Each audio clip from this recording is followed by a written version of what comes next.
Sorry for the late upload everyone, my laptop broke so I had to get a new one.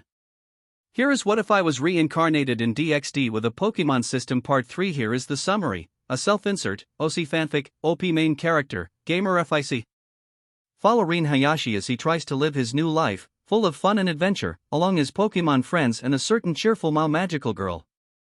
Will he be able to become powerful enough so that the supernatural forces of the world leave him alone? Make sure to support the author Kiro Kitson 028. Let's get started. Chapter 21. A Pokemon Battle? The next morning Yun, Asia, and I went to school. The small fox did end up really being Kuno, the princess of Kyoto and daughter of Yasaka. Serafall recognized her immediately even when she was in her fox form, so we took her to one of the empty rooms in our home and healed her from any type of injury she might have. She was also exhausted and magically drained, so she stayed unconscious throughout the night. I thought about giving her a gel, but Serafall explained that since she was young it was best to let her recover on her own. That way her magical core wouldn't be too stressed and would naturally adapt. After making sure she was alright, we all went to sleep hoping she would be awake the next morning. She wasn't, and seeing that she might stay like that for a few more hours we decided to go ahead with our day. Serafall however decided to stay home to keep an eye on her. Ninetales also decided to stay with Kuno. I think the little kitsune awoke some sort of motherly instinct on my ice and fairy-type Pokemon since she cuddled up to her in the bed and refused to move afterwards. Truth be told, it was a very adorable sight to see. In any case, without her being awake to tell us what was going, we couldn't do anything, so while Yun, Asia, and I went to school, Sakuya and Wiz went to open the shop. However, I was a bit perplexed about this entire situation. As far as I know, in the anime Kyoto was attacked by the Chaos Brigade way later, but it was obvious that somehow it changed. Kuno was very injured, and the fact that she was magically drained meant that she had been fighting for quite a while. More than likely, the hero faction was attacking Kyoto and somehow Kuno was able to somehow arrive in Kuo. Serafall told me that she had told her friend Yasaka that if she ever needed help then she could teleport to Kuo and ask for her. That's obviously what Kuno was doing here, but until she woke up we won't know exactly what's going, so we're going to wait and then decide what to do when she wakes up. For now we have school and work to take care of. Today Mimikyu decided to go with Asia to school and Asia carried her around like a stuffed animal. It was quite funny how Mimikyu would swipe a shadow claw to any guy that tried to get close to Asia. That included the perverted trio who would often try to speak with Asia, but since my Pokemon liked going to school with her, they didn't let them get anywhere close to her. Of course only the small Pokemon were allowed to go with her. Rayquaza tried Acne, but we had to tell him that he was too big. He ended up sulking the entire day. It was quite the sight to see a legendary Pokemon pout and sulk because it couldn't go with Asia to school. Our classmates were definitely enjoying the Pokemon hanging out in our classroom, so that was a cool plus. That morning went by peacefully, up until lunchtime. Me and the girls were getting our lunches out to go and eat at our usual place, where Rika more than certainly is already waiting for us, when our class suddenly began to become noisy. It didn't take us long to find out why. We all turned towards the doorway and right there stood Akino. Of course her presence would cause such uproar. Like in the show, she was quite popular among both the boys and girls of Kuo Academy. But she had never come to this class before. At first I thought she was here for Issei, but the pervert looked very confused himself, so I think she came here to speak with me. This suspicion proved to be true when Akino looked around and stopped when she saw me and immediately began to approach me. I tiredly sighed. Akino quite honestly is a mess, and I'm not speaking about her daddy issues either. That sadist side of her is quite disturbing to me. Some men might find it sexy or hot, but to me, it was annoying. There's no way I would allow someone to cause me pain for their pleasure. That whole sadist thing never made sense to me, but to each their own. Personally, I honestly didn't want anything to do with this girl, and now she was coming to speak to me. As soon as she walked up to me, I'm sorry for interrupting your lunch, Mr. Hayashi, but the president of the Occult Research Club would like to speak with you. Would you accept our invitation to eat lunch at our club building? I stared at her for a long minute. Sorry, but whatever your president wants to speak about, I'm not interested. If you'll excuse me, my sister is waiting for us to eat our lunch together. Me and the girl stepped around her to go out the classroom room, but Akino grabbed my arm and pulled me back. Don't be like that, it will only take a second and I promise that I'll be fun. She said that seductively, but I'm not one to be swayed by this sort of thing. However, before I could say anything or do anything, Yun grabbed hold of Akino's arm, the one she used to grab me with, and let out a burst of holy energy, causing Akino to let go of me and grunt in pain. Don't touch Rean like that.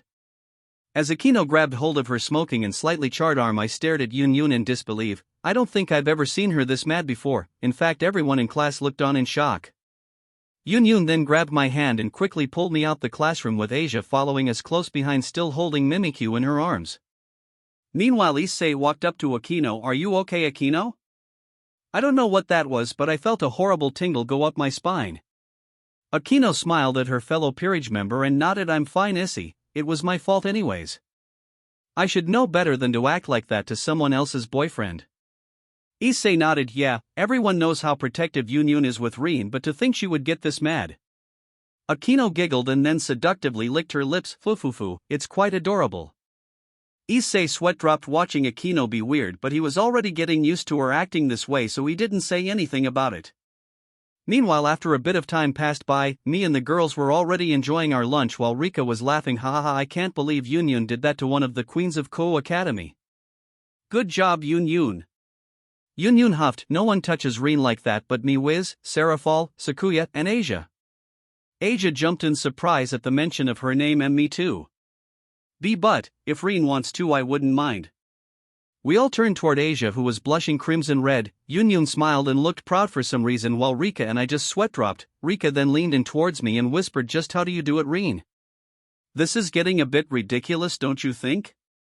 I once again sweat dropped but couldn't really deny what my sister said. I honestly don't know, Rika. My sister giggled. More than likely she found the face I was making funny or something. After a while Rika stopped giggling and spoke up. What do you think Rias wants with you, Rean? I closed my eyes and drank some of my water and then answered my sister's questions. More than likely she wants my help with her whole arranged marriage thing, otherwise she wouldn't have approached me like this. Rika hummed and nodded. That makes sense, but why send Akino? She could have told Issei to ask you or someone else, right? Yun huffed, not liking that Akino was mentioned. Well, everyone knows that Rean doesn't get along with Issei and his friends. Rean definitely doesn't like Kiba either, so she ended up sending Akino. Asia then spoke up next while sharing her lunch with Mimikyu, who would use her shadow claw to grab the food. Didn't she have another servant? I think Sarah said something about a cat? Well, I think that what she said. I nodded to Asia. That would be Kaneko Toju, the so-called mascot of Kuo. You seen her around? She's that very small white-haired girl that's always eating candy. She's a first year like Rika. More than likely she herself didn't want to go to my class. She's well known for hating perverts, and since we have the three biggest ones in our class, she probably refused to even come close to them. Rika nodded. Oh yeah, she's in my class. She's always intensely staring at me whenever I eat a pastry from Wiz's shop during class. We all deadpan at Rika, who began to nervously sweat. You really shouldn't be eating sweets and pastries in class, Rika. Rika groaned. But they're so delicious. I can't wait for lunch to eat them. It's impossible. Everyone smiled, since it was true after all. It is very hard to wait to eat one of Wiz's sweets or pastries, and Rika, having quite the sweet tooth, works against her all the time. Meanwhile, Rias was helping Akino heal her injured arm as she was explaining what had happened, sighing. Damn it, Akino, why did you do that? Akino just giggled. I don't really know, the way Rean rejected me like that, made all hot and bothered, and I wanted to get a reaction out of him. I just didn't expect his girlfriend to hit me with holy light.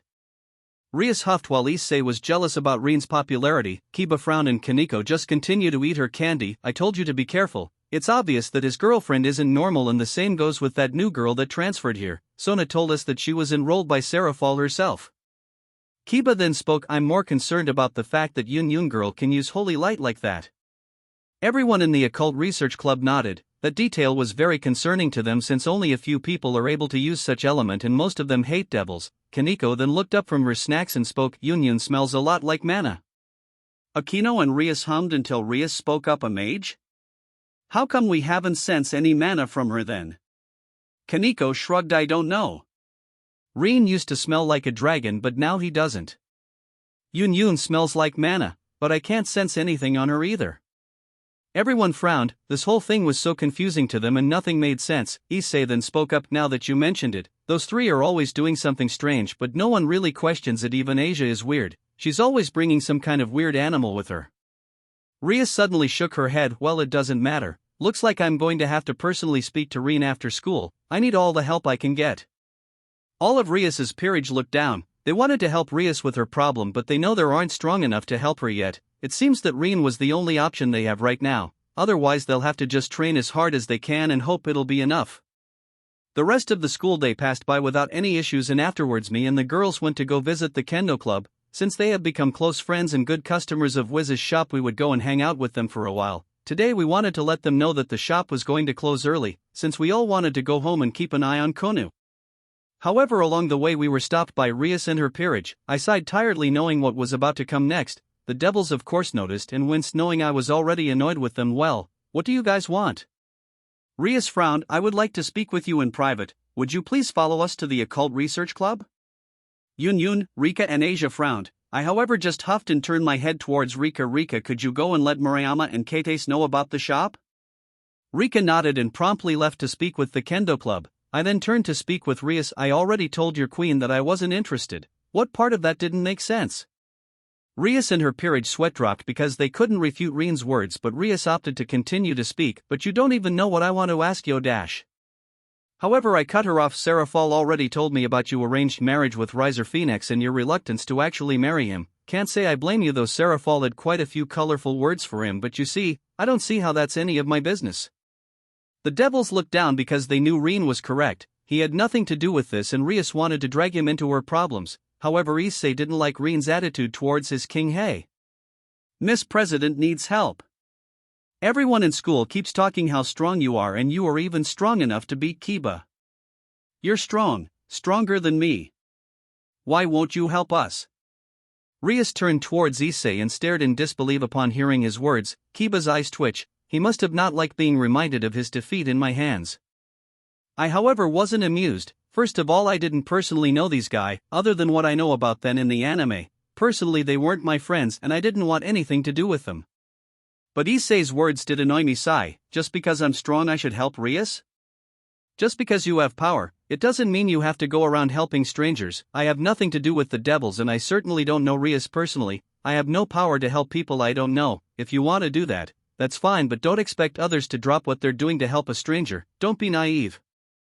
Issei growled. You would ignore someone who needs help when you have the power to do something about it?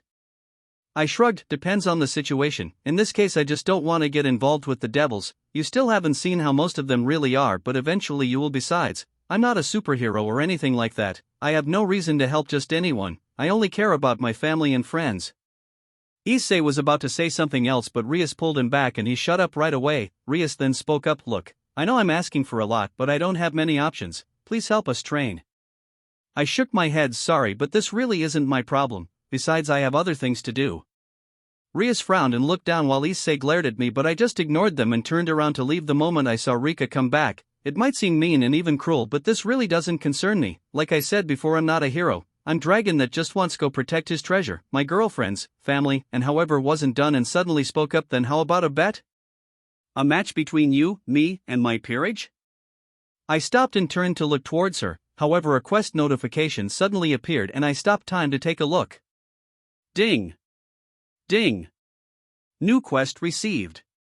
Rias Gremory has decided to bet against the gamer. By challenging you to a match, show Rias how foolish it is to challenge a gamer.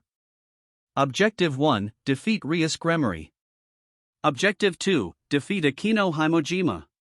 Objective 3, defeat Yudo Kiba. Objective 4, defeat Kaneko Tuju. Objective 5, defeat Issei Hayadu. Reward 1, Legendary Pokemon Token. Reward 2, Mythical Pokemon Token. Reward 3, Skill, Sonic Dash, Castlevania DS. Reward 4, Skill, Braveheart, Castlevania DS. Reward 5, Skill, Protagonist's Growth. Asterisk, that's a lot skills. I guess fighting the main cast does give you the best rewards. I noticed this when I beat Kiba and killed the fallen angels, but this proves its star. I stared at the screen for a few seconds longer. I was going to ignore Rias and just go home. We do have Kuno to worry about, but these rewards are good and Pokemon tokens have become very rare to obtain in instant dungeons, so gaining more is always a good thing, plus more skills is always good both for me and the girls. So I'll play along with Rias's little bet, and besides I have a great idea. Mentally I restart time and began to speak. Do you really think you and your peerage can beat me?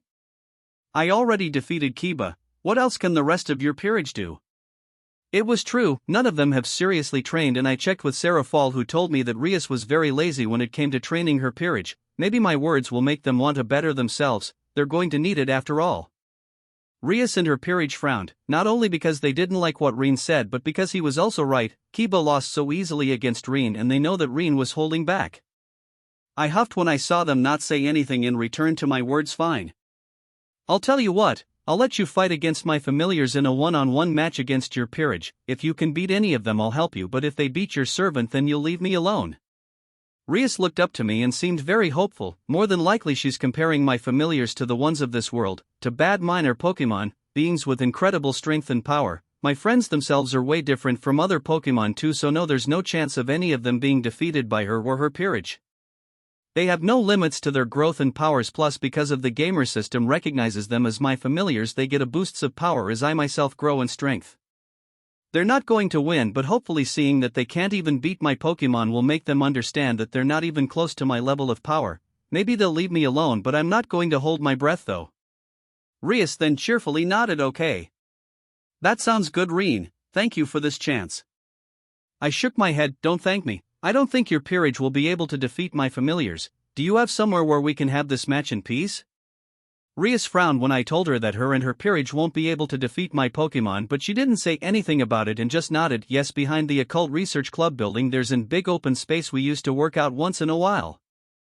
I nodded and turned to look at Yun, Asia and Rika, who nodded back at me and gave me a smile. I then turned towards Rias. Alright then, lead the way. Rias nodded and she turned around to guide me and the girls toward where I'll be having a match with Rias and her peerage. After a few moments Rias and her peerage took us behind the Occult Research Club building where there was a big open space surrounded by trees. I was honestly surprised because it was pretty big and no one seemed to have noticed it. Maybe they have it warded or something.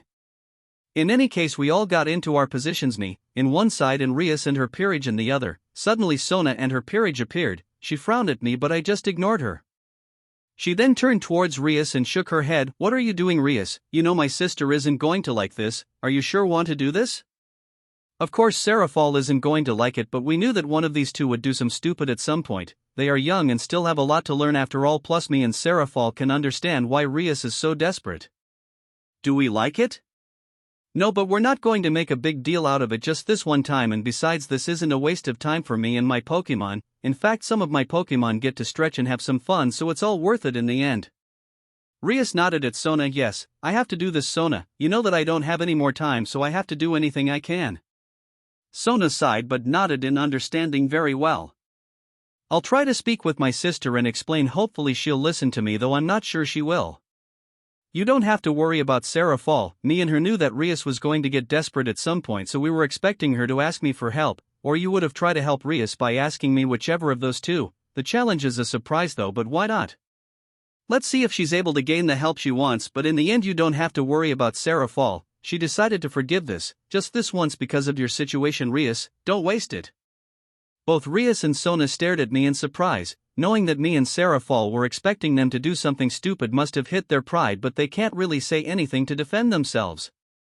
I sighed and then took a big breath. Alright, this is going to be a one-on-one match between Rias Gremory and her peerage against me and my familiars. If at some point one of your servants defeats one of my familiars, then I'll help you, but if my familiars defeat all of you, you will leave me alone and no longer approach me and my loved ones. Do you accept this conditions?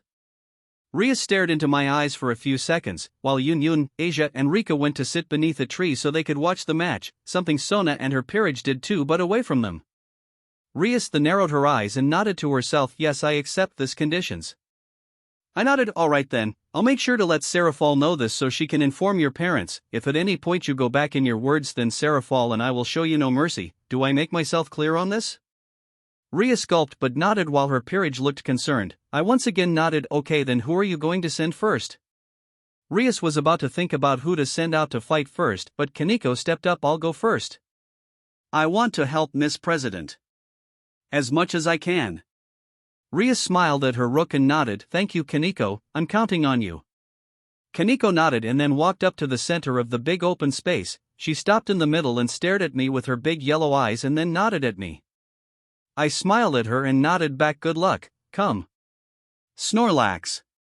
Snorlax appeared in a flash of white. He was asleep but immediately woke up as he sensed the tense atmosphere around the area and then stood up. He then turned towards me and I smiled at him. Sorry to wake you, Snorlax, but we're having a battle. Want to give me a hand? Snorlax smiled and then gave me a thumbs up, making me chuckled. The devils however looked confused and a bit shocked towards Snorlax. Kaneko just got ready and Snorlax turned towards her and got ready. Suddenly Kaneko launched herself to punch Snorlax in his big belly and Snorlax just let her do it. The moment she hit him, she bounced off his belly and was sent flying back until she crashed against the floor and bounced once. She was then able to recover and land on her feet before she could hit the ground again. Kaneko looked up in disbelief towards Snorlax, who just yawned and scratched his belly. I stared at Kaneko. What are you going to do now that your only means of attacking proved to be useless? Kaneko frowned, but then she punched the ground hard and suddenly lifted a big chunk of earth and stone. I chuckled knowing that she was planning to throw that at Snorlax. Snorlax, use earthquake. Snorlax immediately stomped on the ground so hard that the ground cracked and began to shake aggressively. Kaneko took damage and lost her balance, causing her to fall on the ground and for the big chunk of earth that she was lifting to drop on top of her. The devils gaped and held onto the ground for dear life, while the Yun and Asia held onto Rika. The ground stopped shaking after a while and Snorlax waited to see if Kaneko was down for the count. Kaneko dug herself out the pile of ground and stone. She then huffed in annoyance. Okay, so not throwing heavy things around, that attack hurt too. Kaneko then looked up to Snorlax and frowned, trying to think of a way to bring him down. Suddenly she stared at his head and got an idea. I smiled noticing Kaneko stared at Snorlax's head. It's a good idea, but it won't work with my Snorlax. He isn't normal after all, but good job noticing a weakness. Kaneko nodded to herself and then shot off as fast as she could and then jumped high into air, where she then kicked towards Snorlax's head. I just smiled. Use iron head. A loud clang echoed throughout the open space as Kaneko growled in pain, while Snorlax then pushed forward and broke through her kick, headbutting Kaneko on her stomach with his iron hard head, causing her to grunt and fly back through the air until she crashed on the ground and rolled for a few seconds until she stopped. Ouch. Yeah, she definitely felt that. Snorlax stared at Kaneko but didn't do anything else and waited for her to get up. It seems like Kaneko earned Snorlax's respect and he wanted to see what she'll do next. Kaneko stood up and even though she looked hurt, she still seemed ready for more. That rook boost is certainly impressive. I nodded to her. You're a tough little one, that's for sure, so Snorlax is going to stop holding back now. We can't afford to be here all day after all. Kaneko nodded. It seems like she knew that Snorlax wasn't being serious with her yet, but she's still willing to keep fighting. Snorlax nodded, and I got ready. Snorlax hyper voice. Snorlax took a big breath and then let out a loud shrill voice that hit Kaneko and the devil's full force, causing all them to scream and hold their ears in pain. Yun made sure to use magic to protect Asia's and Rika's eardrums while I wasn't affected by it. Snorlax used belly drum. And then use body slam. Snorlax then immediately drummed his belly rhythmically, raising his attack to the max, and then jumped high into the air right on above of Kaneko, who was still hurting too much from Snorlax's hyper voice to even think about moving out of the way. Until Snorlax's body slammed on top of her hard enough to make the ground shake. Now use rollout, but don't move from there. Snorlax immediately rolled into a ball and then began to spin right on top of Kaneko and slowly began picking up speed. Snorlax rolled faster and faster until Kaneko finally shoot out from underneath Snorlax and flew through the air in high speed until she crashed into a tree and broke it apart. Lucky the crash was enough to slow her down and make her crash against the ground behind the tree her collision just destroyed, where she laid there unmoving. Snorlax stopped rolling and then stood up to watch Kaneko intently. My guess is that he was expecting her to get up again, but I knew she wouldn't. My Pokemon were stronger than anything in this world, so unless I say so, they hold back on their attacks in order not to kill unnecessarily. It's an inherent skill in all Pokemon. That's why there's no death in Pokemon battles in the Pokemon world. Well, rarely. Accidents do happen after all. Of course any Pokemon can choose not to use that skill and go for the kill, but my Pokemon don't do it unless it's necessary. It's how me and the girls are able to battle against them to train, but in this case it wouldn't matter if they kill anyone on accident since I can just resurrect them. I watched as Snorlax walked up to Kaneko and poked her in the belly a few times. Seeing that she's unconscious, he then gently picked her up and took her to me. The devils nervously watched on, but not one dared to move to stop this powerful creature. Once he reached me, I smiled at him when he pointed at the heavily injured Kaneko in his arms. You want me to heal her? Snorlax smiled and nodded, causing me to chuckle and nod. I see, she must have impressed you quite a bit, huh? Snorlax just kept smiling and I pointed an open hand towards Kaneko. Gather light of life, impart us with your healing glow, cure. Kaneko was suddenly engulfed in blue light and all her wounds were almost instantly healed, and I even restored her damaged clothes. There, she should be fine now, she just needs some rest. Snorlax nodded and walked up to where Yun, Asia and Rika were sitting with Kaneko still in his arms. He then stopped right beside the girls who smiled at him and then dropped down back first and immediately fell asleep with Kaneko sleeping on his belly. I chuckled and shook my head in amusement. Snorlax likes children and at times he's more than happy to play or let children play on his belly, so since Kaneko was so small he must have thought she was a young child. The devil stared in confusion and worry towards Snorlax and Kaneko, who were sleeping peacefully. I decided to alleviate their worries. It's alright, Snorlax is just making sure Kaneko is alright and resting comfortably, you don't have to worry. The devil seemed to relax and Rias nodded at me. I just sighed and nodded at her, so since Kaneko was down for the count, sent the next opponent. Rias then turned towards Kiba, who nodded and stepped forward. I tiredly rubbed my eyes because he's someone I never wanted to deal with again. Of course he had to open his mouth as soon as he walked up to the middle of the open field. I would have preferred to have another match with you, but I'm willing to do this for my king. I just shrugged. You don't look any stronger than that time, so I would worry about beating my familiar first before you even think about even facing me. Kiba frowned but didn't say anything. I'm not sure where he gets that cocky attitude, but I've seen it before in the anime. It's the same attitude he had during the Excalibur arc, where he even challenged Zenobia and Irina in a fight thinking he would be able to win and destroy the blades. Where did he even get the idea that he was strong enough to destroy a blade like Excalibur? Kiba then created a simple steel sword and got ready. Does he really think that he will win with just that? I closed my eyes and called out my next Pokemon. Come. Greninja. The dark and water-type Pokemon appeared in front of me in a flash of white light. He stood up proudly with his arms crossed over his chest and stared into Kiba's eyes. Kiba then suddenly disappeared in a blur and appeared right in front of Greninja, who reacted right away and used low kick, hitting Kiba on a leg, which caused him to trip at high speed and bounced along the ground a couple of times. As I thought, he over-relies on his speed, but all my Pokemon are used to fight high-speed moving enemies, so a simple tactic like this wouldn't work on them. Before Kiba could even begin to get up, I began to plan our next moves. Greninja used Smokescreen and then used Spikes. Greninja nodded and immediately released a thick black smoke that covered almost the entire area. He then proceeded to release spikes all over. Got up and growled in shame at having been taken down by a simple kick. He had promised himself to not never underestimate an opponent after Rean had beaten him so easily, but it seems he had done it again. His teacher would be very disappointed in him if he knew about this. Kiba then looked around and noticed the thick dark smoke that didn't let him see where his opponent was. He began to get nervous as he was expecting a sneak attack, so he quickly summoned his windsword, replenished calm and blew the smoke away. Only to stare in surprise as his opponent just stood where he had been all this time. The creature just continued to stare into his eyes as if he was telling him to show him what he would do next.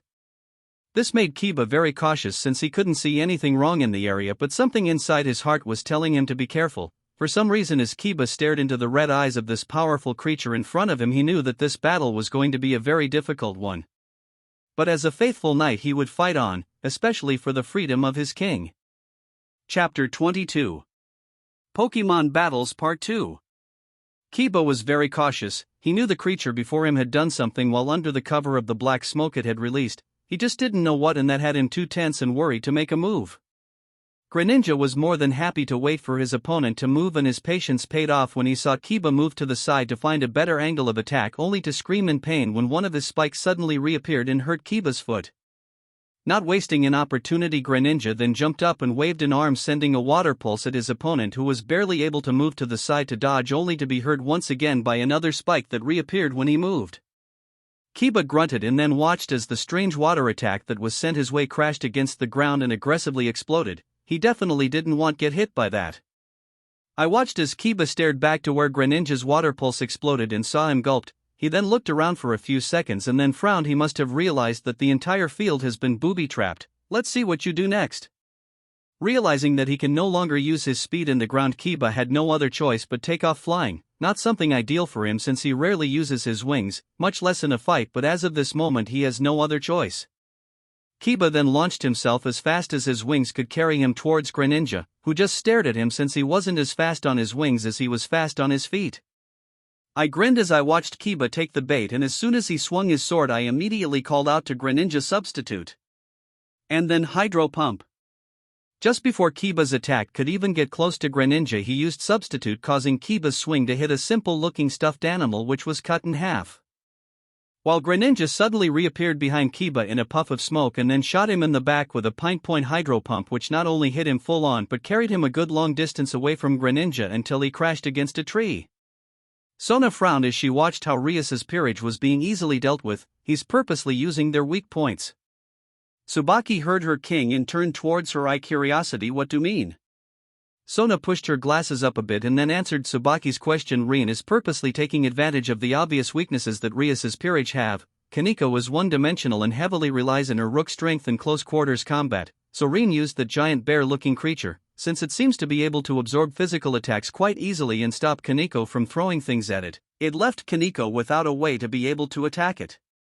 Tsubaki looked down in realization while Sona continued on. Unable to attack it, Kaneko only had her rook toughness to rely on, but that creature did something to not only raise its attack power but it also incapacitated Kaneko with that unusual loud attack, taking advantage of her really high senses. After that it stopped holding back its attacks a bit and beat her down until she was unconscious. Tsubaki stared into Sona's eyes. And Kiba? How is Rean exploiting his weaknesses, or rather which one is he exploiting? Sona nodded and then went on to explain with Kiba. It's quite simple. First he used a high-speed moving creature to counter-attack Kiba's speed and then booby-trapped the whole area, limiting Kiba's movements, forcing Kiba to use his wings to avoid getting damaged. A great plan since most reincarnated devils don't use their wings often. After that it was all about waiting for the right moment to attack. Not only is Rean a great tactician, but those creatures are amazing as well, and something is telling me that they haven't shown us their true strength.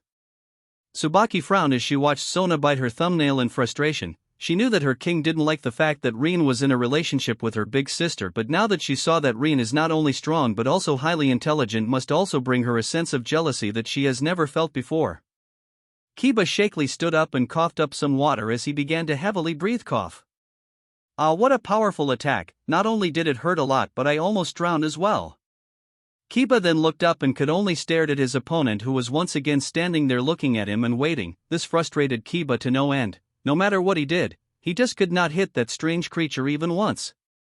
As soon as Kiba regained his breath, he then created a sword on each hand. One seemed to give out a dangerous amount of heat while the other seemed to have been made out of ice. Greninja narrowed his eyes and then unfolded his arms, ready to finish this match with one last attack. I watched on as Kiba seemed to get ready for his last attack, and I decided to give him our response. Greninja, get ready to use Night Slash. Greninja nodded and did a one-hand sign while holding up his other hand, which was then engulfed in dark energy. The energy then suddenly took the shape of a black-colored Tonto. Kiba narrowed his eyes and then shot off at high speed towards Greninja while ignoring the spikes which were causing damage to his feet and legs as he ran forwards to meet his opponent. Greninja shot off running at high speed to meet Kiba's attack head-on, and right in the middle from where each of them were standing they met in a single clash, so fast that the devils couldn't see what had happened. Rean and Yun, however, were able to see what happened, and once both Kiba and Greninja reappeared with their backs facing each other, they knew that Greninja had won. Rias, Akino and Issei stared in tense anticipation to see the outcome from this match, only to gasp when Kiba's sword suddenly shattered into many pieces and blood began to seep from a now wide cut across his chest. Kiba grinned and coughed up blood. Such speed and skill. Cough. Cough. I never stood a chance, huh? Kiba turned his tired gaze towards Rean and stared at him. Ever since he was so soundly beaten, he had been training to one day challenge Rean to a match again, but it seems that the gap was even wider than he originally thought. If he couldn't even beat one of Rean's familiars, what chance did he have against Rean? I just stared back into Kiba's eyes, until he coughed one more time and then dropped down face first. I know Greninja's attack wasn't lethal, so I didn't worry about him dying, but the same wasn't the case for Rias and what was left of her peerage, since they gasped in worry. Greninja walked back towards me as both Akino and Rias ran towards Kiba to check up on him. I saw Akino check him and then nod to Rias, letting her know that he was alive. Rias then, along with Akino, took the unconscious Kiba to Sona, who nodded at her friend and had her bishops and queen begin to heal him as Rias and Akino walked back to their side. Asia stared at me and gave me the puppy eyes, which I'm sure Seraphol taught her how to do when I sighed, since I knew what she wanted. I then gave her a smile and nodded at her. She brightly smiled and stooped up from where she was sitting between Yun and Rika and then ran towards where Kiba was laying unconscious while carrying Mimikyu in her arms. Sona and her peerage tensed a bit, but when Asia smiled at them they relaxed, and then Asia began to heal Kiba while Mimikyu served as bodyguard, which made everyone cautiously watch her. They probably guessed that Mimikyu was one of my familiars, and having watched how powerful they seemed to be, they were now very obviously wary of them. I smiled when Greninja reached me and held a hand up. I chuckled and gave Greninja a high five. Great job, Greninja, we got him good, huh? Greninja nodded and grinned, which I could barely see because of his tongue. Then we watched as Asia finally finished healing Kiba and ran back towards Yun and Rika, who smiled at her. Greninja nodded to himself and then disappeared in a puff of smoke and reappeared on a branch on the tree the girls were sitting under on. I grinned knowing that Greninja wanted to keep an eye on the girls and then turned towards Rias. Since Kiba has been defeated, please send out the next opponent. Rias frowned and then looked down. She didn't want to use Issei. He was still very inexperienced and had never been in a fight before, but this might be enough to finally fully awaken his sacred gear. She then looked up and turned her gaze towards Issei. Issei, you're next. Be careful and do your best, okay? Issei grinned and happily nodded. Leave it to me, Miss President. I'll win this fight for you. I frowned and narrowed my eyes towards Issei. Is he serious? He just watched both Snorlax and Greninja beat both Kiba and Kaneko easily and he thinks he can do better? There's something seriously wrong with this guy, Star. Rias actually smiled at Issei and nodded. I'm counting on you, my dear pawn. Remember what I told you about the powers and roles of the pawn piece, okay? Issei grinned and nodded. He then walked up to the middle of the open space and then pointed at me. I'll defeat whatever monster you summon next and make you help Miss President Rias. Get ready, pretty boy. I actually had to stop myself from cutting this idiot's head off with Excalibur. I've seen him act and be this loud in the anime, but watching it happen in real life is super cringy, and the idiot actually believes he can take on one of my Pokemon too. Sigh. I just can't deal with people like you, but whatever. Come Charizard. My good old friend Instator appeared behind me in a flash of white. He roared and let off a massive flamethrower as soon as he appeared, letting everyone know that he was here and ready for anything. I watched as Issei gaped and took a step back in shock and fear, while the rest of the devils gasped. More than likely they think I summoned a dragon, and I don't blame them for making that assumption. Charizard then leaned his head over my shoulder and I patted his chin. Ready to have some fun, buddy? Charizard happily growled and then turned his gaze over Issei, who was still gaping. Charizard raised an eyebrow and then moved his gaze to me. We don't underestimate our opponents, Charizard. Take him seriously, okay? We don't know what he'll come up with. Charizard huffed. Both nodded. He then took off flying and then landed in front of Issei, who jumped as soon as he saw how big Charizard was. He then turned towards me. Hey. How come I have to fight the dragon? This doesn't seem fair. I shrugged while Charizard huffed. You're more than welcome to forfeit, but that means one less chance for Rias to win. Issei growled at me and then turned towards Rias, who looked worried for Issei. The pervert then gulped and turned to look back towards Charizard, who growled as he watched how cowardly his opponent was acting. I just shook my head. This is the guy who just berated me for having power and not be willing to help Rias. It's easy to criticize and judge others. Let's see what you do now, Issei. Issei then suddenly narrowed his eyes and squared up his chest and summoned the boosted gear, which was still in his twice critical state. Charizard growled one more time. He must be able to sense the dragon inside the boosted gear. Charizard at this point is way more powerful than Drake could ever be, especially since he can Gigantamax or Mega Evolve, making him even more powerful than both Dragon Emperors. Issei then raised his crimson red gauntlet and then the sacred gear spoke up loudly. Boost. I got a notification upon watching him using his sacred gear, letting me know that I had learned how to use boost. Drake's trademark ability was now in my arsenal, and with my heavenly dragon body and perks I can boost many times before I even feel some pressure. Issei then launched himself towards Charizard, attempting to punch him in the face, but the flame Pokemon caught his fist and then countered with a thunder punch right on Issei's stomach, causing Issei to fold over Charizard's fist and then scream in pain as Charizard let go of his hand and sent him flying through the air while being shocked by Charizard's electrified fist. Issei then crashed against the ground and then grabbed hold of his stomach as he groaned and rolled in pain. Charizard just stood there watching his opponent being so hurt so easily in disappointment. Rias and Aquino looked on and worried, while Sona and her peerage watch on in concern as well. I on the other hand just shook my head. It seems that this is too much for him still. He won't be able to do anything against Riser, and the situation is even worse. He still hasn't fully awakened his sacred gear. Charizard and I watched as Issei stood up and glared at Charizard, who just deadpanned at him. Issei then cleaned his mouth. That hurt a lot, but I can't lose. Miss President is counting on me.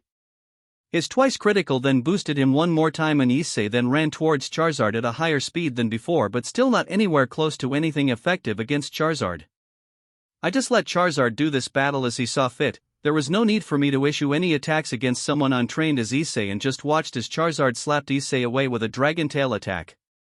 Issei was sent flying one more time until once again he crashed against the floor. He then began to scream in agony from Charizard Dragon-type attack. It seems I was right, a Pokemon's Dragon, Ice, and Fairy types will be super effective against the dragons of this world. After a while Issei stopped screaming in pain and then laid there on the ground breathing heavily from the pain he was feeling. He then began to speak to himself. For some reason I have to get up.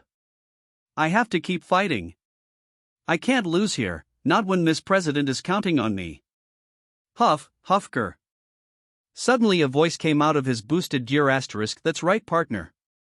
That last attack awoke me from my slumber, I actually felt it. So let's fight this creature together and show it who's the top dragon star. Issei rolled to his belly and then got on his knees as he looked to his sacred gear in confusion. Who was that? Did you just speak from my sacred gear? Me and Charizard just let them speak while Draig continue on. I am Dragoch, the Welsh dragon and the dragon of domination, holder of the Tittle Red Dragon Emperor Tittle that you now own. I'm the heavenly dragon sealed inside the boosted gear, and now that I'm fully awake we can fight together. Get ready, partner. Suddenly Issei's sacred gear glowed and transformed into the Real boosted gear, shocking the devils. Yun, Asia and Rika already knew that Issei had the boosted gear since we had talked about all the devils in school and Seraphal told them about their abilities and powers. Charizard just deadpan at all the drama but still patiently waited. He must be curious about the boosted gear and must want to see what it could do. Issei widened his eyes but then grinned, feeling an increase in his abilities, and then Draig's voice roared from the boosted gear. Boost, boost, boost. This is as many boosts as your body can take, partner, but you won't be able to handle the strain for too long, so hurry up. Issei frowned. Even though he felt powerful, his body was beginning to feel pain. Alright. Thank you, Draig. Let's do this. Issei then suddenly disappeared in a blur and reappeared in front of Charizard and threw a punch at him. Charizard, however, blocked it with his wings while using Steel Wing. The loud clang that resulted from the collision echoed throughout the open field. Charizard growled and then pushed Issei back by swinging his steel hard wings open. Issei rolled backwards a few times but was able to regain his footing, and then tried one more time to punch Charizard with the arm covered by the boosted gear. This time, however, Charizard caught his armored arm in his jaw with crunch, causing Issei to growl in pain. I see. So Rias and Aquino have been instructing Issei in magic way before than in canon. Interesting. I wonder if that's because Rias's mother is on her ass now. Star. Issei stopped screaming and focused his meager mana pool and let out a surge of electricity. Charizard just growled and then whipped his head, slamming Issei into the ground and letting him go, making the pervert cough and then immediately roll out of the way when he saw Charizard claws light up with dragonic energy and sent a slash at him. Issei's roll allowed him to barely dodge the dragon claw, but Charizard then harshly flapped his wings and sent out a twister that hit Issei and dragged him away from Charizard, screaming as he was being damaged by the dragonic winds which was shredding his skin. Draig growled in pain as well as the winds died out and Issei landed onto the floor. Charizard then huffed a puff of blue flames as he glared at Issei, who began to get up. I just stared at Issei in surprise. He must have been training since he became a devil. I guess in this world Rias didn't want to waste any time, and having her mother actually pushed her to be more responsible actually helped Issei as well. Not that it will be enough, but it does help a bit. Issei finally stood up and glared back to Charizard. Draig then once again spoke up, partner. You're about to run out of time, so if you have a plan you better go for it, otherwise this creature will win. Issei took a big breath and then nodded to himself. I have one idea, but boy, I am going to be sore tomorrow. But I got no choice. Time to go all out, promotion queen. Issei was then engulfed in crimson red energy and practically shot up in power to at least high class devil. Suddenly Draig's voice echoed loudly from the boosted gear. Boost, boost, boost, boost. I narrowed my eyes. So along those first 3 initial boosts, with your promotion you were able to boost 4 more times. That's quite impressive for a newly reincarnated devil. Issei grinned proudly, while Rias widely smiled. I on the other hand just closed my eyes. Humph. She must think that with this Issei has won this for her. Star. I opened my eyes and grinned. We don't need to do this, but I haven't used this ability since I unlocked it. Might as well give it a try. Charizard, get ready. Charizard roared and an large amount of purple energy burst out of me, and then we both glared towards Issei, whose proud smile was now gone. Let me show you the power our bond. Mega Evolution. My energy suddenly shot off and engulfed Charizard in an orb of purple energy, which then began to let out an enormous pressure until the orb of energy burst apart as Charizard roared out. He right now has taken on his Charizard X form. Everyone was shocked, and this time even Yun. Asia and Rika gaped. Since I have never showed this ability before, me and my Pokemon never had the need to use it, but today, right now, me and Charizard wanted to show off, and together we both roared into the sky while unleashing a giant blue-colored firestorm from our jaws, shocking everyone present. In sync, both me and Charizard then stopped our fire show and then turned to look at Issei. At the same time we both grinned at him. Get ready, Issei. Let's see how you handle this. Charizard use Blast Burn. Charizard X once more roared and then raised a fist engulfed in blue fire and punched the ground, unleashing a literal blue hell upon Issei, who could only watch with widened eyes as the attack headed straight to him. As soon as Charizard X's Blast Burn hit Issei, a massive explosion of blue flames almost engulfed the entire area. Yun immediately reacted and raised a barrier around the open area to contain the explosion. Rias and Aquino screamed Issei's name in worry, but me and Charizard continued to stare into the blue flames. Charizard held back a lot on that attack, so we know Issei survived. That thought was proven right when Issei shot out of the blue flames. He looked very creepy at the moment and he was shirtless, showing off the burns his body suffered from Charizard X's attack, but he is alive. But he was also engulfed his body in a crimson red aura. The clever bastard used Dragonic aura to protect himself. Say what you will, but Drag is still a heavenly dragon and our type of aura is quite hard to break through. Still, I'm sure both him and Drag felt that since I gave Charizard my Hellfire perk, so all of his fire type attacks cause soul damage. Issei spread his devil wings and then used them to increase his speed to reach his target and try to punch Charizard X in the face, but me and Charizard were already ready for him. Charizard use Dragon Claw. Stop that punch.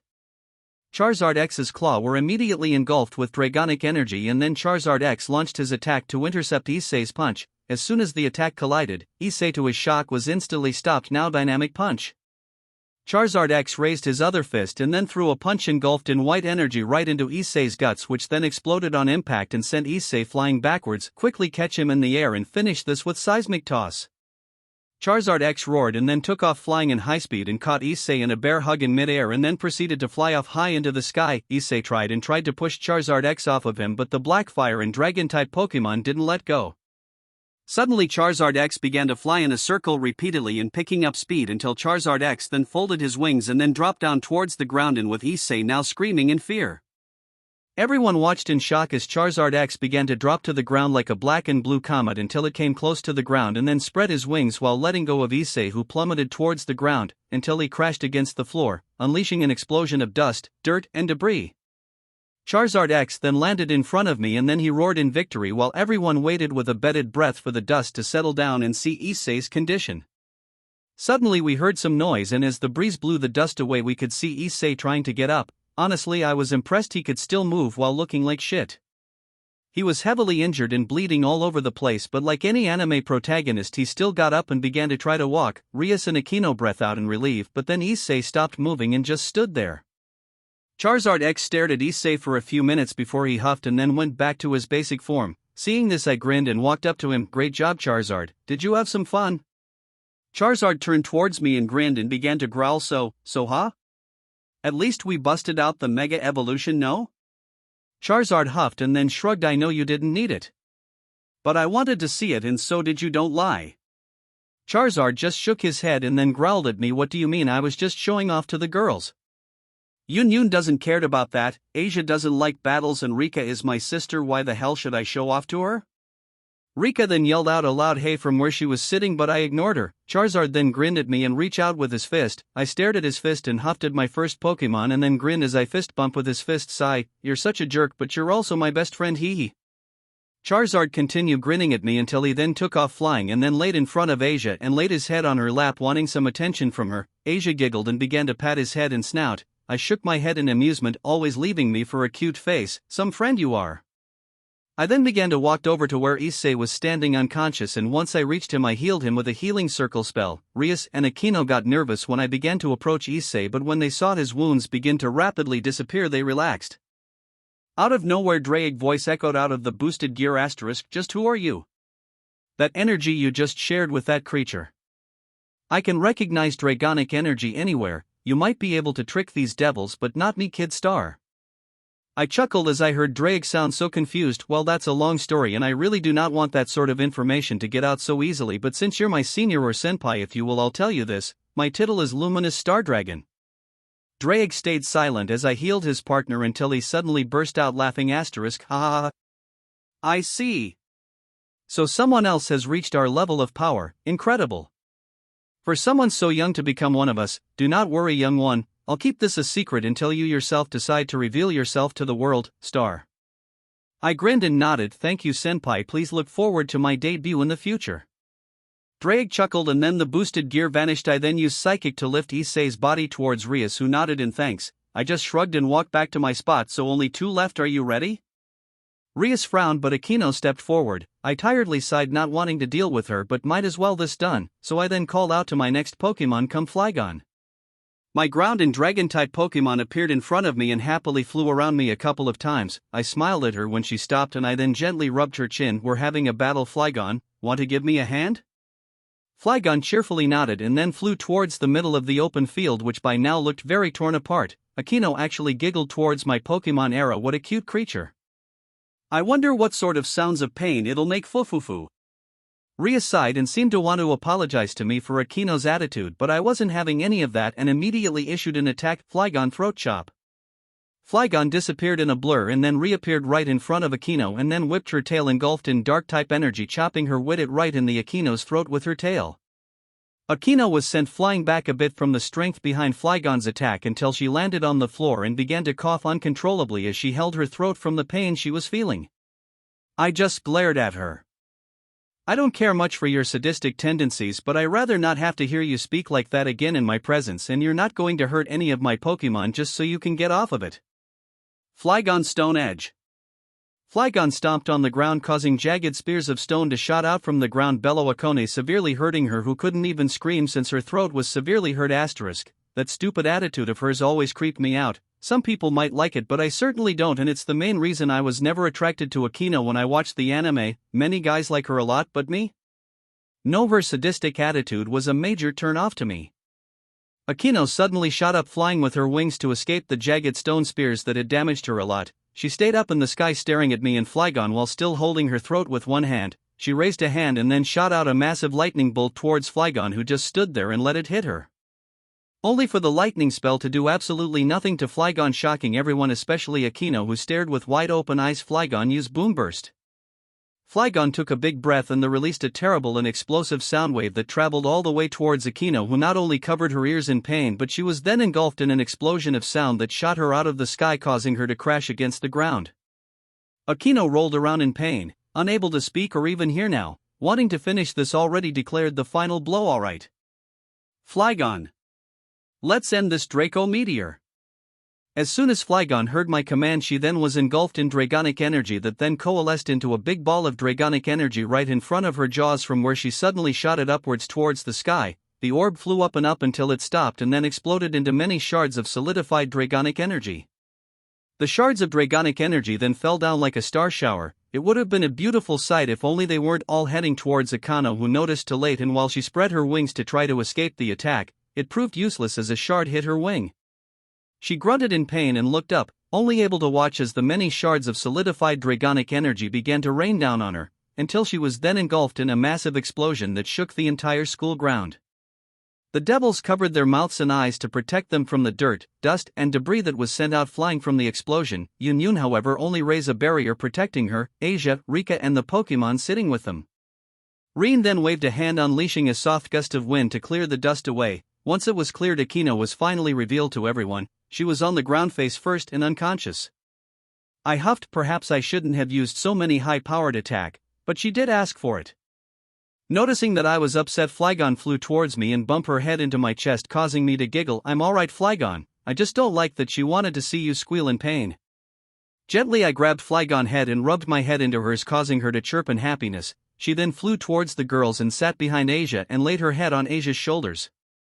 Rias frowned at how quickly Akino, her queen, was taken down. Those attacks that Rean commanded that strange creature to use against Akino seemed particularly more powerful than ones used on Kaneko, Kiba, and Issei. He didn't even let Akino do anything but use that one lightning spell, which did nothing, but Akino sort of asked for it. She had told her to control her sadistic tendencies before, but it seems that she finally found the one person who didn't like that.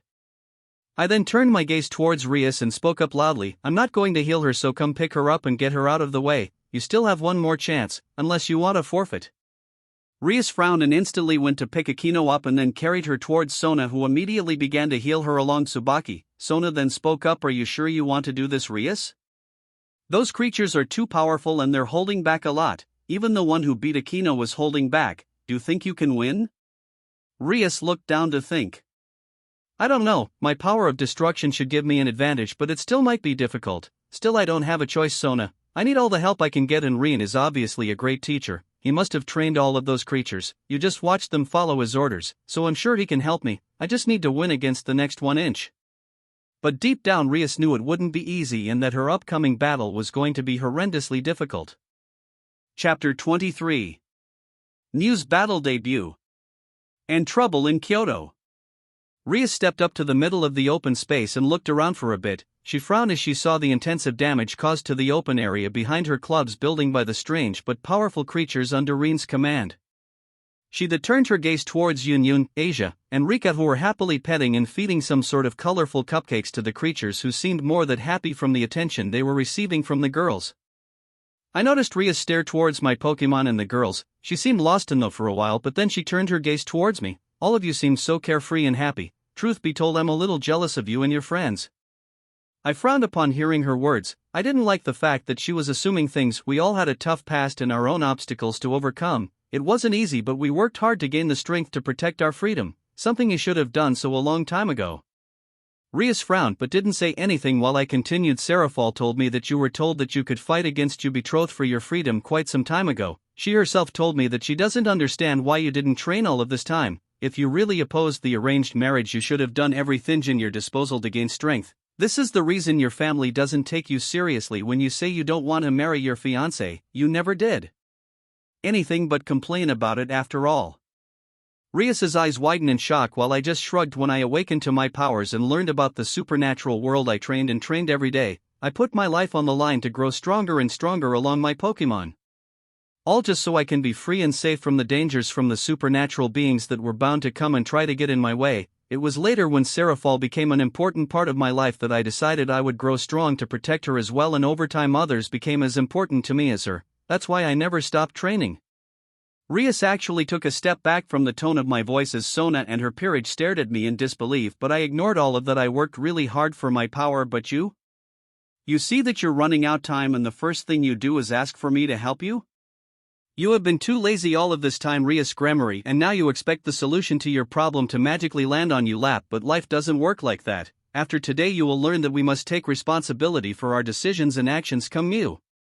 Mew appeared in flash of white light right in front of me and began to float around cheerfully giggling. Rias gritted her teeth and tightened her fist. She didn't like the fact that she was being scolded like this, and the fact that her mother has said the same thing to her not so long made things worse for her, but she couldn't even deny the truth in Rean's words. She knew that she has been too lazy and easygoing with her betrothal situation. She had let her love for Japan and its entertainment industry distract her, and she had forgotten her troubles with the busy life of a regular student until her problems had finally come to bite her in the ass. She knew Rean and her mother were right, but that still pisses her off, and so she glared at the pink cat floating in the air and giggling as if it was mocking her. She knew this new creature must be powerful, so she waved her hand and shot forward a beam of power of destruction towards the strange floating cat. I saw Rias's intentions way before she even moved, and before she even began to me I taught Mew what to do. Mew used Protect. Mew immediately used Protect, stopping the beam, surprising Rias and the rest of the devils. Mew then used Teleport and teleported right behind Rias. Use Flash now. Rias quickly turned around to stop whatever it was that Mew was going to do, but Mew used Flash, unleashing a bright white light that hit Rias point blank, causing her to jump back while holding her eyes in pain. Mew then wasted no time. She twirled in the air and then touched the ground with her little paw and used a eerie impulse which washed over and lowered Rias's magic power by a lot. I watched as Mew giggled and floated upside down as she waited for Rias to recover from the flash attack she had been hit with. I see. So Mew noticed how dangerous the power of destruction is, and she decided to weaken Rias just in case. I then looked at the notification I received the moment I saw Rias use the power of destruction, and I knew that I now have that same magic as well. First was boost and now pod. How useful it is to watch protagonists fight.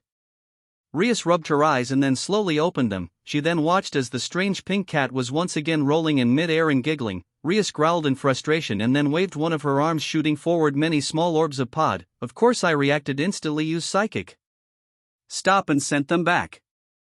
Mew stopped playing in mid-air and her eyes glowed as soon as the orbs got close to her, stopping them in mid-air. She then spun around once and shot them back to Rias, who in a panic jumped to the side to dodge her own power from killing her. But Mew then used her Psychic to make the orbs of pod followed Rias, who then took off flying and began to frenetically dodge her own attack until she then stopped and let out a burst of pod, destroying the orbs. It seemed like Mew had a plan if the grin on her face was any indication, and so I choose to let her do her own thing. Mew giggled and then spun around while glowing in a bright blue light. Knowing what she was doing, I took an umbrella from my inventory and opened it to the confusion of the devils. Yun giggled because she knew I did that to be dramatic, and she then created a barrier above a big area her, Asia, Rika and the Pokemon. Suddenly it began to heavily rain in the area from Mew's rain dance, and Rias was having a hard time seeing and moving in the air with the heavy rainfall pelting her. The rest of the devils scrambled to use magic to stop themselves from getting wet from the sudden downpour. But all of that wasn't what Mew was planning. No, the little psychic-type Pokemon raised a tiny paw towards the darkened sky, and suddenly a giant bolt of lightning dropped down from the black clouds and hit Rias directly. The Gremory air let out a howl of pain after being hit by such large amount of electricity, and after the attack subsided she then dropped to the ground, where she harshly crashed on the floor below. Mew, however, had no intention of giving Rias any time to recover, and with one more fun-filled giggle she then waved her tail and used muddy water. The giant wave of water and mud quickly traveled towards Rias and hit her. Rias, being completely unprepared for an attack, could only gasp as she was immediately dragged by the mud-filled water wave all the way to the surrounding trees around the field, where she was slammed and dragged around the trees and ground. Mew then whirled and all the chaos suddenly stopped. Mew giggled and began to dance around the field while still floating in mid-air. Sona and her peerage couldn't believe what they just saw. That little and quite adorable pink cat was mopping the floor with a high-class devil who also can use the power of destruction with such ridiculous ease, and the same creature seems to be having way too much fun doing so. Rias suddenly flew out from somewhere between the trees she had been dragged into. She was breathing heavily and had a lot of bruises and cuts around her body. Her uniform was heavily damaged and very wet. She then rubbed her face to try to get rid of the mud on it, since it was making her have a hard time seeing. Rias, after a while she was finally able to regain her breath and her sight. She then glared towards Mew, who was just having fun flying around while doing air tricks. Rias then pointed an open hand and began to shoot big orbs of pod at high speed towards Mew, who upon noticing the upcoming attacks began to teleport around all over the place to dodge the big orbs of destruction. Rias grew frustrated from being unable to hit Mew and began to use her other hand to shoot even more orbs of pod, but Mew continued to easily dodge them all until she suddenly teleported right in front of Rias and then used poison jab, hitting Rias hard on the stomach with her now purple-colored tail. Rias folded around Mew's tail and a purple blush appeared on her face. Mew then used Psyshock to bring Rias down to the ground. Rias screamed all the way down from both the damage she received from the Psyshock and her fall to the ground, until she crashed against it back first, bounced once from the impact before then landed on her back again and stayed there on the ground, breathing heavily from both her injuries and the poison. Mew then created an aura sphere between her little paws and then raised it above her head. The aura sphere then began to grow and grow until it was a giant orb of aura. Rias' eyes widened in shock upon seeing the giant orb of energy, and Mew then giggled and brought it down, shooting towards Rias, who in a panic tried to move or roll, but her injuries and the poison didn't let her move at all, and so she couldn't do anything but to watch as the orb traveled towards her. Sona and her peerage panicked and tried to move, but then I used Psychic to keep them from intervening, which shocked and scared them. Rias then began to tear up and then cry as she watched the orb approached her until she couldn't take it anymore and suddenly screamed, "I give up." The giant aura sphere suddenly burst and showered the entire area in a shower of bright and beautiful raindrops of blue aura. Everyone started in disbelief at the beauty created by such powerful attack. Rias, with tears in her eyes, looked up at Mew in surprise and watched as Mew clapped and giggled like she just had the time of her life. Suddenly she heard footsteps and she turned her head to the side only to see Rean stand there staring at her. Rias coughed and then closed her eyes. "Sigh, you won." I nodded at her and then looked up towards Mew, who was having fun celebrating, which brought a smile to my face. I then spoke up, "I did. I hope you learned something from all of this." Rias huffed, "Yeah, I noticed what you did. I'm not stupid, you know." Sigh, "We're too one-dimensional. You took down our one method of attack and left us with nothing to attack you with. All of this was just one big show and game for you." I closed my eyes and then used Cure and Recovery to both heal and cure Rias's poison status. After that I reversed time in the open area, returning everything to the condition it was before the battles even began. "That's right, you wasted a lot of time, Gremory. If you're going to train, you should work on your weaknesses first instead of just wanting to get stronger." Mew then landed on my head and hugged it while giggling, making me chuckle. "Had fun, huh? Well, it's been a while since you battled, so I can understand why you decided to show off. Let go home, Mew, we got things to do." Mew chirped her name and I then walked towards Yun, Asia and Rika, who were already waiting for me. I used Psychic to float Kaneko to where Sona's peerage was taking care of Akino, and then when we all got together I teleported everyone to Wiz's shop to help close it and lock it up for the day with both Sakuya and Wiz. While Sona's peerage took care of Kiba, Akino, Issei and Kaneko, Sona herself walked up to where Rias was laying down and looking up at the now clear and sunny sky. Once she arrived to Rias, Sona then spoke up, "Are you okay, Rias?"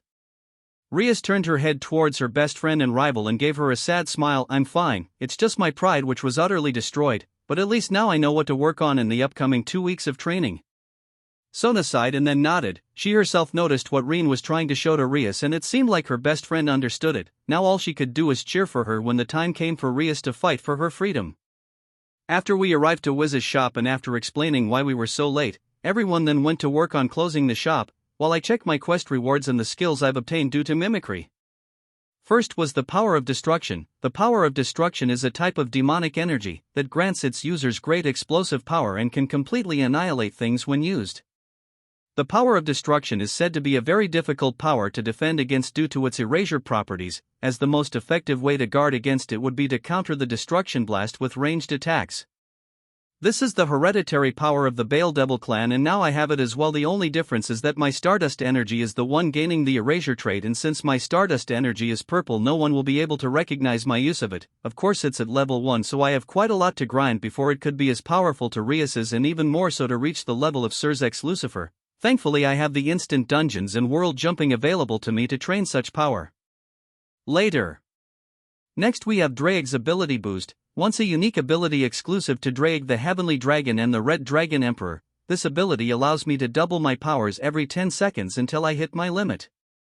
Boost is technically the Kaioken for dragons which is perfect for me, being a heavenly dragon myself also allows me to boost constantly for quite a few times. As it is I might not have a limit to how many boosts I can do but the best part of this skill is that I can use these boosts with my skills, spells and techniques to increase their range, power, area of effect and even speed. But as with the power of destruction it's on level 1 which limits for how long I can keep the boosts on which is 12 seconds but as I level it up that time should increase making it one of the best skills I have. For now I'll have to grind it as well. Thankfully I can activate it silently so no one will be able to know I'm even using such skill unless I wanted to let it be known. As for the legendary Pokemon token and mythical Pokemon token I received, I decided to summon Salgaleo, male, a steel and fire type legendary Pokemon from Pokemon Sun and Moon and then Diancie, female, a fairy and rock type Pokemon. With these new additions to the team I'm sure we'll be more than ready for anything, we just need to grind for a while so all the new Pokemon can catch up to the rest.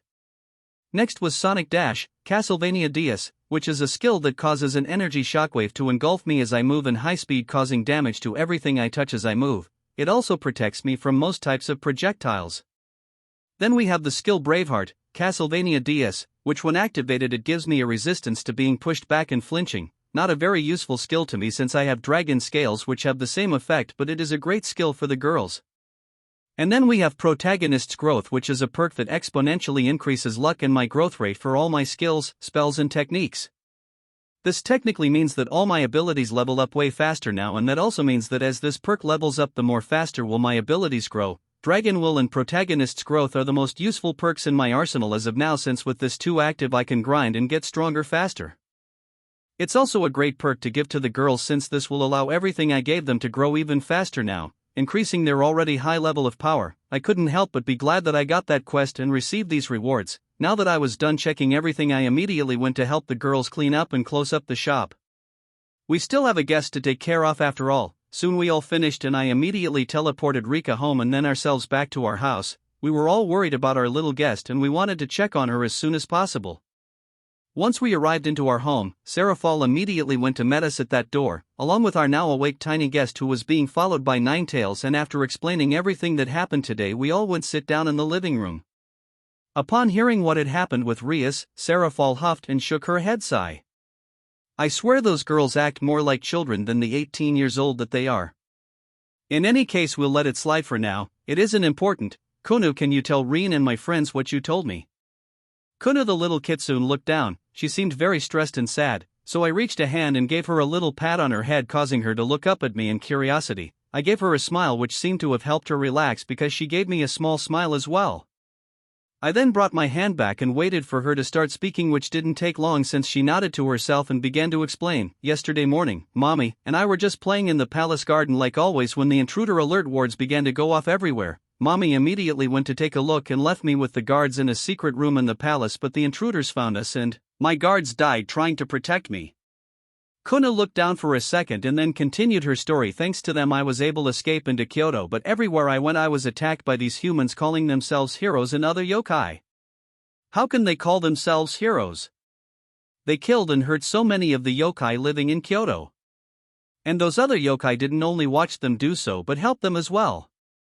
Kuna teared up and then began to cry. Sarah Fall and the girls immediately hugged her. Ninetales just laid her head on Kunu's lap, letting her know she was there for her.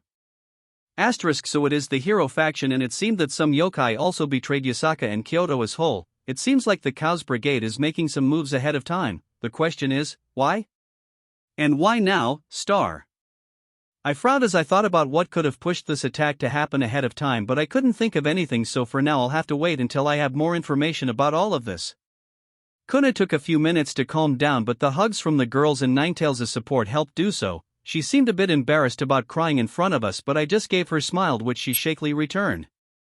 After regaining her composure, she began to tell us what happened next. I ran looking for my mom while fighting and helping as many people as I could. Eventually I found my mom fighting a group of humans with sacred gears. The moment they saw me they instantly tried to get to me and hold me hostage, but mommy didn't let them.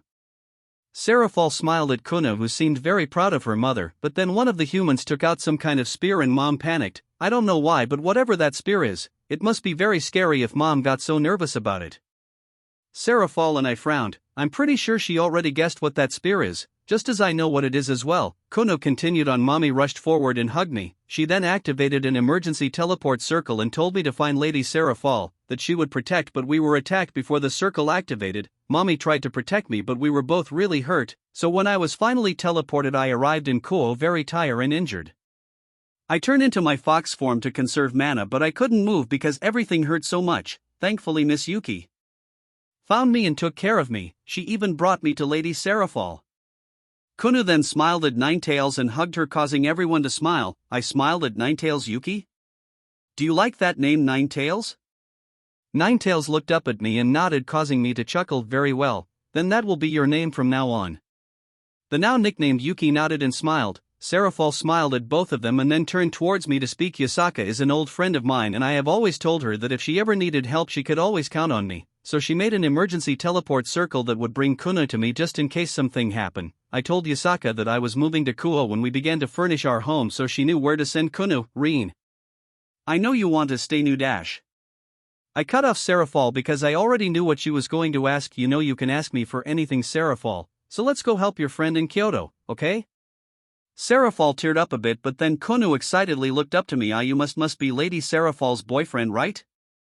Mommy has been so jealous of Lady Sarah Fall because she keeps gloating to mommy about you.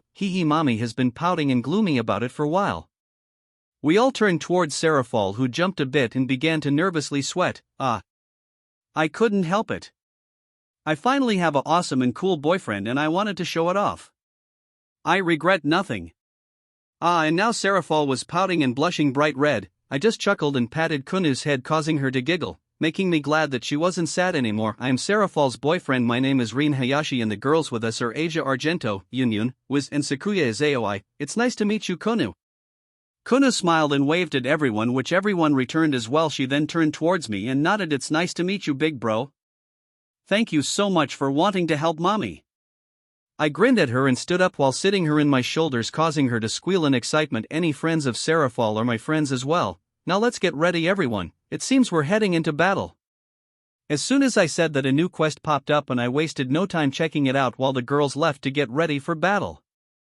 Ding! Ding!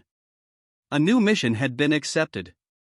Yasaka, the leader of the yokai faction in Kyoto, is under attack from the hero faction and traitor who don't approve of the way she runs Kyoto. Luckily she was able to get her daughter Kunu out of Kyoto to find Sarah Fall for protection. Sarah Fall herself has asked you to help her friend Yasaka save her and deal with the traitors and hero faction. Objective 1, kill Chow Chow. Objective 2, kill George Faust. Objective 3, kill Jean. Objective 4, kill Heracles. Objective 5, kill Siegfried. Objective 6, kill as many traitor yokai as you can. Reward 1, Legendary Pokemon Token. Reward 2, Spell, Reflect, Kingdom Hearts Series. Reward 3, Perk, Spirit Gain, Devil Survivor 2. Reward 4, perk, across the board, bravely default 2. Reward 5, perk, counter, Final Fantasy Tactics advance. Reward 6, for every 10 traitor yokai killed you receive 1 common Pokemon token. Asterisk holy shit. Damn, looks like we're going to have a quick war. I better tell the girls just what exactly we're jumping into star. I stayed behind with Kunu and Yuki to think while they get ready. Kunu was cheerfully speaking with Yuki while I watched them with a smile.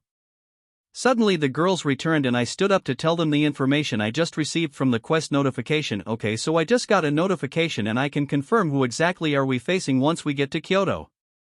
The girls they gave me their full attention while Kunu tilted her head in curiosity, no knowing what I meant by notification. I just continued with speaking about what I just found out. It's the hero faction along traitors to the yokai faction that are currently attacking Kyoto. Yasaka seems to be fine for now since I didn't get an objective of rescuing her, though I did get the names of who I think are the leaders of the hero faction: Cao Cao, George Faust, Jean, Heracles, and Siegfried. Yun, Asia, Wiz, and Sakuya didn't react to those names. 3 of them weren't native to this world and Asia was kept out of the loop by the church most of the time, so she probably doesn't have a clue of who these people were, but Seraphol does. Seraphol frowned and looked into my eyes. I see, so reincarnations of past heroes, huh? I nodded but then shrugged. Yes, but they're just that, reincarnations. They're just humans with sacred gears, so they're not much of a threat. That's why they teamed up with the yokai traitors, but 2 of them can be a challenge to Yasaka because of their sacred gears. The girls frowned and Kunu got physically worried, but Yuki wrapped her tails around her, calming her down, while I continued on. Cao Cao and George are the most dangerous of the bunch, with Cao Cao being the wielder of the true Longinus and George being the wielder of Dimension Lost. Seraphol tiredly sighed. TCH. So that's how they were able to overcome the guards and Yasaka. I nodded. Yes, Yasaka I believe is a high ultimate class being, so it is quite surprising that she's having trouble facing against humans, but the true Longinus is bad enough and she's probably dealing with Dimension Lost as well. Seraphol nodded and the girls just looked serious. Kunu once again looked worried, but I patted her head and gave her a smile. Don't worry, we can deal with all of that, no problem, plus Yuki will help us as well along all my friends. Kunu looked up at me and then to Yuki, who nodded at her. I then smiled and picked her up in my arms and took her to the back of the house. Once outside she could now see all my Pokemon already waiting outside the house. They all look ready to go to battle with all of us. Kunu stared with widened eyes at all the majestic and powerful looking creatures and then turned her head towards me. See? This are all my friends. Like Yuki, they're all Pokemon and their family, but I'm sure they'll love to be your friends as well. The Pokemon smiled and I then placed Kunu on the ground on her feet. She hesitated a bit, but then she approached the quite big group of Pokemon who all cheerfully began to smile and let her pet them. The girls walked up to me and smiled as they watched Kunu play with the Pokemon. Sakuya then spoke up. How do you want to do this, Rean? This sounds like we're going to war. I nodded. Well, not exactly. I don't think these guys will give us a lot of trouble, but let's not underestimate them. I'll take care of George and Cao Cao. Sakuya, you deal with Jean. Wiz, you deal with Siegfried, and Seraphol, you have Heracles. Don't waste any time and don't let them use their sacred gears. Kill them as fast as possible. The girls nodded while I turned towards Yun and Asia. Asia, you go with Yun and heal any ally yokai you find. Protect each other and the civilians and use the mini-map to check which one are allies or enemies. Both girls nodded and then high-fived each other, causing me to chuckle in amusement. Leave the traitor yokai to the Pokemon. I'll have them go through Kyoto and deal with them all. Plus I'll be having Kunu with me. She's going to be the one to explain to Yasaka that we're here to help, plus Yuki will be protecting her. The girls nodded and Seraphol then grinned. Great idea, Rean. No doubt Yasaka is pretty tense and in high alert, so she might attack you or the girls. Having Kunu explain the situation to her will be a great course of action. Kunu heard us and then approached us. Dragonite approached us while having Kunu in a hug. Okay. I'll make sure to explain everything to mommy, big bro. I nodded to her and then turned towards the girls. Don't hold back, strike fast and hard. We have been training in the instant dungeons for a long time now, so I know we're ready for this. The girls cheered, the Pokemon then cheered as well, and finally Kunu, who watched everyone cheer, she decided to cheer loudly as well. Oh. Seraphol, you better tell Sona that we'll be missing school for a while. Seraphol nodded and immediately took out her cell phone to call her sister to let her know to take care of those absences for Rean, Yun and Asia. Meanwhile, I introduced each and every Pokemon to Kunu, who happily listened as I told her small details about every Pokemon. She seemed to get along with each type of Pokemon, and that makes me wonder if it's because yokai are very attuned to nature. In any case, all the Pokemon seemed very happy to help Kunu forget her worries right now. Soon we'll be eating into battle, but for now we were more than willing to let her have some fun, especially after what she went through yesterday. Soon Serafall came back. I then gave each and every girl, including Konu, a whole set of gels and life bottles just in case. I myself will be carrying a whole stock of them. Most of these were store-bought, but I did have quite a big stock of magical medicine made by me with my alchemy skill, which were more powerful and effective. The girls immediately put the magical medicine into their pocket dimension, and Konu did the same with her own version of the pocket dimension spell. After that we were officially ready, and with a nod I teleported everyone to the outskirts of Kyoto, where we'll begin our mission to save both Yasaka and Kyoto. Meanwhile, Rias and her peerage were looking pretty down. All of them lost quite badly to Rean's familiars, and that not only hurt physically but their pride took a big hit as well. None of them could do anything against their opponents, and even though Issei had made a breakthrough with his boosted gear, his opponent was still way beyond his ability to defeat. Not only that, but it was also the ease in which those strange creatures had taken down their major talents. Kaniko's strength and durability meant nothing if her opponent could tank her attacks and hit harder than her, plus her enemy had access to all kinds of abilities. That gave it variety, something Kaniko wasn't prepared for.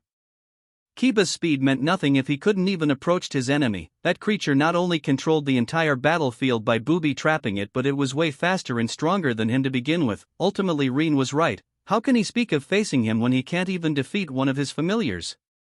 Issei was pissed. Not only did he fail his king, but he was taken down quite easily. But not only that, when he unlocked more power, it was just not enough, and Rean showed that he still wasn't even close to ever be strong enough to beat that strange creature he faced. Drake the dragon living inside his sacred gear even told him that it was holding back all this time. At any moment that creature could have easily killed him, and that made Issei very nervous and afraid. He was just beginning to understand just what kind of world he just joined. Akina was in pain. She still couldn't talk from that devastating attack to the throat she received from that strange creature. Apparently there was some kind of dark energy keeping the pain and injuries from being healed, and now she had to wait until it dissipated on its own before she could even heal her throat, let alone speak again. For the first time ever she was regretting letting out her sadistic tendencies out, though the way Rean ordered his familiar to silence her did turn her on a bit. But the worst thing about all of this is that her Wendigo type of magic was completely useless against that strange creature, leaving her defenseless against it. This hurt her pride as a queen. Rias was silently coming up with training methods. They might have gotten their asses kicked, but at least now she knew what she needs to work on to improve not only her but her peerage as well. Tomorrow they're leaving to a mountain house where they can train in peace for the next 2 weeks. It was a short time, but she was going to make sure she and her peerage are ready for anything. However, while all of this was happening, someone else was watching the battles that took place today in the open space in the back of the Occult Research Club. This person seemingly seemed to be undetected by everyone, since she was using a small colorful bird familiar to watch what was going on. She became amazed at the strength and power of the creatures under Rean's command and the strategies he had used against Rias and her peerage. Inwardly she was also very happy that Rean had refused to help Rias train for the battle against her brother. She was well aware that if he had agreed, her brother might not stand a chance, but she had to admit that Rean himself has caught her attention. Now she was looking forward to having her bird familiar followed him from a distance so she could watch what else this mysterious and quite powerful individual will be doing from now on. She was also very surprised to find out that Serafall Leviathan lives and is in a relationship with Rean, but that just made her more interested in him. Luckily she had heard that they were going to Kyoto, so as soon as she saw that they teleported away, she herself teleported her bird familiar to Kyoto to watch Rean exploit some more. Chapter 25. A quick war in Kyoto. Yasaka, the leader of the yokai faction, has been fighting off non-stop the hero faction leaders and yokai traders since yesterday morning. Many of her guards and comrades have fallen at the hands of these battle-crazed humans with sacred gears and fellow yokai against her rule. Even though her position was handed to her by Amaterasu, the goddess of the sun, these yokai still believe that with her death they can get control over Kyoto and the whole yokai faction. How utterly foolish! If that were to happen the moment, Amaterasu and the rest of the Shinto gods would immediately find out about this coup and their anger would have no bounds. It's why she isn't really concerned about the yokai traders, but these so-called heroes are the real problem. Most of them are very well trained and have access to some very rare and powerful sacred gears, especially the leaders who seem to have the true Longinus and Dimension Lost, two of the most annoying sacred gears to deal with. Even though she is a very powerful being, sitting at the high end of the ultimate level of power, she's still having difficulties fending these humans off, though she has learned some very important information out of them during their long battle. First, they seem to be under the orders of a higher being who had told them to attack here in the hopes of attracting the very powerful being that was felt some months ago. Second, these so-called heroes are reincarnations of long-dead heroes of the past, which, now that she thinks about it, makes them that much dangerous and hard to deal with. And finally third, they want her to open a dragon gate to bring Great Red, the dragon god of dreams, to this world. Not only was this the most stupid goal she has ever heard in her life, but there's no way she would that. Great Red's sheer presence would not only bring the destruction of Japan but bring about all sort of chaos to the world as a whole. And the reason these humans want to bring such a being to this world? They want to kill it. This was the first time Yasaka had cursed out someone out loud in her life, but damn it if she didn't have to do so to this bunch of snot-nosed kids who think they can actually kill a dragon god of all things. Fight and kill Great Red. Are they crazy? Just what makes them so sure they can even get close to it and not explode from his aura alone, let alone be able to harm it in any way? Foolish and just plain idiotic. She let these so-called heroes know exactly what she thought of their plans. Of course that kind of backfired on her because they were now more determined to bring her down and forced her to comply, especially that brute that liked to proclaim about being the reincarnation of Hercules, the Greek hero. Thankfully she was able to send Konu away from Kyoto. It was clearly evident that they wanted to use her as a hostage to force her to do what they want.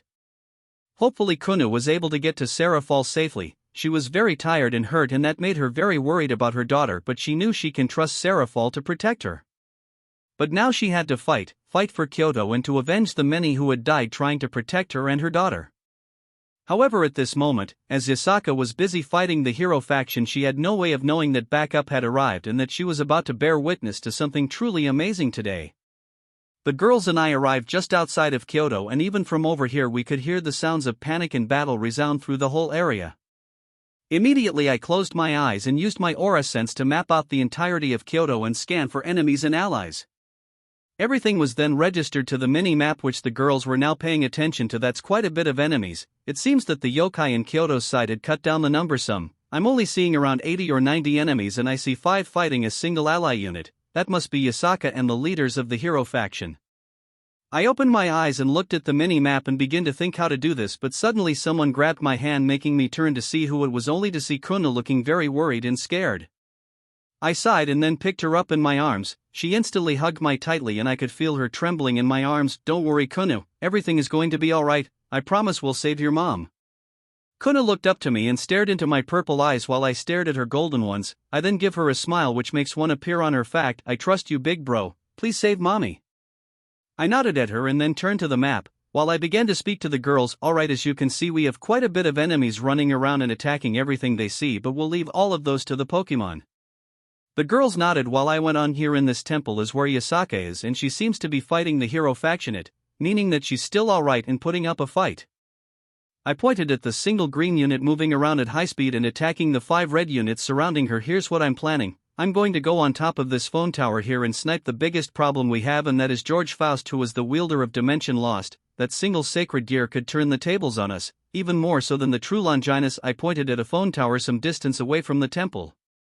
Konu stared at me with wide eyes in awe. It seemed that she's impressed with the way I'm planning to attack, while the girls intently listened to me. So Sakuya, Wiz, and Sarah Fall, you guys get close to the temple and get ready to teleport straight into your targets. Remember, deal with them fast and hard, don't give them a chance to use their sacred gear or balance breakers. Asia, you go ahead and deal with the injured. You're free to use resurrection, but try to hold on using it on civilians. In a panic they might just run intro trouble and get themselves killed again. Leave that for after the battle, okay? Asia frowned but nodded in understanding while lifting her little fists up to let me know she was ready. I then turned towards Yunyun. Yunyun, you go and help Asia and protect her while she's healing. Yunyun smiled and nodded. Okay, everyone will wait for my signal. As soon as I kill George I'll fire another arrow towards the sky. At that point everyone will attack, but first come my Pokemon. As soon as summoned my Pokemon, which began to immediately appear in flashes of white, I raised a big ward around the area to keep them from being seen or sensed. Once all my Pokemon appeared I turned towards them and smiled. Alright guys. Things are about to get chaotic, but we do our best work in chaos, right? All my Pokemon grinned and raised their fist or wings, flippers, and claws to show me that they were ready for anything, making me chuckled while the girls shared a giggle among themselves. Konu also raised her little fist in the air along the Pokemon. I patted her head causing her to laugh. Okay, as soon as you guys see one of my arrows in the sky, you will attack all the red units in the mini-map. Except the 5 in that big area in the middle of the map. Leave those to me and the girls. The rest are yours to deal with. Show no mercy and killed them quickly. Thank goodness I had raised a ward around all of us, because each and every Pokemon roared in excitement. though it did bring me quite a bit of pride seeing them so ready for battle. Haha, okay. Yuki, you and Kunu are coming with me. Once I deal with my first target, I'll teleport you and Kunu to her mom. Protect them while we take care of the other 4 targets, okay? Yuki the Alolan Ninetales walked up to Kunu, who happily hugged her, making me smile at the image. Alright, everyone get to your location and wait for my signal, let's go. Kunu, Yuki, and I arrived on top of the phone tower I chose for me to snipe on. I took a look around Kyoto. It was pretty much fire and chaos, but I knew all of that would change as soon as we made our move, so I decided to not waste any more time and got ready. I then turned towards Kunu and gave her a little pat on the head before walking up forward and summoning Excalibur in her bow mode. Let's do this, Excalibur. Excalibur giggled within my mind. Hee hee, you go this, Rean. I grinned and activated both Hawkeye and Aura Sense. I then focused my sight directly towards the temple where Yasaka and the hero faction leaders were fighting on. It didn't take me long to catch sight of Yasaka, who was moving at high speed and throwing fireballs of foxfire towards Jean and Heracles to push them back. I then took a further look back and saw Siegfried and Cao Cao standing further back and watching the fight, with their weapons at the ready. I think they were waiting for an opening to present itself so they could attack Yasaka. Further back was my target George, who was ready with a magic circle in front of him. He seems to be providing backup to the rest of his teammates, asterisk, so that's how they were able to take on Yasaka. They're ganging up on her and not letting have any room to attack Star. I then opened my eyes and used lock-on to make sure my attack wouldn't miss. I have to make sure to take George off the board. He's the key to all of the heroes' faction movements and their escape route, so I can't let him live. I then nodded to myself and kept my sight on George as I stood straight up and pulled on the string of Excalibur. As soon as I did, an arrow made of both Excalibur's holy light and my Stardust energy materialized, ready to be shot. My Stardust energy danced around me, but thankfully Astrea is suppressing its signature so I wouldn't be detected. I took a big breath and then focus on my target. I'm going to rely on my instincts to tell me when to shoot while I waited for everyone to get into position. Yasaka frowned as she began to breathe heavily. It had been hours since these 5 had cornered her, and even though she's been able to successfully keep up with them, they were relentless and it was beginning to take its toll on her body and mana reserves. Now they had switched to hit and run tactics, with the brute Heracles and the girl Jean keep attacking her constantly and keeping her pressured, while Siegfried and the leader of this lot Cao Cao keep attacking her at random, causing her to keep an eye out for them while still fighting the other 2. The worst thing about all of this is that the mage George was always ready to stop her from taking on her giant fox form. Overall, they were overwhelming her and it was a matter of time before they capture her. She knew that eventually she wouldn't be able to keep fighting at this pace, but she refuses to give up. She was certainly not going to make it easy for them either. Cao Cao saw that Yasaka was finally slowing down and decided to speak. Just give up, Lady Yasaka, and help us with our goal. It's only a matter of time before Kyoto falls and you with it. Yasaka growled and glared at Cao Cao, who only arrogantly grinned at her in response to her glare. You must be insane if you think I would help you bring such a being into this world. You must know the kind of destruction and chaos it would cause to just open a dragon gate, much less bring a dragon god into this dimension. But her only response was the cocky smiles of these 5 individuals, causing her to narrow her eyes. Just what makes you so confident that you can take on Great Red? You're just humans with sacred gears. Cao Cao continued to grin. That may be, but we're not working alone, plus our leader will be helping us. I think we have a good chance in taking down that monster. Now Ju dash. However, whatever Cao Cao was about to say was cut off when George's head suddenly exploded by some sort of purple projectile that then collided against the ground and caused a big explosion, disintegrating George's body, causing everyone to cover themselves in order to avoid getting hurt by the flying debris. However, before anyone else could react, another glowing projectile was fired again, time into the air, where once it reached high into the sky it exploded as well, unleashing quite the beautiful show of purple light. It was then that Chaos Deck ended upon Kyoto, as many unknown and quite powerful creatures began to attack the yokai traders, who had no chance against these beings who were fighting ferociously with what seemed the wrath of the elements themselves. Yasaka watched in disbelief as a giant green dragon appeared out of nowhere and roared as some sort of beautiful rainbow-colored bird, and a shiny silver dragon-like being came along with the dragon. Then these beautiful and quite powerful beings' sheer presence made the traders widen their eyes in horror. Inwardly though, Yasaka was very happy to see them so terrified. That should teach these traders a lesson for daring to help these human attack her and her daughter. Even from here she could see all kinds of creatures attacking the traders, and she just couldn't believe what was happening right now. She however didn't get a chance to wonder anything else because 3 of her enemies screamed in pain, causing her to focus on them.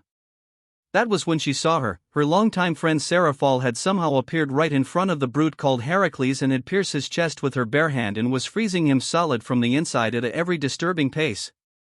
She then looked to Jean, who had someone with glowing red eyes and wearing a maid uniform standing behind her while stabbing her through the chest with a dagger. The maid, who suspiciously looked a lot like Graphia Lucifuge, just smaller and younger, suddenly ripped her dagger out of Jean's back and snapped her finger. In a blink of an eye, Jean was then surrounded by a countless amount of daggers floating in the air, which then suddenly shot forward. All of them pierced Jean's entire body, splattering blood all over the place, instantly killing the girl. Yasaka then turned to the last of her enemies, screaming in pain, only to see a very beautiful brown-haired woman grabbing hold of Siegfried by the back of his head while draining what seems to be all the water from his body, slowly turning him into a dried-up mummy of sorts. But before she could ask or even mutter a word, someone else suddenly appeared into the battlefield in what seems to be an instant teleportation, something that she has never seen before. A young man with black hair who was holding Kunu in his arms, her daughter, who upon seeing her smiled brightly at her mom. "You're okay." Yasaka watched, still stunted at what she just saw happen, as Kunu jumped down from the young man's arms and ran to her with what seems to be a beautiful white nine-tailed fox following close behind her. Yasaka didn't have any more time to think before she had to catch her daughter, who launched herself into her arms. "Kunu, you're okay. But what's going on? Who are these people with Seraphol?" Her daughter gave her a very cheeky smile and pointed at the young man. "That's big bro Rean. He's Lady Seraphol's boyfriend. The one with the cool maid uniform is Sakuya. And the other pretty lady is Wiz. She makes very tasty candy and cakes." Yasaka blinked after receiving such a detailed response to her questions until a chuckle made her focus on the one named Rean. "Well, it's nice to meet you, Lady Yasaka. I'm Rean Hayashi. Seraphol has mentioned you a couple of times, so I'm happy to finally meet one of her friends. We also came to help after Kunu explained what happened." Yasaka nodded and then turned towards Seraphol, who just shattered Heracles into so many pieces, and then turned to waved at her hello, which made Yasaka giggle at the silliness of her friend. Was having finished with her target, she then dropped his dead and dried up body into the ground and collected the swords he had on them and put them on her pocket dimension before walking up to Seraphol and give her a high five. Chow Chow could only just stand there completely stunned at how fast the tables were turned on them. He definitely wasn't expecting a surprise attack like this, and that was a mistake that had cost too much. Because of that, they were completely taken off guard, and now not only had George died but Heracles, Jean, and Siegfried as well. It was those facts that finally registered in his mind that made Chow Chow growl and point his true Longinus at who seems to the leader of this group and fire a beam of holy light. Only for the beam to be easily caught by Rean, who turned to stare at Chow Chow, who then in response began to put even more energy into the beam of holy light in hope of taking down this new enemy. Yasaka watched in awe at the ease in which Rean had caught that beam of holy light. Needless to say that this proves what her instincts were screaming at her. Rean was very powerful. Suddenly the sounds of battle, screams of agony and explosions began to resound around the entire area, and Chow Chow could only wonder just what was going now. Meanwhile, the Pokemon had immediately moved out the moment they saw Rean's signal in the sky. Each and every one of them used their abilities to the fullest to not only take their enemies down quickly but also without giving them a chance to even run away. Greninja and Lucario moved at high speed as they took down their targets as quick as they could. Greninja used Night Slash to behead them, while Lucario used Extreme Speed and Meteor Smash to crack open the head of his targets. Pidgeot would use Tailwind and Steel Wing to cut open his targets as she dropped on them from the sky, while Frostlass would vanish and reappeared behind her targets and freeze their heads with Ice Beam and then shattered them with a wave of her kimono sleeve-like arm. Charizard would fly around and use Dynamic Punch to blow any enemies into many pieces in his way. Gardevoir would elegantly walk down a street while using Psychic to twist her target's body until every bone in their body was crushed and then unceremoniously throwing the bodies to the side. Serperior and Milotic chose to slither around silently together and crush their targets with Wrap and Constrict while dragging them away into the darkness. Wigglytuff would use Sing to put her enemies around her to sleep, while Umbreon and Vaporeon would finish them off by using Bite and Ice Fang in their necks or blast them away with Water Pulse and Shadow Ball to the head. Lilligant would cheerfully dance around while using Petal Dance to attack and overwhelm her targets, who couldn't even dodge the onslaught of pink petals cutting into them. Flygon flew around and used Sand Tomb to trap her targets, while Scizor, Sceptile and Ampharos ran around and finished off the trapped enemies with X-Scissors, Leaf Blade and Thunder Punch. Delphox rode on top of Lapras, who was using Psychic and Surf to move around in high speed, while Delphox shot down any enemies in her sight with Mystical Fire. Both Dragonite and Nidoking were back-to-back attacking with Dragon Claw and Poison Jab. The few enemies who actually dare fight back, these enemies didn't stand a chance against these Pokemon powerhouses. Snorlax rolled around with rollout and high speed throughout the streets of Kyoto while crushing any enemy that got in his way. Suicune ran from place to place with Mimikyu riding on her back. The Aurora Pokemon would use Ice Beam and Scald to any enemy she found, while Mimikyu used Shadow Claw to take down any enemies trying to attack Suicune from the back or her sides. Mew floated around while giggling and teleported any civilian in danger to safety while using Psyshock to bring down anyone who tried to stop her. Solgaleo and Diancie, being the newest ones of the group of Pokemon, decided to stick around Asia and Yun to protect them from anyone attacking them while they help anyone they found. Ho-Oh, Lugia, and Rayquaza stay up in the sky and would drop down to scare any foe away from civilians. Say what you will about the traitors, but they weren't brave or stupid enough to face any of these three beings that they were giving out a sense of divinity with their sheer presence. Still, it didn't matter what the traitor yokai did, they were instantly killed off by another of the Pokemon. Their hopes of finally ridding themselves of Yasaka and ruling Kyoto were abruptly destroyed before they even noticed something was wrong. Meanwhile, sensing an attack heading my way, immediately turned around and caught it in my hand, stopping from reaching me. Suddenly the beam increased in power and intensity, but to me it was nothing and I just stared into Chow Chow eyes. Chow Chow glared, "Just who are you? Where did you even come from? Why are you defending that thing behind you? You're human, right? Then you must know that the thing behind you is a monster that preys on Humdash." I, however, wasn't interested in his speech, so I summoned Excalibur in her Tachi form on my other free hand and swung it along the ground. Demon Fong. A shockwave of purple energy traveled across the ground towards the leader of the hero faction, forcing Chow Chow to let go of his attack to dodge mine. "I have no interest in your recruitment speech. It might work on most, but I couldn't care less about what you think, inhuman. I'm afraid you're mistaken, but it doesn't matter, you're too dangerous to let live." Chow Chow glared towards me, but I didn't care and used Sonido to appear in front of him. It seems that all of his experience fighting supernatural being helped him, because he was able to block my horizontal swing with his true Longinus, but he was sent flying back from the strength behind my strike. Chow Chow, after flying back for a while, spun around in mid-air and landed on his feet. He was about to attack with his sacred gear, but I reappeared beside him and thrusted Excalibur forward. Hurricane Thirst. Chow Chow barely dodged my attack, but the wind engulfing Excalibur suddenly imploded, sending wind blades out and cutting into Chow Chow. The winds then sent him once again flying through the air. I then turned Excalibur into her bow mode and pulled on its string while an energy arrow materialized, and I then let it loose. Glimmer Shot. I fired the energy arrow, which then turned into 5 purple energy arrows in quick succession, which then homed into the still in the air Chow Chow. The energy arrows flew fast and hard. The hero faction leader was able to see them coming and tried to block all of them with his true Longinus. But to his shock, the arrow avoided his spear and all of them hit his body at the same time, causing him to grunt in pain as he finally lands on the floor in a heap. I wasted no time and turned back Excalibur into her Tachi form and Sonido besides him and thrust Excalibur downward towards Chow Chow's chest, who desperately tried to block my attack with his spear, only for it to shatter the moment Excalibur impacted against it. Chow Chow then let out a gasp of pain as my blade pierced into his chest, and he then looks up at me in shock to stare into my icy eyes, only for me to suddenly twist the Excalibur, causing one last gasp to escape Chow Chow's mouth until he then slumped into the floor dead. I then harshly ripped out Excalibur from Chow Chow's chest and stood up. I let out a sigh as I stared at the corpse of the leader of the hero faction. Suddenly Excalibur spoke up to me. "Rean, you see that orb on the ground besides the body of your foe?" I turned to look to what she was referring to, and I immediately noticed a glowing white orb on the ground. It was small and was in the middle of vanishing slowly. "Yes, I see it. What is it?" Excalibur wasted no time to answer my question. "That's what's left of the core of that holy spear he was wielding. Touch it with my blade. I think I can unlock a new form if I absorb it." Intrigued, I decided to quickly do what Excalibur asked me to do and touched the orb with the tip of Excalibur's blade and watched as the orb was absorbed by her. Excalibur hummed for a bit and then suddenly began to glow and changed form. I then found myself holding a spear with a long arrow-like head. I spun it around for a bit and then nodded to myself. "Nice. Now I know what other class to pick once I master the hunter class. Thank you, Excalibur." Excalibur giggled within my mind. "Don't mention it, Rean.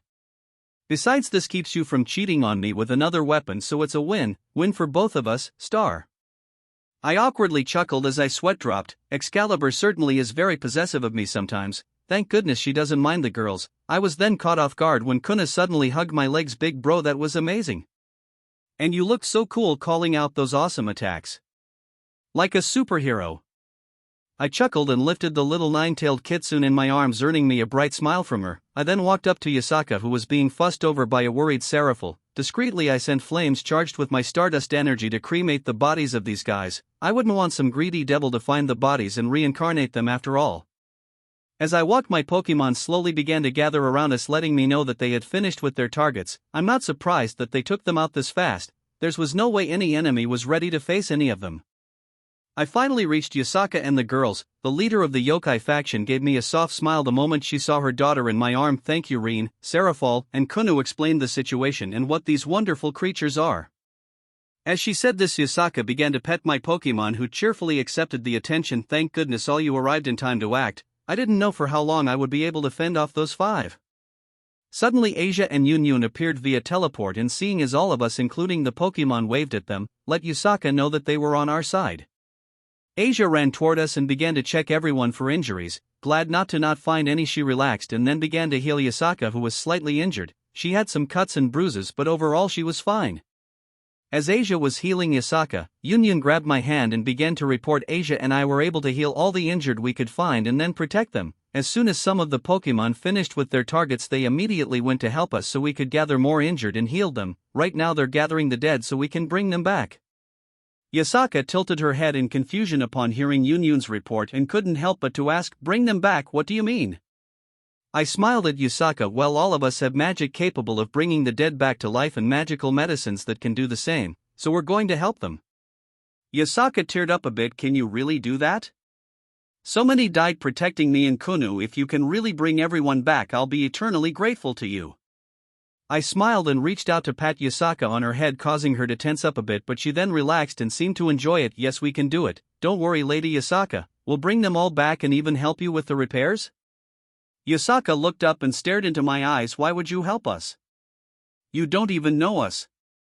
I just grinned at her. Because you're a friend of Seraphil and that makes you our friend as well. Plus Kunu would be sad if all of those people stayed dead and we wouldn't want to make her sad, right? Yasaka blinked and nodded. I then stopped patting her head. The nine-tailed fox pouted a bit. It seems like she was really enjoying it, which Seraphil noticed right away, and she grinned at Yasaka, letting her know that she saw her, causing the leader of the yokai faction to blush and glare at her friend. After that, all of us went to where the dead were gathered. I sent some of my Pokemon back so we wouldn't be too crowded, but kept Yuki, Gardevoir, and Lilligant with us because they wanted to help. Especially Yuki, who wanted to stay at Kunu's side, since even though she seemed happy that her mom was safe, she was still quite sad about the many deaths caused by this attack on Kyoto, especially the death of those that tried to protect her at the cost of their lives. It took a good portion of the rest of the day and the entire night to bring everyone who was tagged in our mini-map as allies back to life.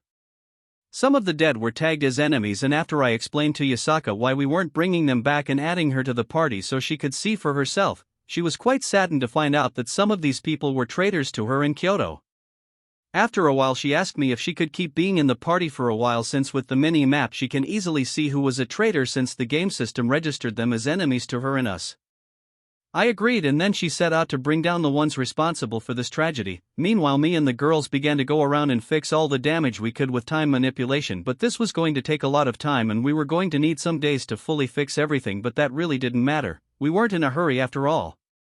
Sakuya was the best and quickest at this, but it is still a big project. Thankfully Yasaka allowed us all to stay at her palace, which delighted Kunu to no end. Over the course of a few days we got to know both Yasaka and Kunu better, and we all came to regard them as good friends as we continued to fix everything that was damaged. A week passed by as we kept ourselves busy helping Kyoto and enjoying our time touring this beautiful city in our free time. We had decided to take this a short vacation since we were here after all. Today, however, Yasaka has called all of us to her office because she wanted to talk to us about everything that had happened, and so all of us went to go meet up with her. As soon as we arrived, she greeted us with a smile on her face and allowed us to take a seat in front of her desk. It seems like she had prepared some seats for us to be comfortable while she spoke with all of us. After taking a seat, Yasaka immediately spoke. I want to thank all of you for everything you've done for Kyoto and the yokai. Thank you, everyone. Yasaka bowed a little and all of us smiled at her in response. Seraphil then spoke. You don't have to thank us, Yu-chan. We were happy to help you. Yasaka smiled at her old friend. I honestly didn't think you would, Sarah. I would have been happy with you just protecting Kunu. I know that helping another faction leader would have caused you some problems, but it seems that I forgot the sort of person I'm dealing with." Yasaka shrugged and shook her head. Sarah fall deadpan at her while her eyebrow began to twitch. "That didn't sound like a compliment, Yu-chan." But Yasaka ignored her and turned towards me, so Rean Hayashi's Sarah fall suddenly yelled, "Hey! Don't ignore me." But Yasaka did so anyways and continued on. "I heard that the current heir of the Hayashi had left the clan and married a mage that resulted in 2 children. To think that one of those children would save me and my daughter." I frowned in response to what she just said. "Please don't associate me with the Hayashi living in Kyoto. I rather not have anything to do with them." Yasaka frowned but nodded. "I see. I apologize if I touched a sensitive matter, but I am glad to hear that they had nothing to do with this. The Hayashi clan are a very famous family of monsters hunters, so the yokai don't really have them in high regard even though they're supposed to be our allies. I was a little worried that they sent you to help or something like that. That would mean that the current Hayashi had wants something, and that never is a good thing." I closed my eyes and shook my head. "Don't apologize. You were just looking out for your people in Kunu. Don't worry, I only carry the name of Hayashi, but I want nothing to do with them and their old-fashioned ways. Plus, as you can see with my girlfriends, I don't really care about races like they do." Yasaka and the girl smiled at me. Sarah fall giggled and then spoke. "That's true, your harem is certainly impressive, Rean. You have me a Maou. Yun the mage. Was the ex-lich now goddess of water. Sakuya the chronomancer / super maid, and Asia the nun." Asia blushes deep red and I raised an eyebrow. "When did Asia join the harem? I wasn't even told about this. Since when?"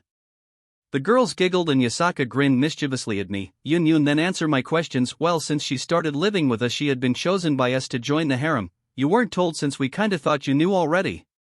I gaped at the sheer cheerful way she delivered those answers, while Asia suddenly spoke. But I'm not ready.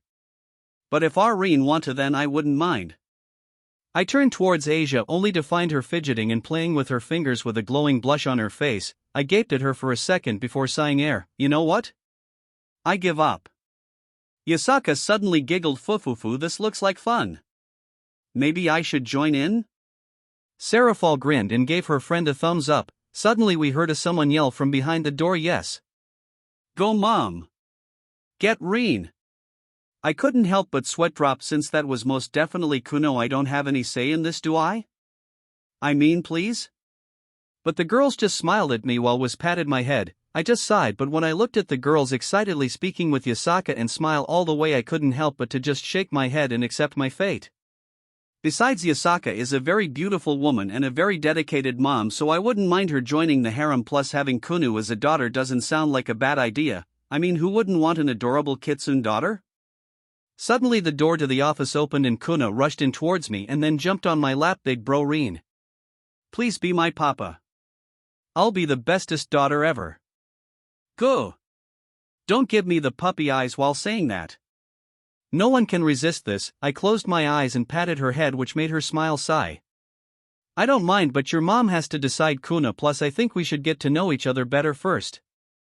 Kuno tilted her head and Yasaka then spoke up. "Well, in the supernatural world it's usually the very powerful who attracts mates, and trust me, Rean, even though you're somehow suppressing your energy, I can tell you're incredibly powerful. That's a very attractive trait, especially to yokai." As Yasaka said this she winked at me and I just chuckled since I knew this from the anime, but still it is quite a shock to actually witness how fast it works. Goddamn anime logic. I then turned my gaze towards Yasaka and sighed. "Well, if you want to do this, I don't mind. Plus I have always wanted a big family. The girls are just really dedicated to fulfilling that dream of mine, but you first need to know a few things about me. Well, all of us really." Yasaka nodded. Yuki then walked into the office and closed the door with a tail. She then walked up to me and sat on her hunches besides me. Yasaka then spoke up. "Does it have to do about those beings that helped during the battle?" I nodded. "Among other things, but it is quite lot, so bear with me, okay?" Yasaka smiled and gave me a nod to let me know that she's going to pay attention, and then I told her about the system, the Pokemon, Excalibur, the fact I'm a dragon god and that Wiz, Yun and Sakuya come from different worlds. Yasaka intently listened to everything I told her, and after I was done she leaned back on her chair and sighed. Amazing. To think a Hayashi would not only awakened his full dragon powers but also became a heavenly dragon. But no only that, you also have multiple beings with the power to defeat anything in this world under your command. If I didn't know that you were a good person I would be terrified of you, Rean. I nodded in agreement. "Yeah, I wouldn't blame you, plus I want to stay neutral, I want nothing to do with most of the factions." Seraphal nodded and then spoke up, yeah. I wouldn't want any other devil to get their greedy mitts on Rean. Ever. The girls nodded since they all understand that I want the freedom to do what I want and to live how I want. It's the main reason that we have been training like crazy. So we can protect each other and our freedom as well. Yasaka nodded in understanding. As a yokai, she can understand the desire for freedom. All yokai yearn to be free since they're animalistic by nature, so she agrees with Rean's sentiment.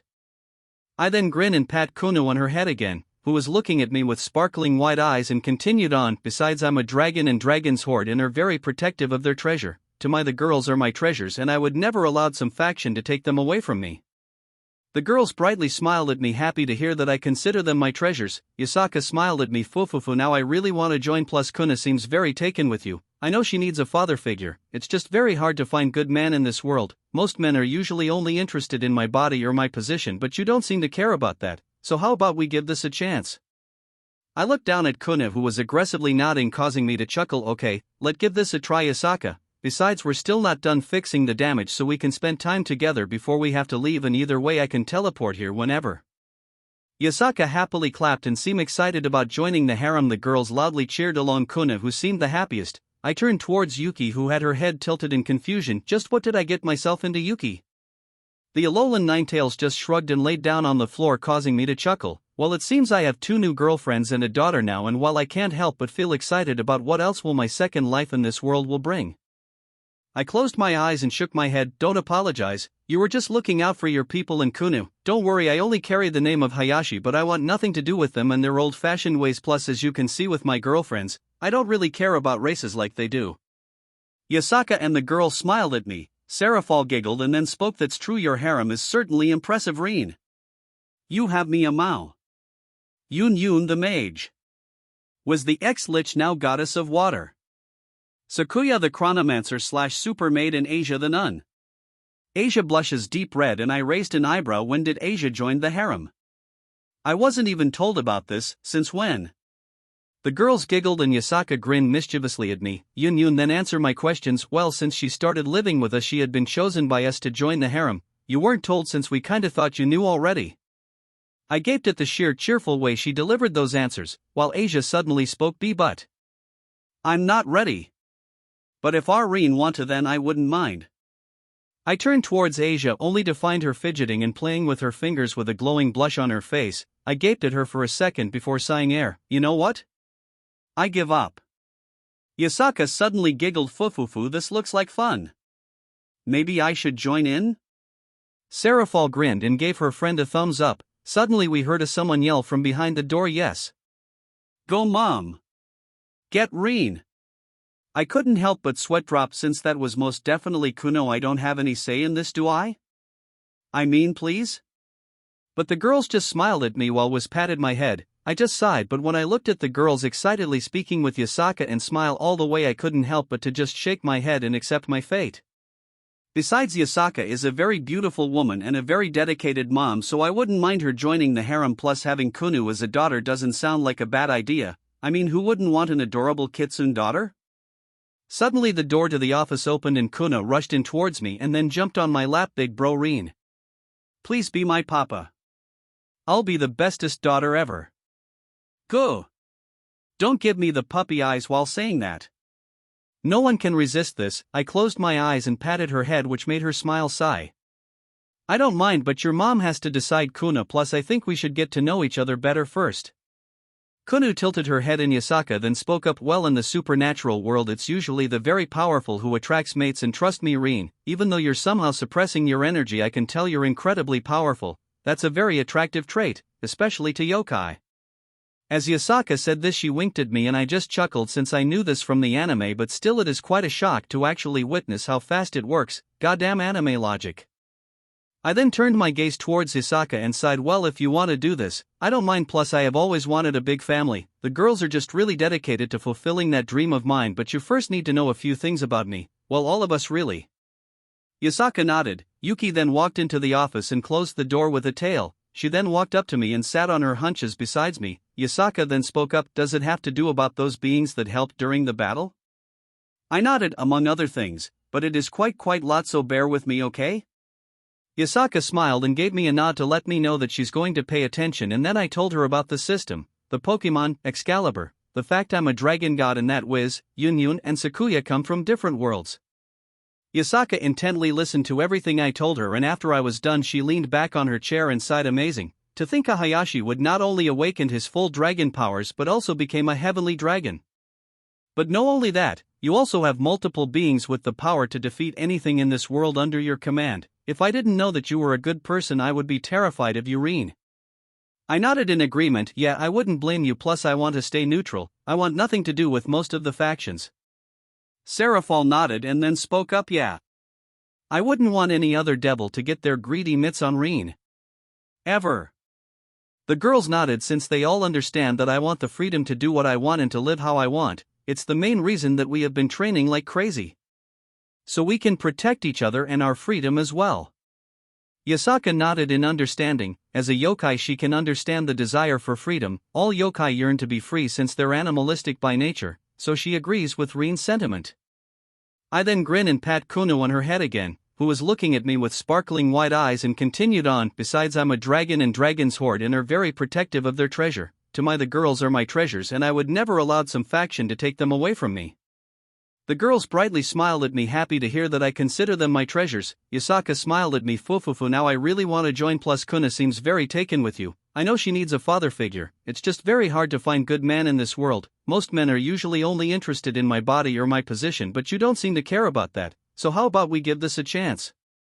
I looked down at Kuna, who was aggressively nodding, causing me to chuckle. Okay, let's give this a try, Yasaka. Besides, we're still not done fixing the damage, so we can spend time together before we have to leave, and either way I can teleport here whenever.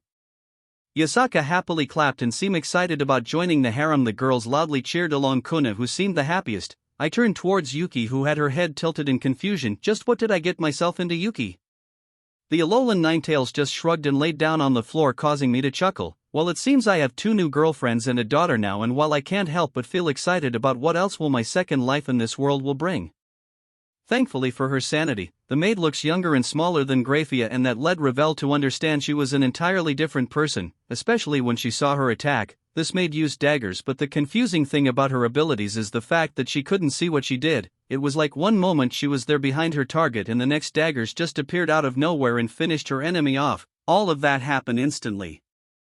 Then there was the other woman. She had grabbed the one wielding 4 swords by the back of the neck and proceeded to drain him of all his liquids, leaving him nothing short of a dried up mummy, and again this all happened within seconds. And then there was Rean himself. She immediately recognized the spear being wielded by his target. How couldn't she? Every devil knows about the true Longinus after all, but all of that meant nothing to Rean, who took out a long Japanese sword that not only did it give off far more holy energy than the true Longinus, but it easily shattered it as well. Ravel, after watching all of this, was eternally thankful that Rean seemed to want nothing to do with Rias, because otherwise she didn't think her brother would have survived.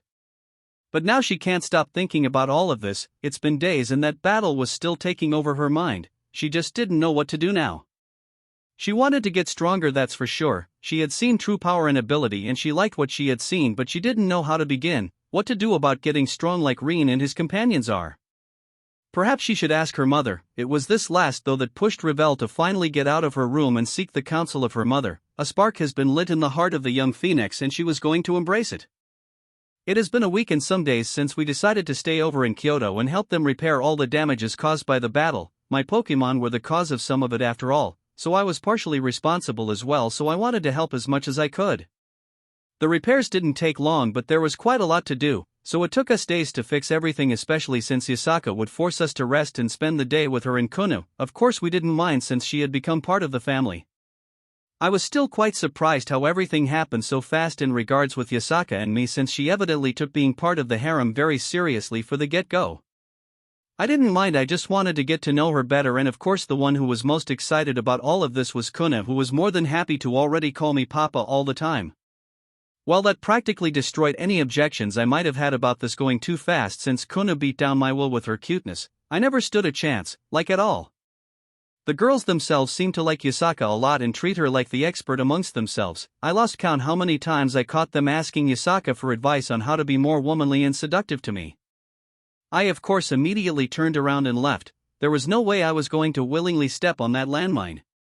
Later Sarah Fall confessed to me that she had been planning to have Yasaka join the harem for a long time now. Apparently this was the reason why she would visit Yasaka and gloat about me non-stop in an effort to make her interested in me.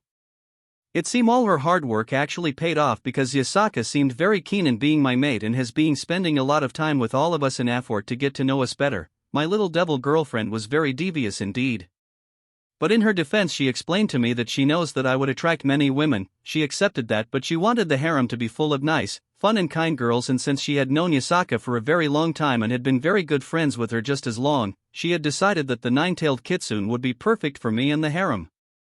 I just chuckled and hugged the tiny Maou. She's always doing things like these to make sure everyone is happy and I really like that about her.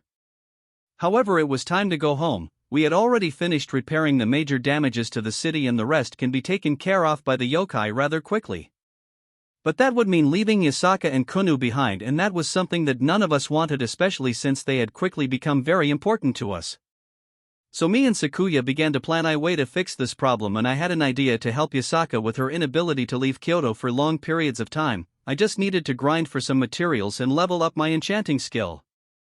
I spent the last few nights in the instant dungeon grinding non-stop for hours, and I mean a lot of hours, until I had finally succeeding in creating what I believed was my most advanced enchanted magical artifact to date. Good thing I don't need sleep or I would have passed out the moment I finished, but now I was ready for when we had to leave.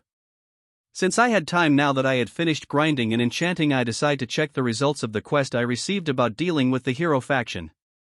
First, I received 8 common Pokemon tokens since my Pokemon had dealt with a little over 80 traders. This was great because I had a bunch of Pokemon I wanted to add to my team. The first one was a Ghastly, male, then a Tyrant, male, and a Cutiefly, female, a Ghost and Poison type Pokemon, a Rock and Dragon type Pokemon, and finally a Fairy and Bug Pokemon. These 3 Pokemon become powerhouses once they evolve into their final form and are some of my favorite Pokemon, especially Tyrant and Ghastly. Then I used 3 tokens to summon 3 more EVs since I want to get a Jolteon, male, Flareon, male, and Leafeon, female, since I really want to start working towards getting all the EV evolutions. The other 2 tokens I'll be saving them for later, might as well start stockpiling some of them. Next I checked on my new skills. The first one is the spell Reflect, which does as the name implies. Like in the Kingdom Hearts series, it creates a barrier around me in the form of an orb that absorbs both physical and magical damage and then bursts, returning the damage to the target. What makes this spell great is the fact that I can cast it while moving and it's quite fast. Of course it's low level now and it's on its first stage, but as soon as I master it, the next level of the spell will unlock, evolving the spell to Reflera and then Reflega later on. Next is Spirit Gain, which increases HP and EP by a 20%, a great perk to have, especially for the girls, and then it's the perk across the board which allows all enemies units to receive the same amount of damage as the target I'm attacking. The range is quite small for now, but as it levels up the range will increase, allowing me to fight a single enemy unit and damage all of them at the same time as well. A cool and interesting perk. Then last but not least, Counter, the Final Fantasy Tactics version, that is. When this perk is activated, any physical attack I receive I will automatically counter, or rather my energy will instantly retaliating against the one who hit me. A nice addition to my arsenal. Of course I'll be giving these skill to the girls as well since they'll be useful to them. I'm sure they'll be able to take advantage of them too, and now all I have to do is wait for us to go home. The day before our departure from Kyoto, Yasaka called us back to her office and all of us immediately went to meet with her. As soon as we arrived, we all sat around her desk as usual now, since we would always visit her while she was working to give her some company and spend time with her. She smiled at us and then proceeded to speak. Once again, I would like to thank all of you for what you've done for Kyoto and its people. We're all very grateful to all of you. We all just smiled at her and nodded. We know the yokai were very grateful and happy with us since they have been very friendly and kind to us since we had arrived. Yasaka then grinned. Honestly, I also want to thank all of the girls for allowing me to be a part of all this. I can honestly say that I had never had so much fun in my life, and Kunu has been more cheerful now that she has a papa to spoil her. Thank you everyone. I blushed and chuckled. In all honesty, it should be me who should be thankful that such beautiful woman would want to be with me. The girls, however, fist pumped in victory, causing a giggle to escape from Yasaka, who then continued on. I would like to ask all of you a favor. Everyone noticed how serious she seemed now and we all gave her our full attention. I nodded at her to let her know that we're listening to her. You can ask for anything, Yasaka, you know that already.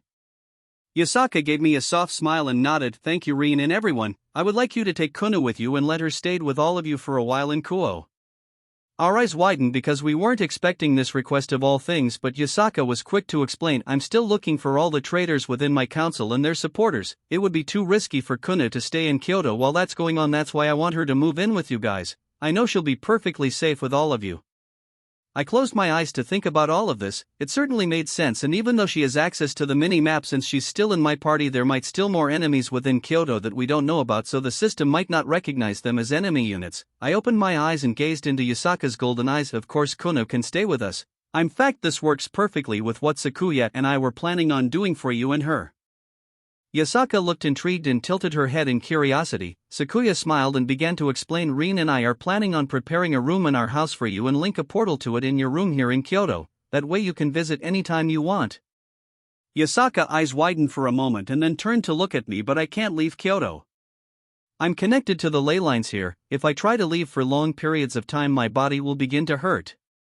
Yasaka looked down and looked very sad about this fact. We already knew this, and we can tell that she would prefer to spend time with us than being stuck here in Kyoto, but I just smiled and get up from my seat. I then walked around her desk and reached out to give her a pat on her head. Don't worry, Yasaka. I already have something planned for that. Yasaka looked up to me while I was patting her head and saw me take out a necklace out of my inventory. I smiled at her and then handed it to her. I spent the last few days working on this non-stop. I called it Gaia's Embrace, and it will allow you to stay connected to the ley lines no matter where you go. I use time and space enchantments to be able to do this. Boy, did I destroy a lot of materials making this, but I wanted to help you be able to move around more freely, and with this now you can go wherever you want to. Yasaka stared up at me for a while. It seems like her brain was processing what I just told her, and I could tell the moment she realized I said meant, because she teared up and hugged me tightly, which I immediately returned. Now she can be with us when she wants to, and with this she officially became a member of our family. Afterwards I also gave her all the skills, perks, and spells I had given to the girls to help her grow in power. Now Yasaka was beyond even her goddess Amaterasu, something that she was very happy about because Amaterasu is quite the troublemaker, and now Yasaka can bully her into behaving. She also offered me the chance to become a bounty hunter for the yokai faction, which entails getting missions from her that would send me all over Japan or the world to hunt down monsters or do investigations. However, this request wouldn't be often since she wanted me to Anki Dale with things if they're particularly bad. I agreed because it sounds like a great way to get even more quests from the system, which meant more rewards for me and the girls. The rest of the day was spent spending time together and packing the few things we had bought over our visit in this beautiful city of Japan. Kuna was very happy and excited that she gets to live with us, and the Pokemon were also very happy with that decision as well, since they all love her too much. To them, Kuna was a baby and they treated her as such. Yuki especially spoils her and even cleans her with her tongue while they're cuddling. It's honestly a very adorable sight to see. The next day we all woke up early and got ready to leave since Yunyun, Asia, and I have school to go to. Sarah Fall needed to get to her office at home and get to work while Wiz and Sakuya had the shop to open.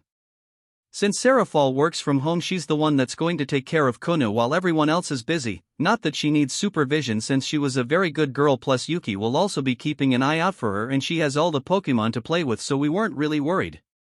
After saying our goodbyes and Yasaka stealing a kiss from me, which caused all the girls to demand one as well, we all then teleported back to Kuo and went about our day.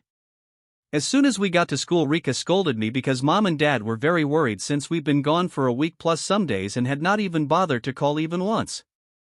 I was already dreading meeting with Mom, who had told Rika to drag me to the house to meet with her. I had no choice but to use my most powerful weapon available to me.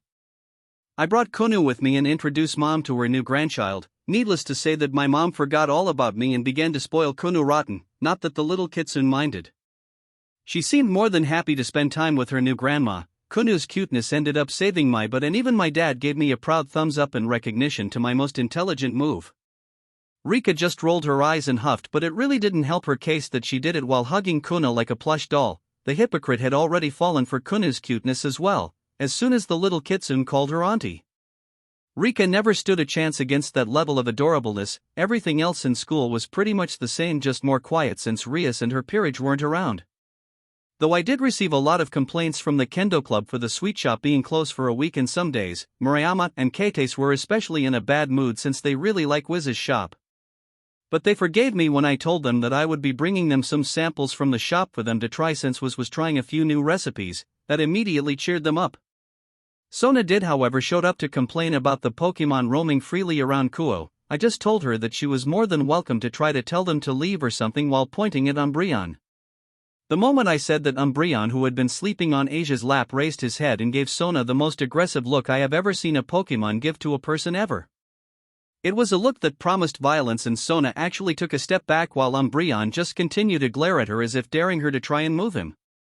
Of course, having seen how powerful my Pokemoner, Sona did the smartest decision she could make at the moment. She turned around and left immediately. Umbreon just huffed and went back to sleep on Asia's lap, who giggled and patted his head like he just didn't threaten Devil into submission.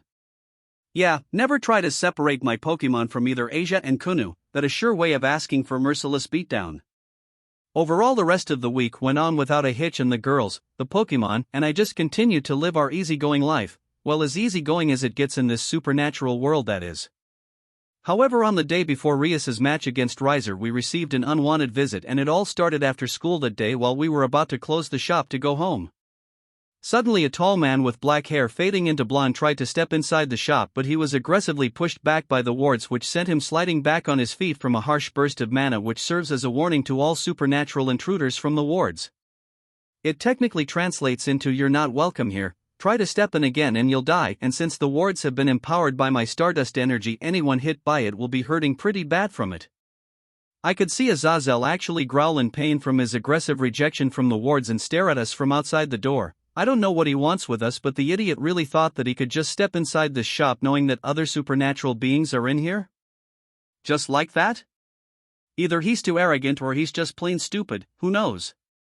In any case, I huffed and then walked up to the door. "Girls, I'll be having a talk with this crow. You guys finish cleaning up?" The girls nodded at me and went about to finish cleaning and closing the shop, making smile about the fact that they trust me well enough to handle the situation by myself, and so I stepped outside and stared at the governor of the Grigori. "You really thought you could step inside, just like that? What was your plan? To scare us? Or perhaps you wanted to show off a bit?" Azazel stood up straight and then began to scan me. I honestly didn't expect this type or level of defenses. "I know you're not human, but I can't sense anything from you, which is weird. So you were the one to help Seraphol clean up our stray members a few months back, huh?" I just raised an eyebrow and frowned. "If you mean Rainier and her 3 friends along a shit ton of stray exorcists, then yes, I was the one to help Seraphol with that. So what? Are you here to complain about the death of your subordinates?" Azazel frowned and shrugged. "No, not really, kid. We received the bodies of the stray exorcists from Seraphol herself, pretty much proving that these fallen angels were caught doing something that made a Maou very mad, so I really can complain about it. Whatever happened to them was their responsibility, but I did grow curious as to what happened to Rainier, Miltold, Donaseek, and Calawarna since I didn't receive their bodies." I frowned. "I'm pretty sure he doesn't really care about his subordinates' bodies. More than likely he's fishing for information or something." Rainier's body was frozen solid by Seraphol and then shattered out of existence. The male fallen was crushed behind a door I sent flying when Seraphol and I decided to deal with their presence on our town, and Seraphol then killed and completely destroyed the other 2 fallen when they tried to run away. There was nothing left of them, and I cremated the male fallen's body." Azazel just stared at me in disbelief before he began to speak. "And the poison used on the stray exorcists?" I just shrugged mine, and before you asked, I destroyed the magical artifact those fallen angels were going to use to extract Asia's sacred gear from her. Seraphol thought it would be too dangerous to leave it alone and asked me to destroy it. Azazel looked down and scratched his head. "Did you rescue Asia?" "The Grigori were supposed to get her and help her. I just didn't think Rainier and her lot would try something like this. I just closed my eyes. Asia is living with us, so you no longer have to worry about her. Is that all?" Azazel frowned and waved his hand in surrender. "Relax, kid. I just wanted to meet the person who Seraphol would actually work with. Despite her friendly demeanor, that woman doesn't trust easily. Plus, I also heard a rumor. Almost 2 weeks ago, Kyoto was under attack. A group of people and creatures suddenly appeared and single-handedly killed everyone involved in the coup."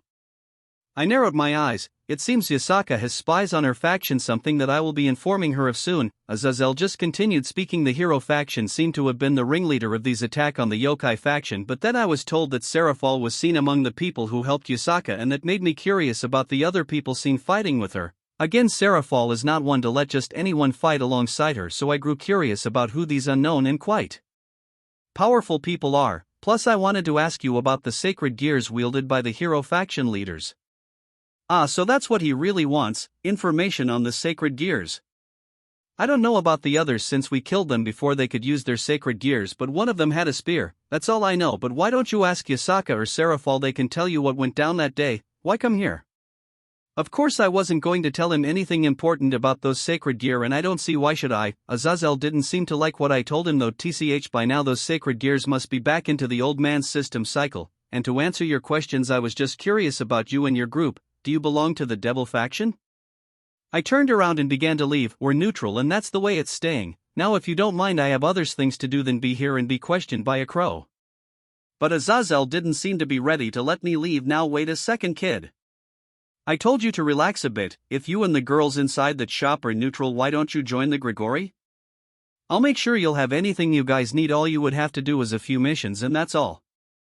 Join the Grigori? This guy must be crazy. Why would I want to join a faction full of warmongers, psychopaths, and arrogant beings? There's only a small number of decent people in the Grigori and most of them are human or leaders, so no way would I ever join the most hated faction in the supernatural world, much less allow the girls to get close to such a cesspool of liars and murderers, especially with a leader as irresponsible as Azazel. I stopped walking and turned my head to the side so I can see him with one of my eyes. No thank you. We have no desire to join an organization full of arrogant beings that think themselves better than anyone else. Plus we have seen how much you don't care about the people that work under you. Azazel flinched but didn't seem to want to give up yet. Don't be like that. The Grigori can offer you protection as well. You never know when another faction might get interested in all of you, and they might not be as nice as me when you tell them no. Don't you want to protect us? However, I cut him off by disappearing in a blur and reappeared in front of him while quickly grabbing hold of the front of his shirt. Then I shoulder throw him against the ground hard, causing him to gasp as the ground shook and cracked from his collision against the floor. We don't need your protection and most definitely wouldn't want to join a faction like the Grigori. We don't need nor want anything from you. By the time we finish closing up the shop, I want you gone, and the answer will always be no. With that said, I left the leader of the fallen faction on the floor and went back the shop. When we get home, there's a lot of things I need to tell to both Serafal and Yasaka. Azazel groaned from the ground and tried to move, but everything hurt too much, so he just decided to stay on the ground and rest for a bit before leaving. Damn, so not a fan of fallen angels, got it, but what power? He literally incapacitated me with one move. It's just as I thought, he's too dangerous. I think it's best to leave him alone and not provoke him or his girls. With that said, and after resting for a bit, Azazel finally stood up, albeit with some difficulty, and quickly left. Unbeknownst to both Rean and Azazel, there was one being watching everything go down between these two, and she was not happy about what she just heard. So there's nothing he wants. Then how do I get him to help me? Ulfus was confused as to how to proceed. She had easily found Rean, but she had not been able to approach him. Why? Well, for one, the beings around him that seemed to listen to him were extremely powerful. She might be able to take down some of them, but most of them would easily kill her, so she was a bit reluctant to approach Rean when they were around. Especially when the white and green humanoid, the one that looks like a puppet and the one that seems to made of stones and crystals, were around. There was something about those three creatures that made her feel literally afraid of them, and wasn't that a surprise? To find out that she could feel scared was a big surprise, but not really unwelcome. She had never felt like that before, but there was something fun about it. In any case, it seems like recruiting Rean will be too difficult, so for now she left, but she'll keep coming by to watch him. He is a very interesting dragon after all. Chapter 26. Azazel's gets punished. After I went back inside the shop, I found the girls already waiting for me just as I opened the door. I quickly stepped inside and closed the door behind me, but stopped myself from walking forward. I then looked down and frowned. *TCH. I should know Azazel of all people would eventually show up here. He did the same thing with Issei in the anime, so of course he was going to do that same with me, but to think he was bold enough to actually show up like this. I could feel the girls watching me with worried expressions on the faces as I keel looking down, lost in thought. The Grigori are one of the most disorganized factions in the DxD world, and Azazel is like the worst leader ever, but they do have a good information network. Rean? Is everything okay? Why did that fallen's presence disturb you so much? But it's not his presence per se, Astria, is the fact that he had the balls to show up in this town regardless of the fact that Serafal lives here. If someone like Azazel did that, then I might as well expect anyone to suddenly show up on my doorstep. I see, but you're strong enough to fight anyone off in this world, your Pokemon as well. Some of them are already way beyond anything in this world too, so why get worried? I looked up and sighed because it means that our peaceful life here is over, and a part of me would have wished it lasted longer. I know the girls are strong enough to face anything in this world too, but I would have liked to at least let them have more peaceful days. Star. Rean, it's going to be alright, the girls are strong and they know what living in the supernatural world means. Just do as you always done, train, grind, and live. Show the beings of this world you power and will. Asterisk, I'm also here to help and support you, master. I'll always be by your side and together we will cut down anyone who dares threaten our family. No one will ever hurt our treasures. Star. The girls were about to approach Rean and ask if he was okay, but then Rean suddenly grinned. It was a grin that they have never seen on him before, a grin that said, I'll take on any challenger, and the girls couldn't help but to think that it was a very cool and handsome grin. Thank you, Astria, Excalibur, you both are right. Let's all of us get ready and get stronger together as always. We'll protect the home and family we have built in this world together. With new resolve in my heart and a new promise to myself, my stardust energy flared to life and began to dance around me in response to my desire. The energy coalesced above me and created a dragon's head that roared in defiance to the world itself. The girls watched in awe as the manifestation of my dragonic ancestry showed itself as I just continued to grin, excited for a good fight. That day the world shook in response to a roar of rebellion. The world itself answered the call of a dragon calling out to all challengers. The world itself roared in anticipation and glee to see this new dragon rebelled against the supernatural. Throughout the world, all the ley lines shook and vibrated, they flared and danced. The ley lines, also known as the dragon veins, responded to a roar of rebellion and many noticed. However, it was a nine-tailed fox who felt the ley lines act up, but unlike the rest of the supernatural world, she knew who it was that the ley lines were reacting to. So Yasaka smiled and let out a small giggle. She then stood up and soon left her office to go to her room, where she was planning on using the portal there to go see her boyfriend and her new family Fufufu, just who did upset my dragon. Whoever it is, I hope he's ready. You just awoke the flames of rebellion in his heart and the whole world isn't ready for it. Yasaka smiled, and then as soon as she arrived to her room she immediately walked through the portal, which closed immediately as soon as she stepped through it. That night everyone gathered at the dining table and ate dinner together as a family. The Pokemon were already fed and most of them were sleeping already. Of course, some of them were walking around the house since they're nocturnal in nature. As we ate, I began to explain everything I found out today thanks to Azazel's sudden visit, and needless to say that both Serafal and Yasaka weren't amused by the news. The girls listened intently as I talk while Kunu was cheerfully eating her dinner. Yasaka stopped eating and then leaned back on her chair. Sigh, spies, huh? I'm so sorry, Rean. I didn't think information about Kyoto's attack would get out like that, especially information pertaining you. I know you don't want anything to do with the factions, but it seems my negligence put you on the spotlight. I shook my head in response to Yasaka's words. No, don't apologize, Yasaka. It isn't your fault. It's the fault of whatever spies Kyoto has, and besides, I knew this day would eventually come. I just wished our peaceful days would have lasted longer. Yasaka frowned and looked down. I'll make sure to find those spies and send their charred corpses to Azazel. How dare he do this to you? In my city, no less. I smiled at Yasaka. It seems like she's taking this very personal for my sake. Serafal, however, was a different story. She was quiet and quite frankly that was scary. I know her very well by now, so I know that she's planning to do something rather harsh. Serafal? Serafal looked up from her food and stared into my eyes. She's definitely pissed right now. My guess is that she didn't think Azazel was this stupid, and now she feel rather insulted that he dared to this in the town she lives in. Serafal is very protective of those she loves and cares of. Some may even think she's downright obsessed when it comes to those she loves most, but I know the truth. Serafal, despite being a Maou and being one of the most powerful devils in the devil faction until the skills, perks, and techniques I gave her made her the most powerful devil that is absolutely terrified of losing anyone. She's been in a war before after all. She had lost friends and family during the Devil Civil War, and she had seen too much death as well. That left a mark on both her mind and heart. To her, her loved ones are the place where she belongs, her home. So to hear that another faction leader not only approached me but our shop and the girls as well must have disturbed her quite a bit. All this was made worse because Azazel tried to poach me for the Grigori. In Serafal's mind, that was like Azazel trying to steal me from her, to take me away from her, and that's something that she could never forgive. So as I stared into Serafal's eyes, I gave her a smile and then said, make sure you make it hurt, but don't kill him. That would cause the Fallen to declare war on the devils, and I know that's something you don't want. Serafal stared back into my eyes for a good long second until she then gave me a nod and a soft smile. She then stood up and silently left the dining room and then the house. Once outside, I felt her teleport away. I know where she was going. We had already known that Azazel had bought a house in Kuo a while ago, We just ignored since he didn't seem to live in it, so we thought it was a sort of safe house or something like that, and even though I knew he would eventually show up to check on Issei, I didn't think I would be on his radar. Too bad that my involvement during the Battle of Kyoto pretty much revealed me to supernatural world to some extent. But we both know that Azazel is there right now, more than likely licking his wounds after I hurt him. The girls stared in worry as Serafall left, but I just smiled at them to let them know that everything is fine. Yasaka however still looked worried and she let it known, "Are you sure that this is a wise decision, Rean? This could lead to a conflict."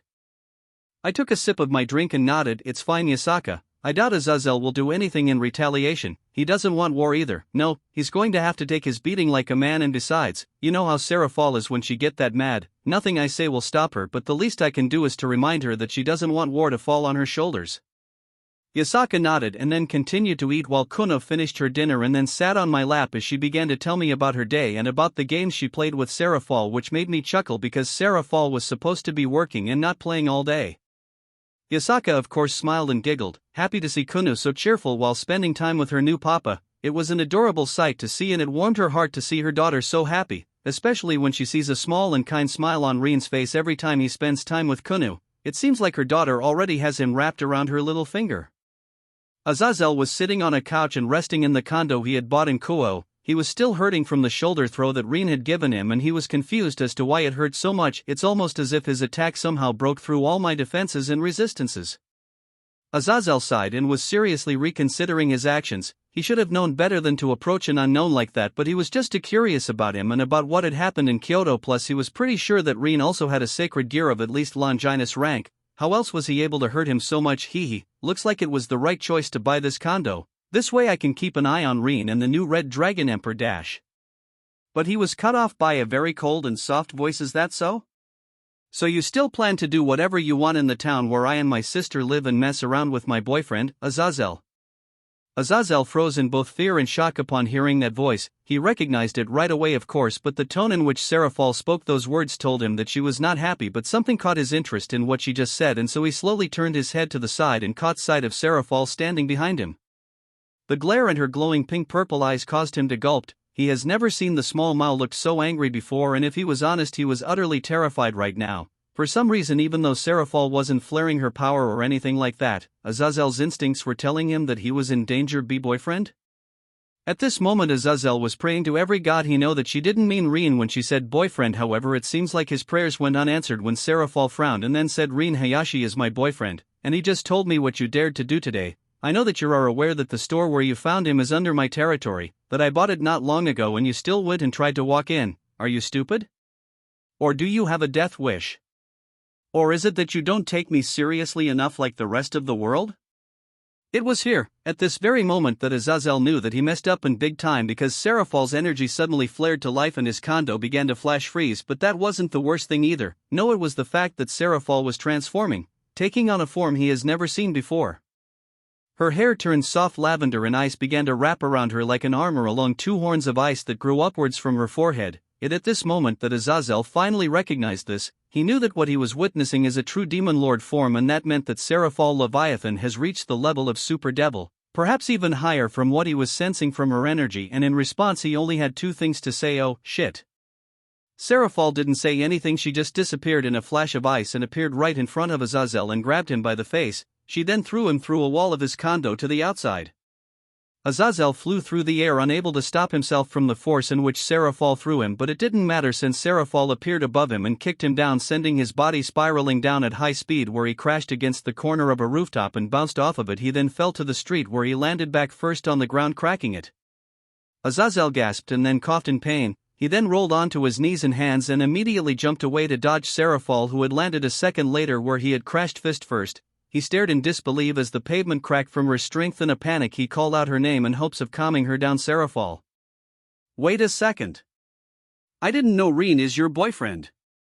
Serafall stood up and turned her head to glare at him. "It doesn't matter, you still came into the town I live and still plan to keep an eye on him. You obviously don't care about the fact that this is devil territory, my territory, so why should I?"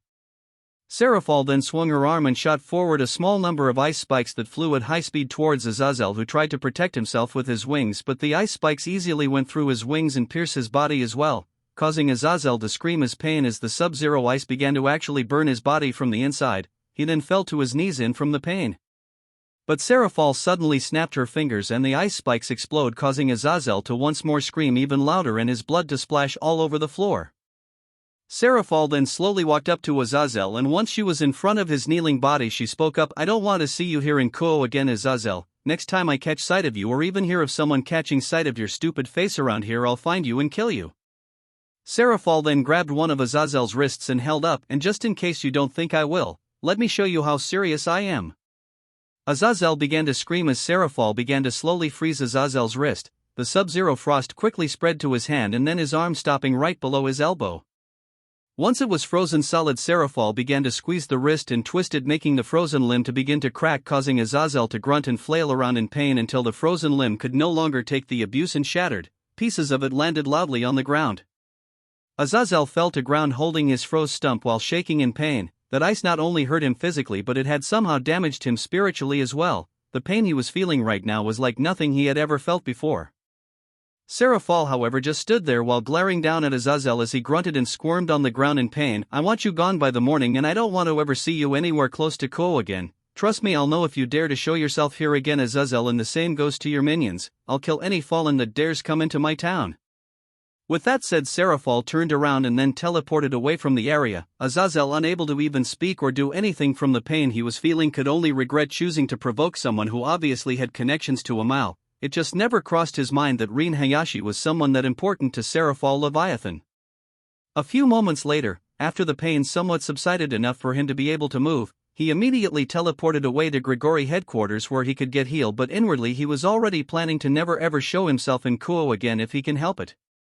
After Seraphol came back, I snuggled with her for the rest of the evening. She seemed stressed and still very mad at what Azazel had done, and I get it. When Azazel was introduced in the anime, he seemed to be very aloof and non-serious character, the kind of guy who would do whatever he wanted and then just apologized if he gets caught, though that apology would be very insincere at most. That's why no one trusted him in the anime, and for a good reason. Plus, like any other fallen angel, he has a habit of thinking he can handle anything, which in hindsight is true since he's powerful. He has 12 wings after all. But either way, he chose the wrong person to provoke. I didn't care enough about him to worry about it. It was that he was able to find me and talk to me that upset me, because that would mean others can do so as well. But personally, I didn't care enough about him and his faction full of idiots to actually do anything to them.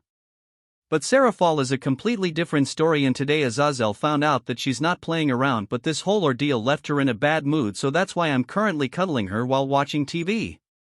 The rest of the girls were doing other things right now. Asia, Yusaka and Kunu were playing with the nocturnal Pokemon. Sakuya and Wiz were preparing the dough to be used for tomorrow's pastries, and Yun Yun was doing her homework. It was another quiet evening for everyone, but that was just how they like it. Meanwhile, as I snuggled with Seraphol, I began to think that I needed to continue grinding or perhaps go to another world to finally reach level 100 and become a dragon god. Right now I'm a level 64 heavenly dragon, but the EXP needed to level up has once again increased a ridiculously amount, so instead I have been focusing on leveling up my new skills, spells and techniques. Thankfully, protagonist's growth has made this way easier, so I'm well on my way to having all of these new abilities. I have recently obtained reach master rank, but that just leaves EXP in leveling up.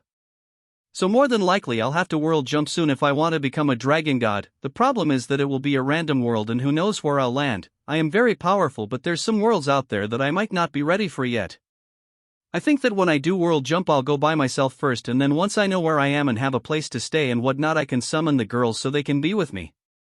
But for now I'll leave that for later. Right now I just wanted to relax with Seraphol and the girls. I'll think about world jumping once things calm down a bit.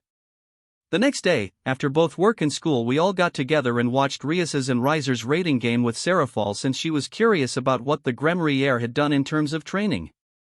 They lost, of course, though they did put up a better fight than in the anime. Kaneko had become marginally faster and was able to use magic to be able to punch energy punches for long distance attacks. She had gotten rid of a few of her weaknesses, so good for her. Kiba combined magic and his swords to be able to use some kind of sword energy wave which would change properties depending on what type of sword he was using, plus he was also using some sort of magical leather armor, which was a good thing. Both Akino and Rias seemed to have learned more elemental spells and some hand-to-hand combat as well. Nothing too impressive, but it was enough to catch their enemies off guard. Issei was the one who improved the most. he was not only faster and stronger but tougher as well and had better control over his small mana reserves too, though he still developed that stupid dress break spell as well, something that brought a frown on the girls' faces. Looks like I'm going to have to enchant all of our clothes with an indestructible enchantment. However, all of that improvement was only good enough to beat Riser's peerage, who were taken down fast and hard to the point that all of Rias's peerage was able to face off against Riser together. But it was there where they started to have difficulties. No matter what they did, Riser kept coming back for more, and eventually one by one Rias's peerage began to be taken down. Not even Issei unlocking gift helped them beat down Riser, whose regeneration was strong enough to outpace the amount of damage he was receiving. The match completely took a turn when Issei said something, and that must have pissed Riser because he then started to beat the living shit out of Issei. That kid really needs to learn to keep his mouth shut, otherwise he's going to get killed one day. Either way, like in the anime, after beating Issei into a pulp, Riser then threatened Rias with Issei's life, and so she forfeited so the Red Dragon Emperor didn't get killed. I wasn't surprised though. It was too late to start training and Rias and her peerage just didn't have enough time to really get stronger. I was still surprised they were able to improve that much though, and even if Issei hadn't opened his mouth they still would have lost. That still left one question in the air: what is Surzex Lucifer going to do now? In the anime he sent a letter to Issei so he could go and save Rias, but that was only possible because Asia was there to heal him fast, so as soon as he woke up he was well enough to immediately go challenge Riser. But this time that is just impossible. Asia is living with us, and even though she saw Issei's beatdown she didn't seem to want to go heal him or anything like that, otherwise she would have asked me already to let her help. I guess this shows how much my presence had changed this world. Do I feel bad about it? No, not really. In this world Rias and her peerage are strangers to me, and even though I know them from the anime I don't personally know them, so there's no reason for me or the girls to even care enough. Seraphal watched the match because she was curious as to what Rias would do with what I had shown her during our match. That's really the only reason why we watched the rating game in the first place, and soon as it ended we went about our days. We are busy people after all. In the city of Lucifat in the Citri hospital lay Issei Hayadu. His injuries are being treated, but they were so severe that not even a phoenix tear was enough to heal them quickly enough. This left Surzex Lucifer in a conundrum, since he was sort of relying on the Red Dragon Emperor to wake up soon and go save his beloved sister for her unwanted marriage. But it seems like Issei was going to be unconscious for a long while, and by the time he woke up it would be too late to save Rias, and so Surzex was thinking on what to do while he watched over her sister pawn. Along with him was Sona, who was also worried about Rias's peerage, but out all of them, the most injured was Issei, and even though she didn't like the boy as much, she can at least respect the passion and loyalty he had shown in facing Riser to save Rias. However, it was Sona's presence which reminded Surzex of something he had heard from Aquino, and this prompted him to ask Sona some questions. Sona, Aquino told there was a boy who Rias challenged in order to get his help. She lost of course, but it seems like Rias and her peerage have him in high regard. Do you know anything about that? Sona frowned, since speaking about Rean was her least favorite thing to do, but this was Lord Lucifer asking her about it and she couldn't just refuse. Respond, yes, Rean Hayashi. He showed Rias what her and her peerage were lacking in battle during their match. That's what helped them improve a lot these past 2 weeks of training. We don't know much about him and his source of power is unknown, but we are aware that he's extremely powerful. However, we can't really approach him much since my sister is dating him and protecting him. Now that surprised Surzex. Seraphal has a boyfriend and never mentioned to him or the other Maus. It did make him wonder why, but that isn't important right now. Do you think he would be willing to help Rias? Do you know where I can find him? Sona shook her head. No, I don't think he will help. He has often said that he wants nothing to do with devils as a whole, and my sister supports this wholeheartedly. I don't know where he lives since my sister has his information in lockdown, but I do know he has a sweet shop somewhere in Kuo. You're more than likely to find him there. Surzex frowned and looked down. Not a fan of devils, huh? Seraphal must have told him about our society, so I can't really blame him for not wanting to be involved with our race, but what to do? It seems like I have no other choice though. Surzex looked up to Sona and nodded at her. Thank you, Sona. I have to go since I still have work to do. Do keep an eye on Issei, at least until tomorrow when you have to go to Rias' engagement party. Sona nodded and watched as the leader of her faction left using a teleportation circle. She then looked down towards where Issei was sleeping. I'm sorry, big sister, but I don't think anyone else would help Rias now.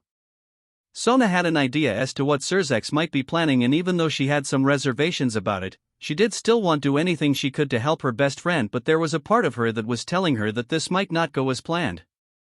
Now she can only hope that Surzex doesn't do anything stupid to earn himself Rean's or Seraphal's ire. She wholeheartedly believes that no one would come out unscathed from the repercussions.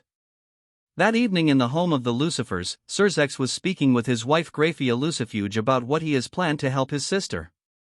Graphia listened intently to what her husband was asking of her, and once he was done explaining she couldn't help to question him on his decision. Surzex, are you sure this is a good idea? You're technically asking me to kidnap this boy. Do you really think he would help us after all of that? Surzex, however, just smiled. It's going to be fine, Graphia. We'll make sure recompense him, we'll give him anything he wants, and I'm sure he'll forget all about it after. Graphia frowned because that was a optimistic way of thinking. What about Serafall? I don't think she's going to be too happy with us using her boyfriend like this. You do know how she is when it comes down to those she cares about. Surzex frowned a bit and nodded. I'll make sure to apologize to her and explain things. I'm sure she will understand that I really didn't have any other choice. I can't openly oppose the marriage after all. Graphia sighed but nodded. I hope you know what you're doing.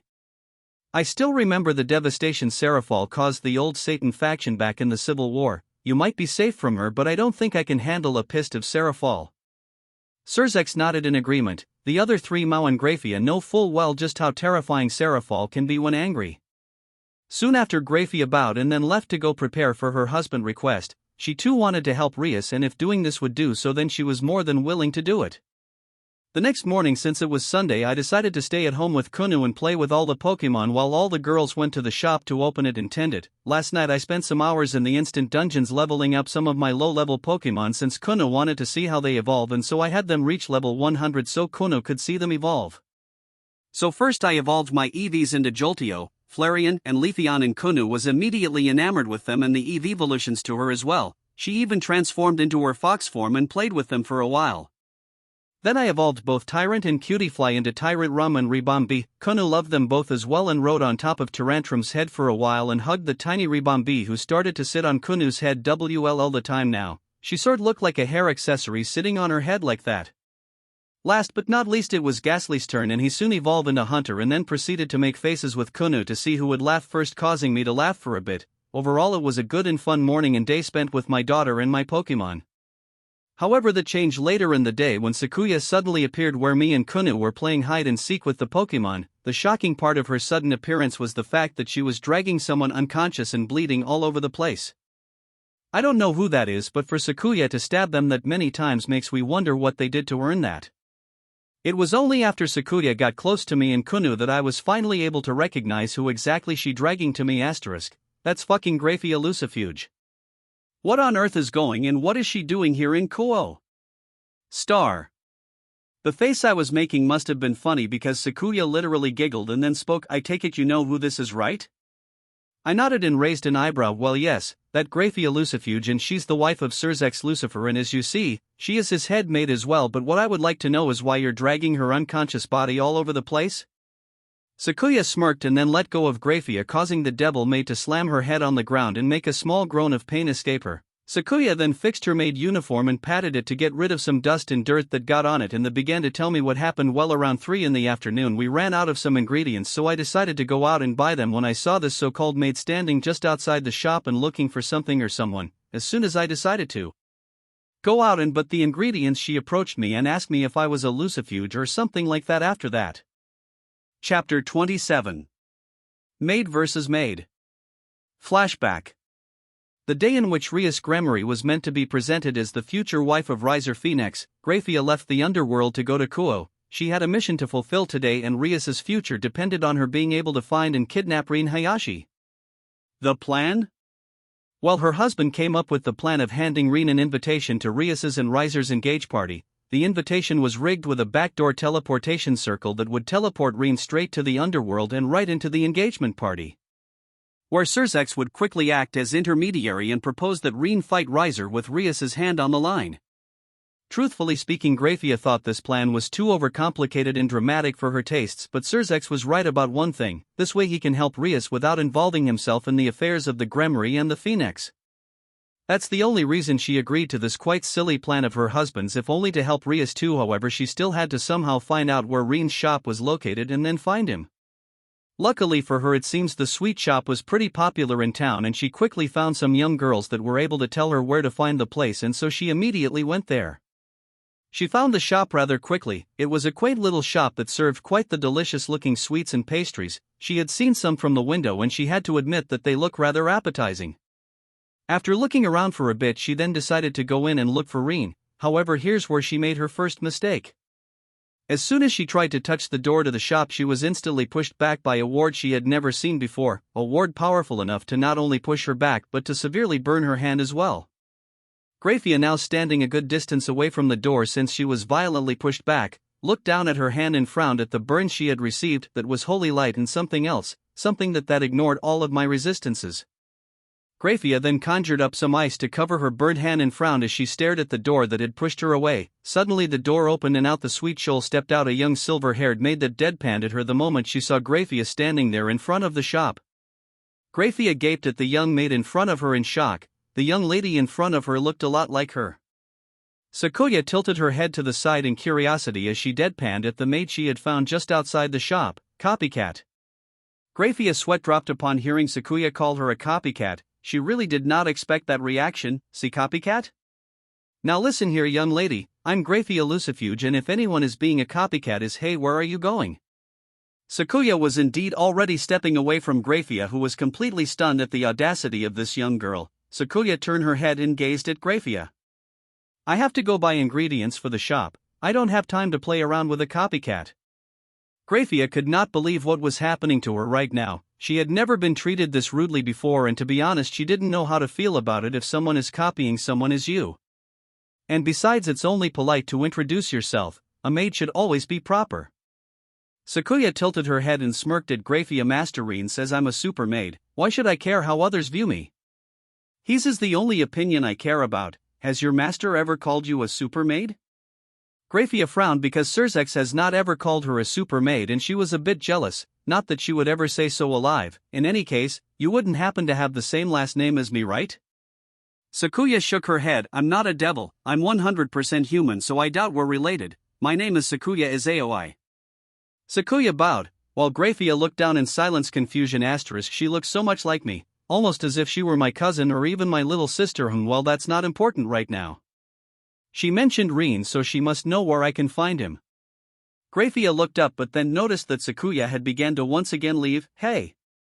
Don't just leave in the middle of the conversation, young lady. Sakuya once again stopped and signed. She then turned around and gave Graphia a look that practically said that she was tired of dealing with such a tiresome person, something that Graphia immediately caught and made her eye twitch in annoyance. Sakuya then deadpanned at Graphia again. You were just standing there looking down. I don't know what kind of maid you are, but I'm a rather busy one, so could you hurry up and say what you want? Graphia's eye twitched once again as she was beginning to mentally chant, don't freeze her, don't freeze her, don't freeze her. After composing herself, she then tried to smile, though it sort looked very strained, and spoke once again. You mentioned that your master's name is Rean, right? That wouldn't be Rean Hayashi by any chance?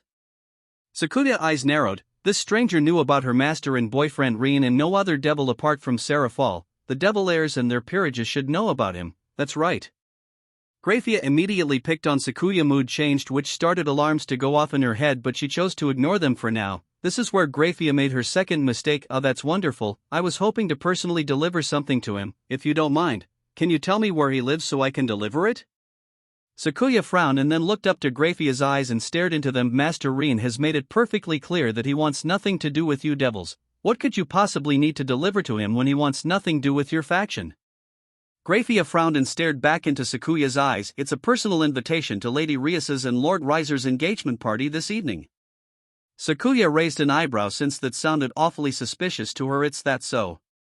Master Rean wouldn't want to go to that party anyway, plus I doubt he would like it if I were to disclose of his whereabouts to a random devil, so if you'll excuse me I must go, as I have said before, I have things to do. Sakuya bowed and then turned around to leave since she really did need to go buy some ingredients was needed, but here's where Graphia made her third and quite simply stupidest mistake. Graphia, watching her only clue as to where Rean is, she decided to foolishly reach out and grab hold of Sakuya's arm, which in turn made the Sakuya stop mid-step and turn her head to stare at Graphia with one of her eyes. Graphia frowned, since she really didn't want to hurt this young girl who looks a lot like her, but she needed to find Rean at all cost. Rias and Surzex were depending on her and she wasn't about to let her family down. Sorry, but I can't let you leave until you tell where I can find Rean. Sakuya's eyes narrowed as she frowned at Graphia. I'm just going to say this only once. Let me go now or I'll be forced to make you.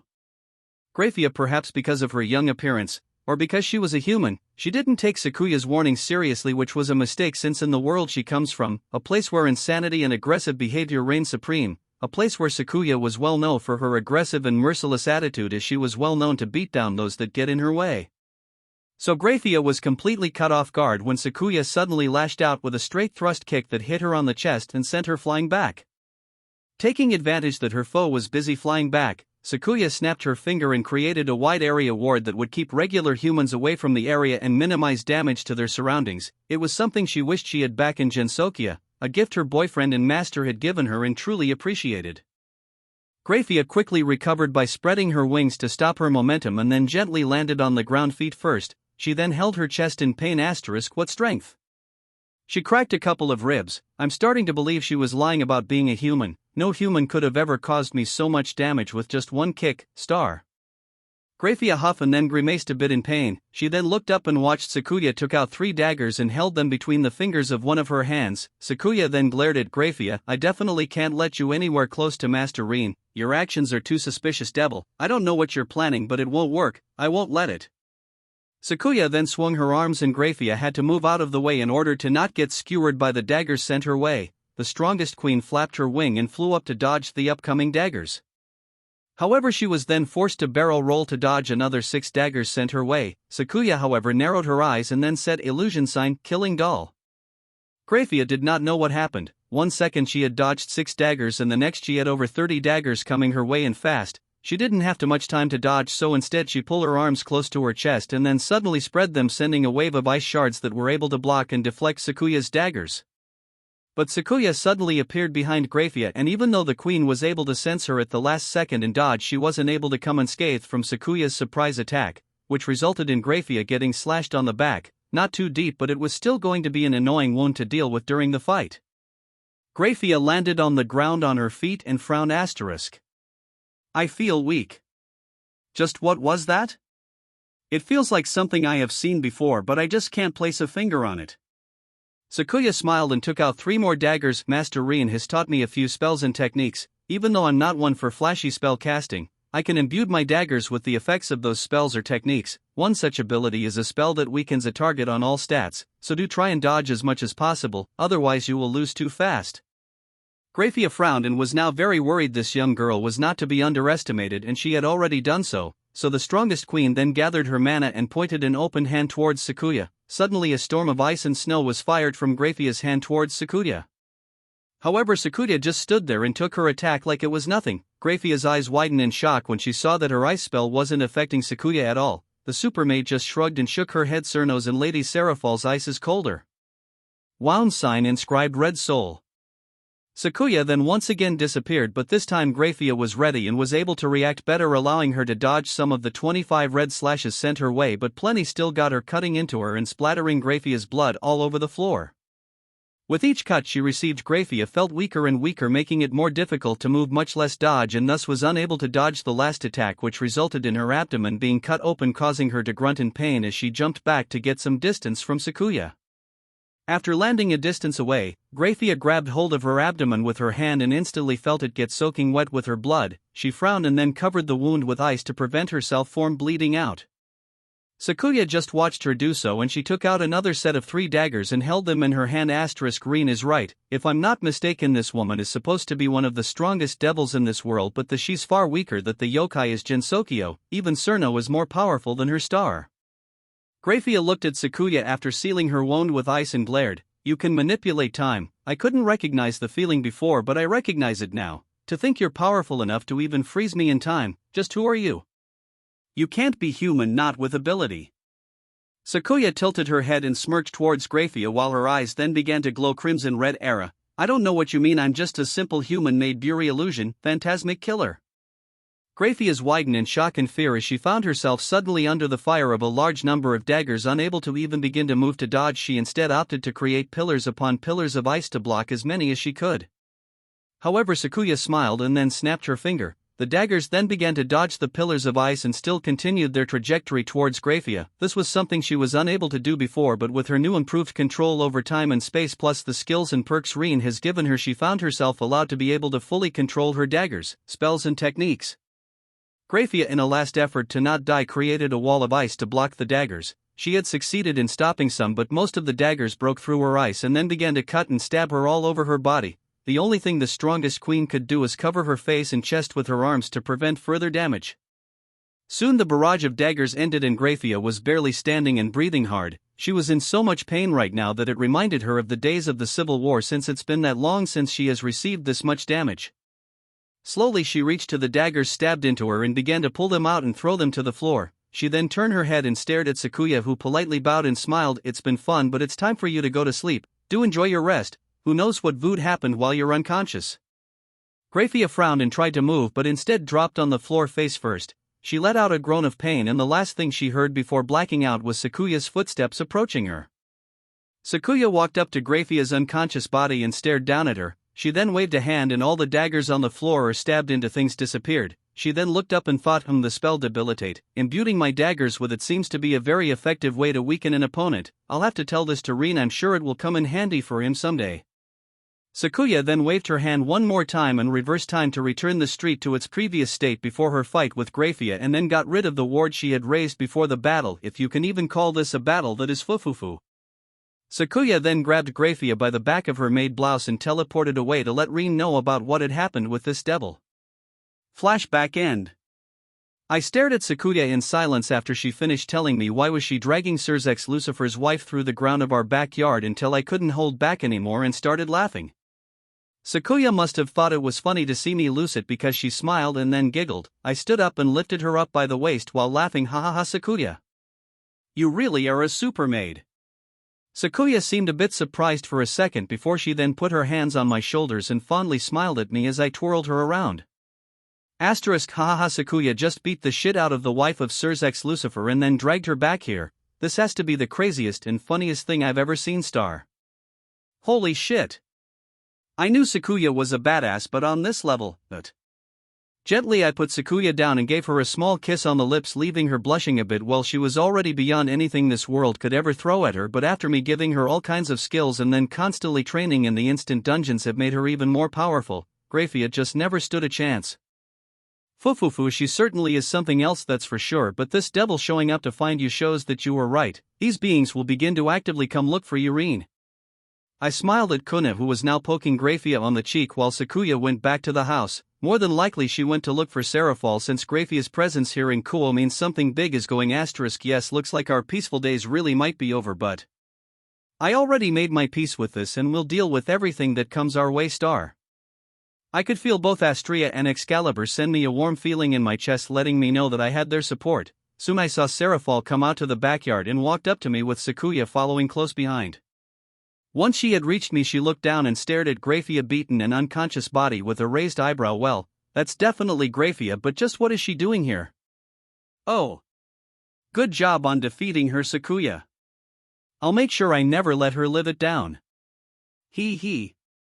Sakuya just smirked and nodded at Serafal. I then proceeded to explain everything that Sakuya just told me of her encounter with Graphia to Serafal, who listened intently. An invitation, you say?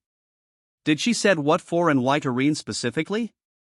Sakuya crossed her arms under her bust and then answered Serafal's questions. Well, she said something about a Gremory and Phoenix engagement party, but she didn't explain why would Rean be invited, though she was very insisting of personally delivering the invitation herself. All of that just seemed very suspicious to me, so I refused to tell her how to find Rean in our home. Serafal hummed for a second and then checked Graphia's apron pockets until she found an envelope. She then stood up and looked it over until she turned to me. Rean, can you use your eyes and see if there's anything suspicious about this invitation? I nodded and immediately activated my luminous dragon eyes and looked over the invitation. This thing is enchanted, a forced teleportation circle with a trigger? Son of a bitch. This was meant to take me to the underworld in an instant, star. Serafal noticed how my eyes narrowed at the and instantly understood that what I just found out wasn't anything good that bad, huh? Sigh. I'm sure Surzek has something to do about all of this. That idiot is always scheming something, though I'm surprised Graphia actually followed along. I nodded and then turned my gaze towards Seraphol and gave her a smile. Well, yes, that invitation is enchanted with a quick trigger teleportation spell that would take me straight to the underworld. More than likely Graphia has the trigger spell. My question is, why go this far to drag me to the underworld? Everyone stayed silent as we thought of any reasons as to why would Surzex want me to go to the underworld. It was Kuna who provided us with an answer. Didn't Mommy Sakuya say that the invitation was for a Gremory and Phoenix engagement party? Maybe he wanted you to go, Papa, and was just too shy to ask you? Everyone smiled and Kunu's while patted her head, making her smile brightly. Seraphol and I, however, shared a look soon after. I sighed and shook my head. You don't think? Seraphol frowned and glared at the invitation. I really would like to say that Surzex wouldn't do something like this, but with his sister involved in all of this, I'm sure he was planning and somehow forcing you to help his sister. I closed my eyes and rubbed my eyes in annoyance, because why else would Surzex do something like this? I see. Both Sakuya and Seraphol looked at me with worried eyes, and even though I couldn't see them because I had my eyes closed, I could feel their worry for me. Was I mad? Yes, definitely. I had already said that I wanted nothing to do with this whole Riser affair. Was I expecting it?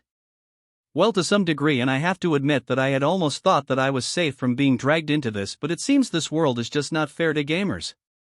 It is a common trope for the reincarnated gamer to get forced into helping Ria some way or the other, but most of the time it's Surzex who does it. Everyone fears him after all, and no one would want to oppose him, but I'm gamer. From the very beginning I had the potential to become stronger and stronger without limits, and I took advantage of all that entails. I worked my butt off grinding and fighting almost every day, for hours and hours, so I would never had to fear anyone in this world or any other.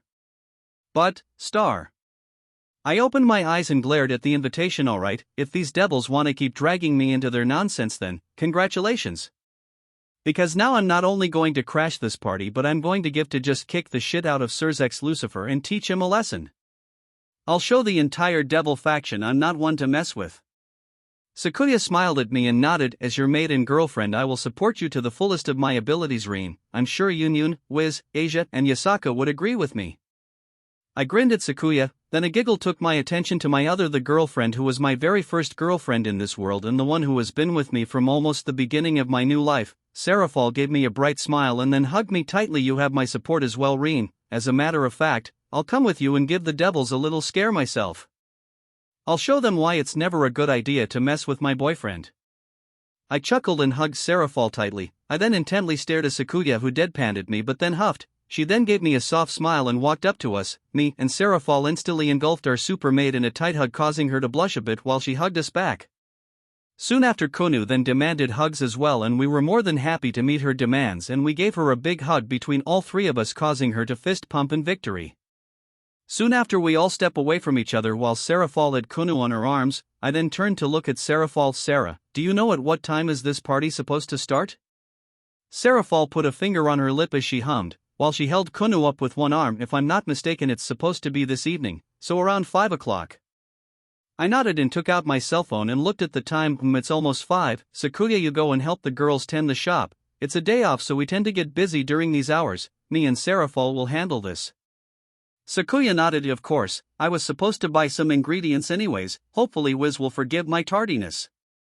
I smiled at Sakuya. Don't worry, once you explain what happened, I'm sure she won't mind. Make sure you tell the girls everything that happened today and that me and Seraphol might come home late. Also take Konu with you. Sakuya nodded and smiled as Seraphol put Konu down. Then the little kitsune ran to Sakuya and grabbed her hand. I then turned to Yuki, who was laying on the ground some distance away. The Alolan Ninetales is never too far away from Konu. After all, Yuki, you go with them too and help the girls keep an eye on Konu, okay? Yuki opened one of her eyes the moment I spoke to her. She then immediately got up, stretched, then yawned. Konu giggled when she saw a bit of snow come out of Yuki's mouth. Then the pure white Ninetales walked up to Konu, who patted her head. We all smiled at them and Sakuya nodded at us. She then teleported away to the shop while me and Seraphol watched them go. Seraphol then grabbed my hand and I turned my head towards her. She then, to my surprise, gave me a very smug smirk. Ready to cause some chows, Rean? I chuckled and nodded at her. You know me, I'm always ready for an adventure, Sarah. In that moment I received a quest notification and I wasted no time in checking it out. Ding! Ding! A new quest has been received. Let's crash this party. Riser Phoenix, upon his victory for Rias's hand in marriage, has decided to host an engagement party. However, Rias's big brother Surzex Lucifer still hasn't given up in trying to help his beloved sister. So having heard of you through both Rias and Sona and having no else available to intervene in his behalf, he decided to drag the gamer into his plot to secure Rias's freedom despite knowing that Seraphal Leviathan is in a relationship with you. Teach this arrogant and cocky devil why no one should ever poke a dragon. Objective: defeat and humiliate Surzex Lucifer. Reward: 3 legendary Pokemon tokens. It seems like Surzex counts as a high-level boss if the rewards are 3 legendary Pokemon tokens. This is going to be fun. I nodded to myself and then turned towards Seraphal. She nodded at me and walked up to Graphia's still unconscious body and grabbed her by the back of her maid blouse. I then walked up to Seraphal. Okay, this time I'm going to open a portal using the invitation as a bridge. Get ready to step through as soon as I open it. Seraphal nodded at me and handed me the invitation. I grabbed it and then engulfed it in my stardust energy. I then used my time and space manipulation skills to tear open a portal straight to the engagement party. Let's go. Sometime before Rean opened the portal, Rias was sitting on a room staring at herself in a mirror. The sad expression on her face was very clear, and even though she looked beautiful in her wedding dress, she definitely wasn't feeling any good about this whole thing. She and her peerage trained so hard and were able to put up a great fight, but in the end, it just wasn't enough and she had lost. The end result of all of this? She was going to have to marry Riser Phoenix, and her poor pawn is in the hospital severely injured and unconscious, and even though she was very proud of her friends and her peerage, she couldn't help but feel a bit let down. They tried so hard but they just couldn't pull off win. No matter what they tried, Riser would just not stay down. The stubborn prick just kept getting up and Cockley took his time taking them down one by one. Rias sadly sighed as she turned her head and looked out the window. Soon after, a maid from the Phoenix family stepped inside the room and bowed to Rias. Lady Gremory, Lord Phoenix is calling down for you. The party is about to begin. Rias nodded and stood up. She then walked up to the maid, who nodded at her and began to guide her to the salon that was prepared for hers and Riser's engagement party. Surzex was frowning. It's been a few hours since his wife left Dako to look for Rean Hayashi, but she has not returned yet. Come on, Graphia. The party is about to begin. Suddenly a pair of doors opened and Rias elegantly stepped through it. Surzex sadly stared at his sister as he could evidently see how sad she looked as she walked up to the front where Riser was waiting for her with a grin on his face. Surzex turned his gaze towards where his parents were sitting with the Citri Lords and the Phoenix Lords as well. His father Zeoticus Gremory was cheerfully smiling, and Surzex wanted nothing more than to punch him in the face along with the smiling Lord Phoenix, though he was glad to see that his mother Venelana Gremory was frowning as she stared at the sad face of her only daughter. He then saw Lady Citri grabbed his mother's hand and offer her a smile of support. He was glad that his mother had a good friend to rely on. He then turned his gaze towards his sister's peerage and he couldn't help but feel bad about them. They looked so sad and angry, they must be blaming themselves. He then saw little Sona standing close to Aquino and sporting a sad frown on her face. Watching her best friend being forced to do this and not being able to help her must really be hurting her. Surzex was beginning to fear the worst when he saw that there was still no sign of Graphia anywhere. He was then forced to watch as that perverted asshole Riser grabbed Rias by her hip and hugged her to his body with a grin on his face. He wanted to really blast him away, to erase him from existence, but that would cause so many internal issues that he knew he had to be patient. Luckily he opted to have Millikas, his son, to wait home. This way he wouldn't have to see this sad excuse for a party. He narrowed his eyes in anger as he watched Riser boast and celebrate his wedding while Rias was suffering. However, all of that came to an abrupt end when a portal suddenly appeared out of nowhere. All the devils looked on in curiosity and concern towards the unknown portal. Surzex was confused. He believed it was Graphia who had something to do with this, but he didn't know how she was able to pull off ripping a portal to the underworld like this, especially since he had given her the invitation that would teleport Rean with a magic circle asterisk. Perhaps he agreed to help and he's coming through his own methods. But his assumptions turned out to be severely wrong when from the portal came walking out Seraphal Leviathan. Every devil present in the engagement party gasped in shock, not only from the unexpected appearance of the female Maou but for the fact that she was dragging a severely injured and bleeding unconscious Graphia Lucifuge. Surzex's eyes widened in shock at what he was seeing before his eyes and only snapped out of his shock when, after looking around, Seraphal caught sight of him and immediately threw Graphia at him. Surzex quickly caught his wife and gently held her up. He then looked up in disbelief towards Seraphal, who was glaring at him. Seraphal then loudly spoke up, "Hello Surzex, you seem to have dropped something on Kuo. I came here to bring it back to you." Surzex flinched from the utter vitriol in which Seraphal spoke to him with. He was about to demand an explanation when out of the portal came out a young dark purple-haired teen who quietly stepped through and looked around with a frown. Every devil present in this engagement party felt very scared for some reason, as if someone was holding them by the neck and was just waiting to snap it at any moment. Surzex watched as the young man turned his gaze towards Lady and Lord Citri and actually waved at them with a smile, and to his shock both Lady and Lord Citri cheerfully waved back. He then turned his gaze towards him and Surzex found himself sweating profusely for some reason. Well, that hair color tells me that you're Rias's big brother. Now mind telling me why did you send that maid to kidnap me to this quite boring looking party? Sona gulped as she stared at Rean and was quite sure he was pretty pissed, and she understood why. From the very beginning he had made his wishes known to have nothing to do with the devils, but it seems like Surzex ended up pissing him one too many times. Rias gulped and took a step back when she saw Rean look absolutely angry with her brother for some reason. She was both scared and confused as to what Surzex and Grafia had done to piss him off. Risers was confused as to why Maou Leviathan and a human had showed up to his engagement party with a heavily injured Grafia Lucifuge, but he did know that it had to do with something his future brother-in-law had done, so he chose to stay quiet for now. Ravel was having a panic attack and was beginning to hyperventilate. Rean Hayashi is here and he was pissed. That didn't bode well for anyone here, especially Surzex Lucifer, who was the one who had somehow pissed Rean off. Oh no, oh no, oh no. Please no one say anything stupid to Rean. For the love of the original Lucifer, please no one say anything, star. Surzex Lucifer stared into Rean's eyes and glared. I sent her to invite you to this party. There was no need for violence. Rean then smirked, causing Ravel, Sona, and Rias to gulp. Is that so? Then mind telling me why this invitation was rigged to force teleport me here, devil? And I hope you give me good reason, otherwise I might lose the little bit of patience I have left. Rean's eyes suddenly glowed purple and took on a reptilian form, and Sona, Rias, and Ravel couldn't help but express exactly what they were feeling about this entire situation with just one word: shit. Chapter 28. Rean vs. Surzex. Surzex Lucifer stared into Rean's eyes, with a frown on his face. He knew he had been made and that Rean knew what he was planning to do with him, but he couldn't admit to it, not with all of the noble class devils present in this party. He knew what he did was wrong, but he needed to help Rias somehow. However, it seems like his plan backfired. Now his wife is severely injured, and this on itself made him very worried because he knows how powerful Grafia is, and Rean was here, very angry and more than likely not willing to help Rias.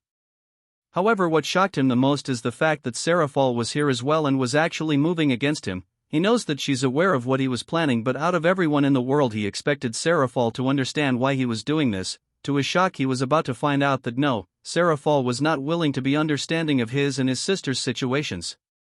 Seraphol then spoke up to red-headed mouthed Surzex. I know you were planning to have Rean save Rias. The fact that you sent Grafia and that this invitation is enchanted to teleported him here with a trigger is proof of this. Seraphol then threw the invitation towards him, which landed in front of Surzex, while the devils present in the engagement party gasped in shock, while Zeoticus Gremory and Lord Phoenix glared at Surzex. Suddenly we were surrounded by guards of the Phoenix family, but Seraphol and I reacted right away. Seraphol tapped the ground with one of her feet and the guards standing behind us were instantly flash frozen solid. Seraphol then waved an arm and the guards' frozen bodies shattered. I activated my skill Petra Eyes and the guards in front of us instantly began turned into stone. They petrified so fast that they didn't even have time to scream. I then waved a hand and the now stone statues broke apart like sand. The devils all stared stunned, not able to understand what was going. Surzex was just staring at Seraphol and me, not really understanding our intentions nor why we were here if we weren't going to help Rias, but Venelana Gremory seems to understand what I was planning, or at least recognize the situation for what it is. She stood up along Lady Citri and spoke up to me. I'm sorry, mister? Seraphol and I turned our gazes towards Venelana and gave her our attention. I closed my eyes and sighed. A few seconds later I opened my eyes and answered her unspoken question. My name is Rean Hayashi.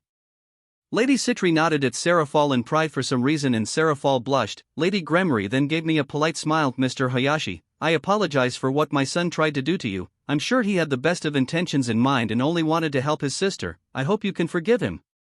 Seraphol huffed and I stared into Lady Gremory's eyes. I'm sorry, but no, I can't do that. You see, I have told both Sona and Rias that I wanted nothing to do with your faction, but then I keep finding myself dragged to their affairs anyway, so I have to show that I'm not a pushover, that I'm not going to just roll over and allow any devil to just do or say what they want of me, and I'm going to start with your son. I'm going to beat him to an inch of his life and then I'm going to rip an arm off. So he never forgets that I'm not one to mess with.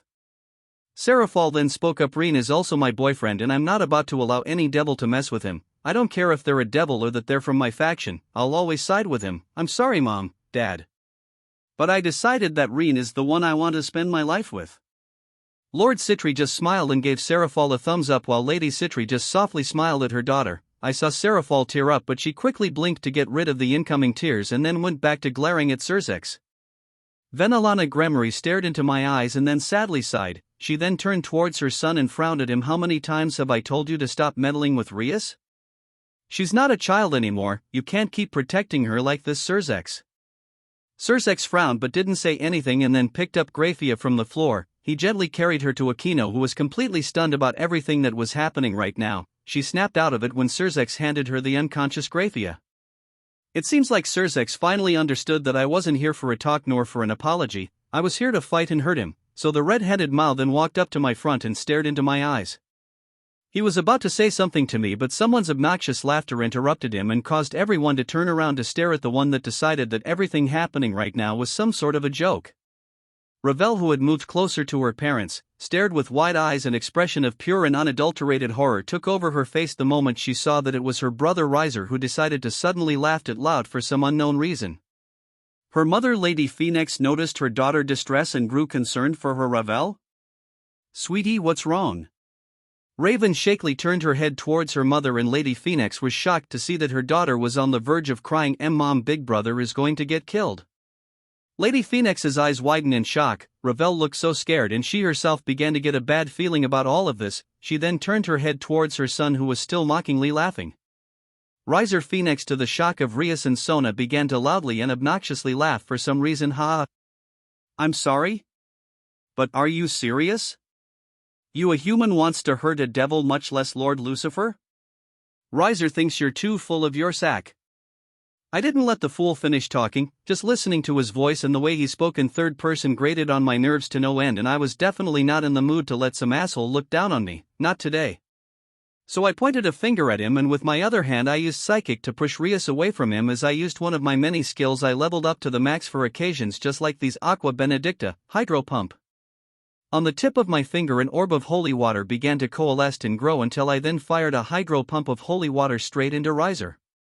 Aqua Benedicta is a skill that allows me to turn any source of water into holy water, combined with any water spell or technique, and I have a perfect way to ruin any devil's day.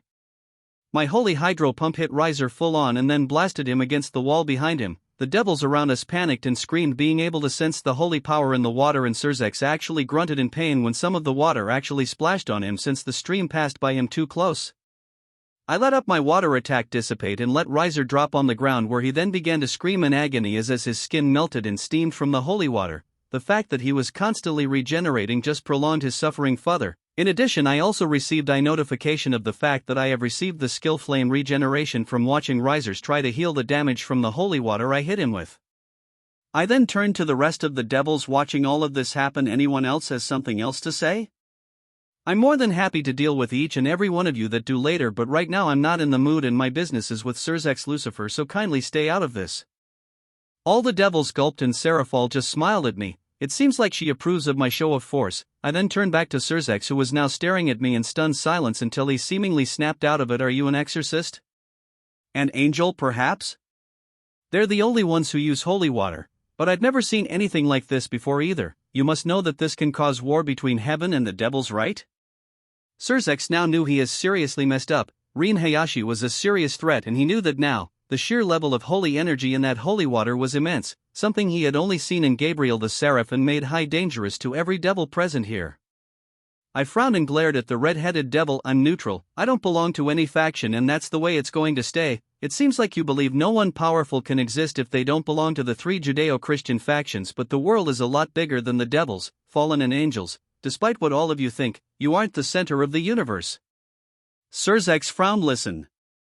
I apologize that I've upset you, but I really didn't have any other choice. In recompense, tell me what you want. As long as I can provide it, I'll make sure you get it. Just please forget about all of this and leave.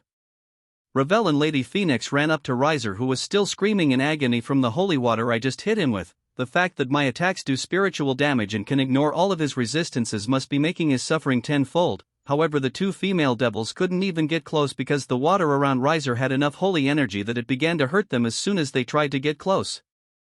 Meanwhile I just huffed at Surzex like I told your sister when she asked for my help, I don't need anything, I'm more than capable of getting what I or the people I love need. Rias, who had landed besides her mother, was being helped up by her. Zeoticus tried to help Rias up, but she slapped his hand away and glared at him, causing the Lord Gremory to look down sad that his daughter was still at him. Surzex frowned and was about to speak, but Seraphol cut him off before he could begin. To Surzex, you can't talk yourself out of this one, you had this coming and you know it, this is also the last straw for me, I'm tired of always having to defend this type of stupidity from my own race to the other factions, and to make things worse you actually dared to send your wife to my territory and plan to kidnap my boyfriend. Did you think you would get away with this? Did you really believe I would let go? No Surzex, you might be an old friend but not this time you're going to man up and take your hits like a man. I took Seraphol's words as my cue and let go of the restraints on my power, and then chaos befell what once was an engagement party in the underworld. My stardust purple energy flared to life and danced around me as the entire underworld shook from the force of my power. The ground below me cracked as my power began to increase and increase. All the devils screamed in fright and began to run to try to escape the place, to try to get away from who they consider monster and form my energy, which began to whip around and destroy everything around me.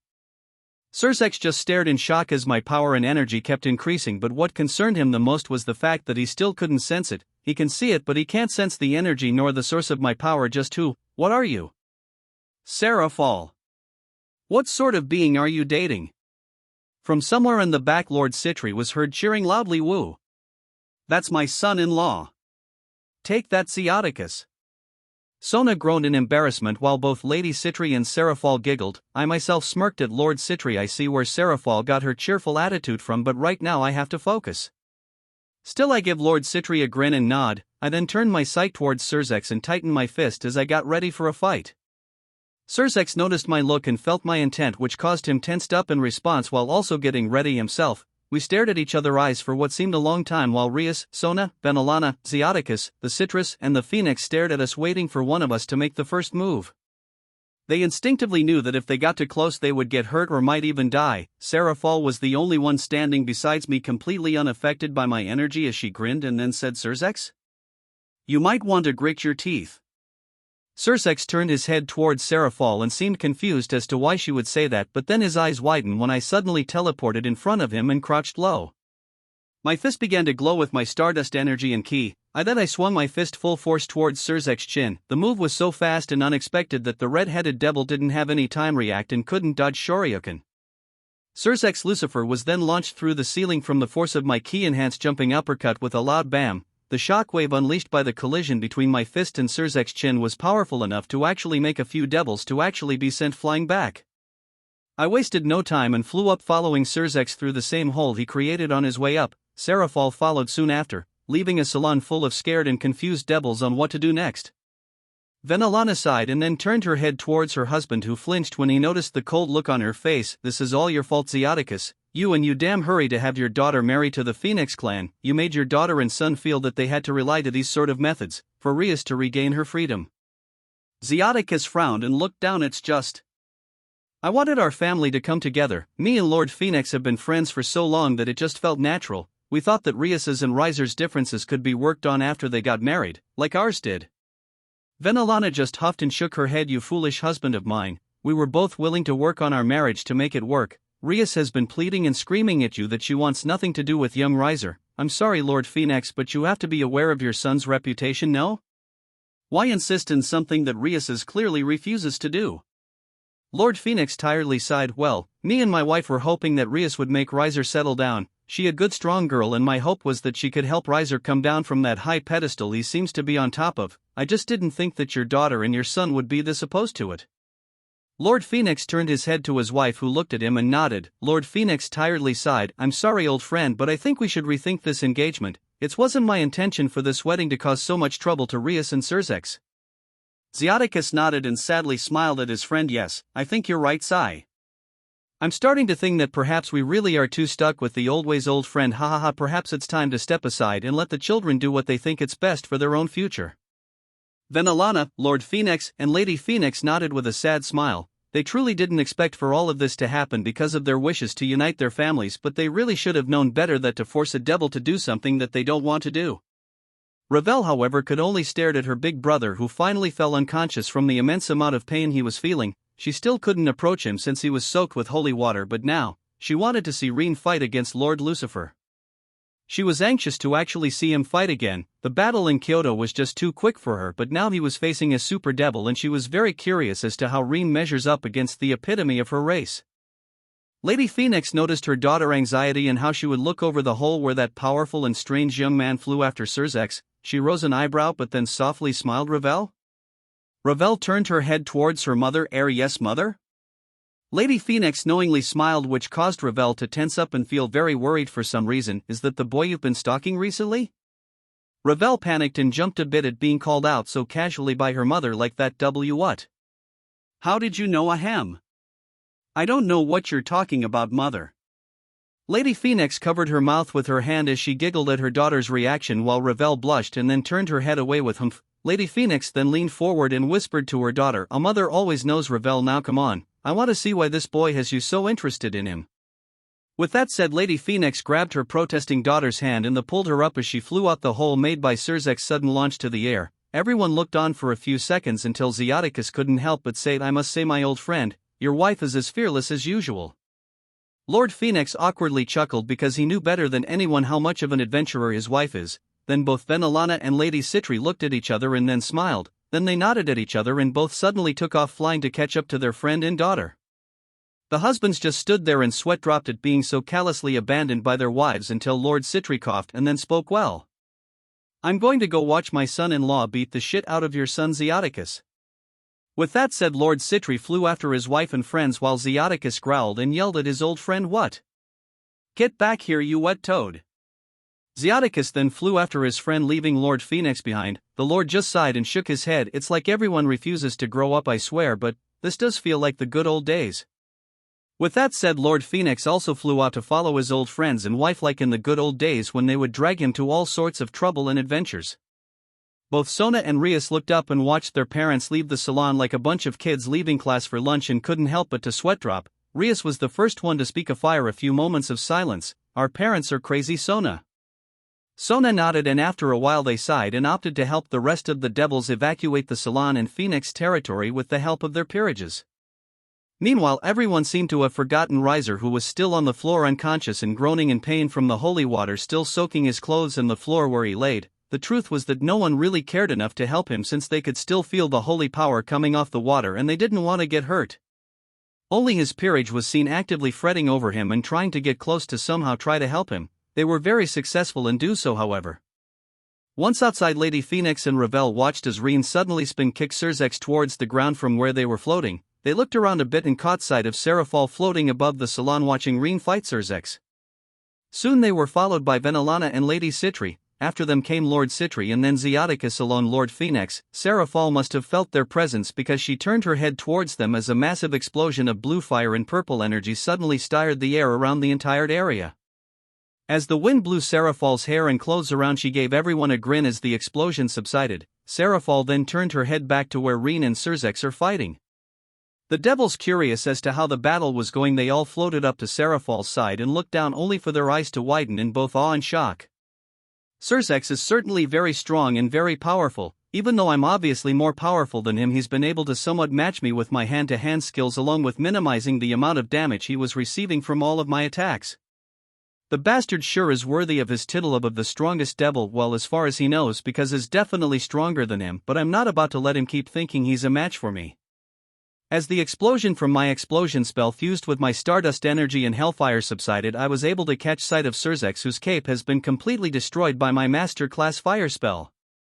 He's surrounded by a thin barrier of his pod which protected him somewhat from my spell. He then looked up to me and glared. I just frowned because even now I can see that he believes that I'm not worth taking seriously. This was the same look Kiba was giving me when I fought him, so I decided to stop playing around. In a blink of an eye I teleported behind him. He must have sensed me because he immediately turned around to try to elbow me in the face, but I stopped time for 1 second and then punched him in the stomach with a fire punch that ignited his body in blue flames. However, he ignored the flames hurting him physically and spiritually and lashed out a combo of punches. I quickly dodged the first 2 jabs to my face and then blocked the third one with my elbow, causing Surzex to grunt in pain since I had used harden on my elbow to make it more solid. Watching him grimaced in pain, I then lashed out a knee to his chest with a high jump kick, but he quickly blocked it by bringing his arms up to cover his chest. There was a big bang from the collision of our hits. The earth and trees were beginning to be destroyed or be torn apart by the shockwaves caused by our physical attacks. As the red Maou blocked my attack, I pushed him back and quickly began to spin in the air until I lashed out with a blue fire blaze kick to his head, but he moved his head to the side to dodge it, though I was still able to cut his cheek and burn it a bit. We then pushed each other back, but I didn't let him rest and immediately teleported to his side with my Stardust energy and Dragonic energy engulfing both of my hands in the form of claws. Surzex's eyes widened and he was barely able to jump back to dodge my double dragon claw, but he was sent flying back as a result of when my attack hit the ground and exploded from the force of the impact. Surzex, however, was able to recover in mid-air by using his wings, but I then opened my mouth and fired an arrow blast straight at him. Surzex growled as he watched the massive beam of bluish-white energy heading his way and created a shield with his magic circle, but the shield was nowhere close to strong enough to block my legendary class attack and almost instantly cracked. However, it held long enough for him to push himself away from the beam, which continued to travel behind until it hit a hill and exploded on impact, unleashing a giant show of wind and energy. But Surzex wasn't allowed to admire the aftermath of my flying type attack because I had immediately launched myself at him the moment I saw him push himself away from my aeroblast. He raised another shield to try and block my next attack, but I rose my entire fist, which began to glow, and then brought it down as hard as I could with a brick break attack, which instantly shattered his shield and my attack hit him full on gog. The red-headed devil grunted in pain as my brick break hit him on the shoulder, unleashing another massive shockwave that torn the ground around us apart even more and sent him flying down to the ground, where he violently crashed. I then cupped my hands and gathered both ki and my Stardust energy between them, creating a big ball of energy Hadouken. To my disappointment, Surzex stood up too fast and then punched my Hadouken. He struggled for a second until he roared and then finally pushed it away from him. It still hit the ground beside him and exploded, sending him twirling through the air for a bit, but he was still able to land on his feet. He then looked at his hand and frowned when he saw it be scorched and bleeding from my Hadouken. Ever since I got the Ansatsuken fighting style and unlocked the energy key by learning the Hadouken and Shoryuken, I began to look over the shop list for skills that require the user to be able to know how to harness ki in order to get some really powerful moves, and I was able to find the perfect set for me. They were expensive as all hell, though it doesn't surprise me considering who they belong to. Plus, grinding them was hard since there were massive destruction type techniques and usually tended to destroy an entire area inside the instant dungeons. So today I was going to show one of them off and used it against Surzex. Maybe he'll survive, but at this point I no longer cared. My dragonic instincts and blood were screaming at me to keep hurting him, to show him my power. Don't get me wrong, I'm very lucid and aware. I haven't turned into a berserker or anything like that. It was just, this is fun. Fighting and showing the fruits of my hard work feels great. Especially against someone who can actually fight back. Star. I let out a roar as my Stardust energy flared to life once more and began to surge out of my body. I raised my hand above my head and then pulled them down and point them towards Surzex's Stardust fall. A massive amount of my energy coalesced into my hands, and then I fire it off, unleashing an enormous rain of ki spheres of purple energy towards Surzex. Seraphal smiled as she watched her boyfriend fight with a smirk on his face, and once she noticed what attack he was going to use, she silently raised a barrier that not only covered her but also the salon building and the devils watching the fight. The Citrus, the Gremory and the Phoenix watched with widened eyes as Rean rained down a giant amount of energy spheres towards the leader of their faction, who could only watch as he was overtaken by the attack.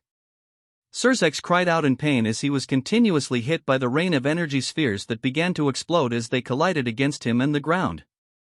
Then a massive explosion engulfed him, and the same explosion began destroying a big part of the Phoenix's territory. The explosion shook the entire territory and could be seen by everyone even from far away, but the worst was the loud boom that not only released a massive shockwave that destroyed windows all over the underworld but also terrified all the devils living in the underworld who were going about their day. Ladies Citri, Phoenix, Venilana, and Ravel screamed in fright from the bright light and massive explosion that practically blew up on their faces. The lords, however, couldn't believe the power Rean was showing, though Lord Phoenix frowned when he saw part of his territory being destroyed. Damn, that's going to cost a lot to fix. Seraphal giggled, "Don't worry, Lord Phoenix, Rean and I will put everything as it was, I promise." Lord Phoenix nodded and smiled happily that he didn't have to pay for all of these damages. Lord Citri floated up to Seraphil's side and patted her head. That's a very interesting and powerful boyfriend you have, my child. Seraphil brightly smiled at her father. He's the best papa. And I love him very much. Lord Citri stared at his oldest daughter in the eyes and saw them sparkled and shine so brightly that in his mind he saw her as the same baby who opened her eyes for the first time and looked at him with those same sparkling and bright eyes.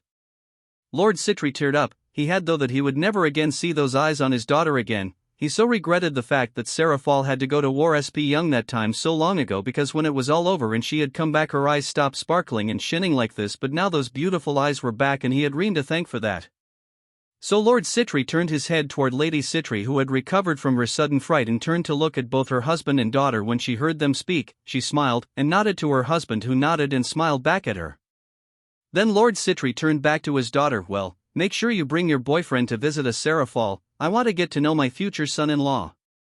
Seraphil blushed and widened her eyes as her father already wholeheartedly accepted Rean. She sheepishly smiled and nodded while still blushing, especially since her father started to loudly laugh and pat her head. Maou. Don't laugh at me, father.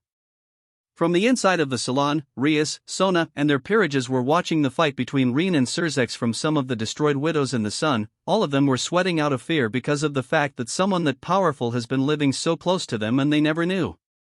But most of them were pretty much tense and worried about the fact that Rean could have easily killed them all, especially Kiba and Akino, who know they have annoyed him at some point. They now knew they were lucky that Rean seems to be more than happy to ignore them all and just live his life in peace. Rias, who watched as her brother was blasted by a massive rainfall of energy spheres. Sona, who was beside her and gaping, turned her head towards Rias. Yes? Rias then turned towards her best friend. If I ever get the bright idea to bother Rean again, I want you to smack me as hard as you can. Sona stared at Rias for a good long second and then nodded. Only if you do the same to me.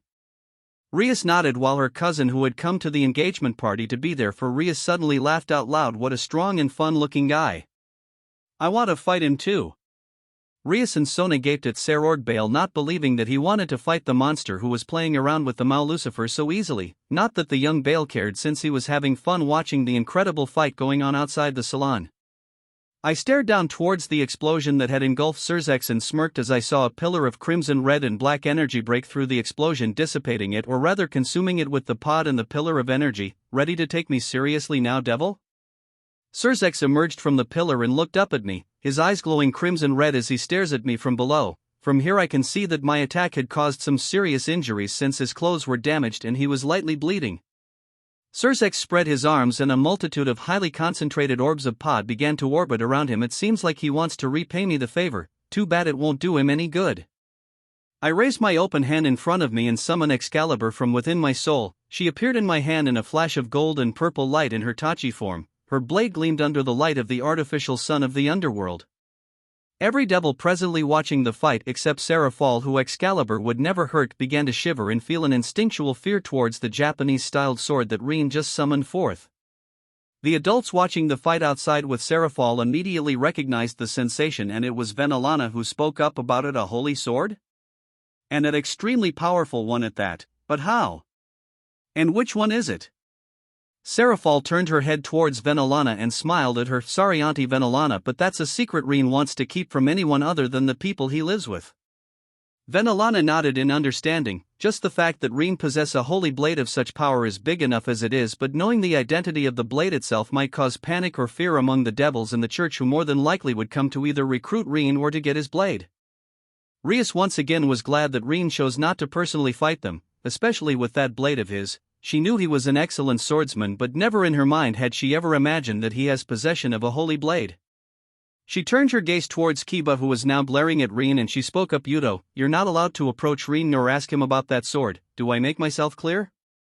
If you disobey, I'll make sure you stay at home with Mom to keep an eye on you. Kiba turned his head towards Rias and glared but nodded anyways. Yes, I understand. Rias shook her head, noticing his attitude. Yudo, if you aggravate him, he will kill you, and there's nothing I could do to prevent that. Just look outside, he's facing my brother as if it was nothing. Kiba turned his gaze towards outside and frowned but nodded in understanding. He can clearly see that Rean is on a level that was just way out of his league. He wasn't happy about it, but it was for the best to avoid getting Rean pissed off, for now at least. Surzex frowned the moment he saw Rean summon up that holy blade. Even being engulfed in his pod, he can still feel his skin steam and burn from the intensity of the sword's holy energy. As soon as I had Excalibur in my hand, I engulfed her blade in my stardust energy, which then combined with her holy energy, causing Excalibur to glow as a golden and purple light. Like this, Excalibur looks like a very unique lightsaber, and with one of the new skills I bought a while ago because of my need of a defensive blade style for my arsenal, I was ready to defend against Surzex's next attack. The skill I bought? The lightsaber form 3 Sorisu, which combined with Calm Mind and my aura sense makes a very solid defensive style. It was thanks to Yun Yun and Wiz that I was able to grind this skill to master level fast, since I had them throw light spears at me at high speed for me to deflect, though I think the girls were having way too much fun shooting at me.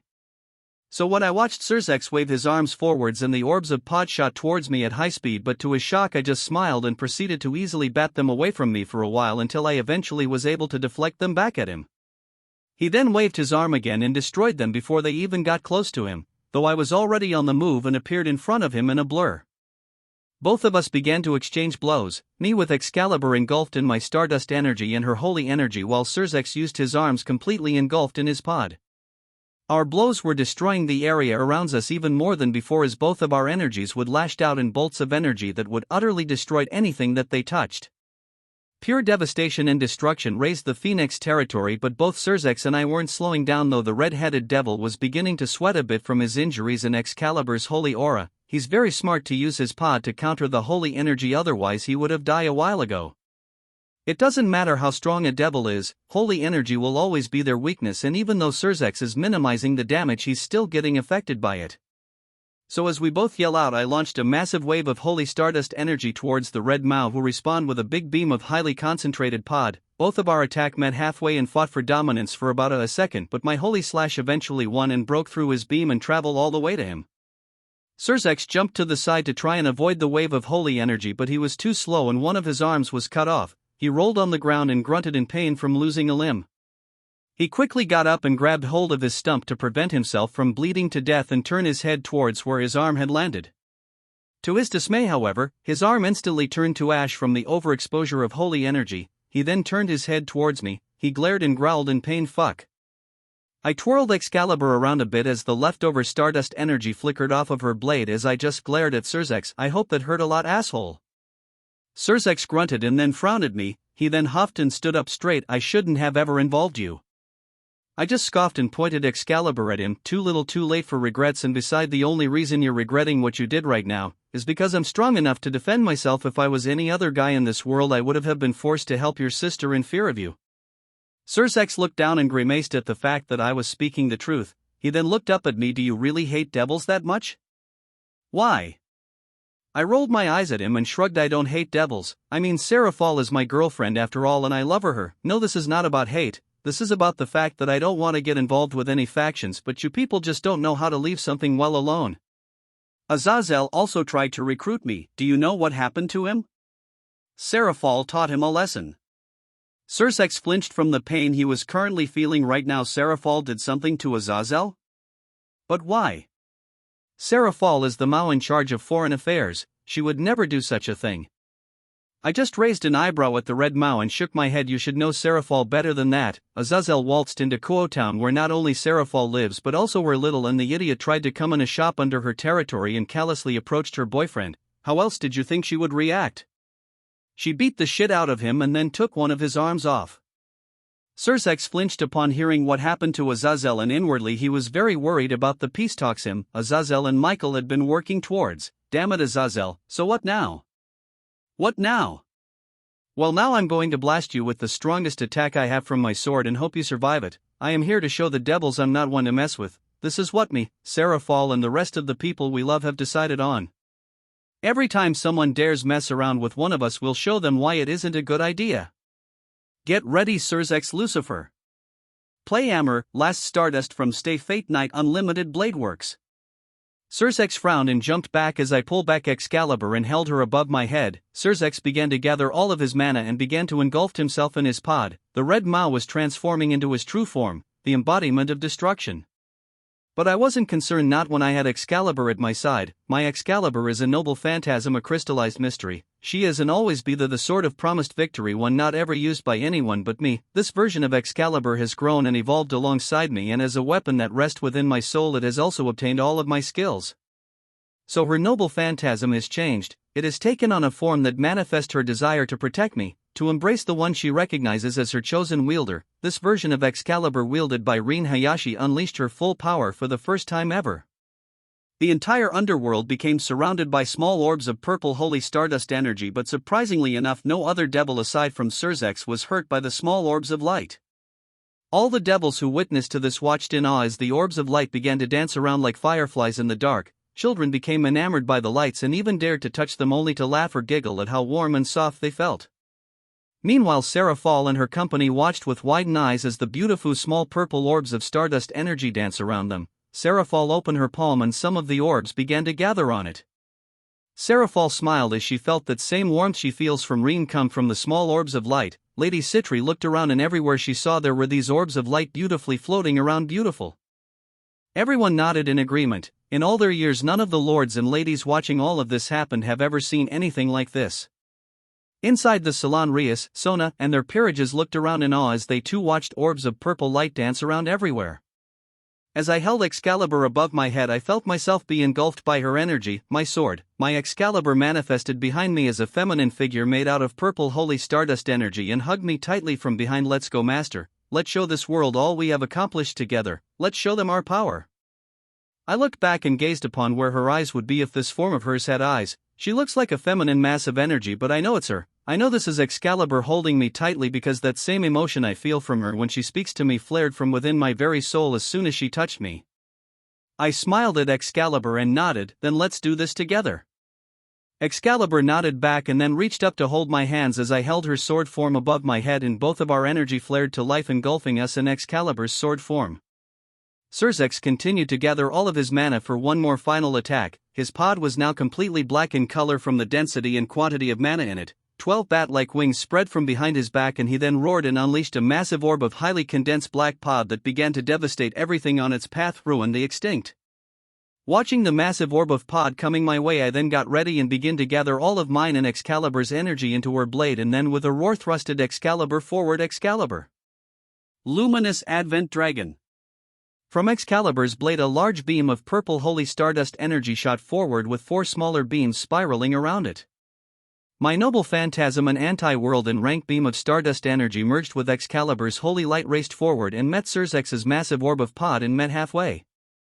Surzex's attack, which was at best a country destroyer, was pierced through instantly and was destroyed by my attack easily. It continued to travel forward until it reached and hit Surzex, who in a desperate attempt to save his life he unleashed the full force of his power of destruction as he was then engulfed by the biggest and strongest explosion caused by me so far.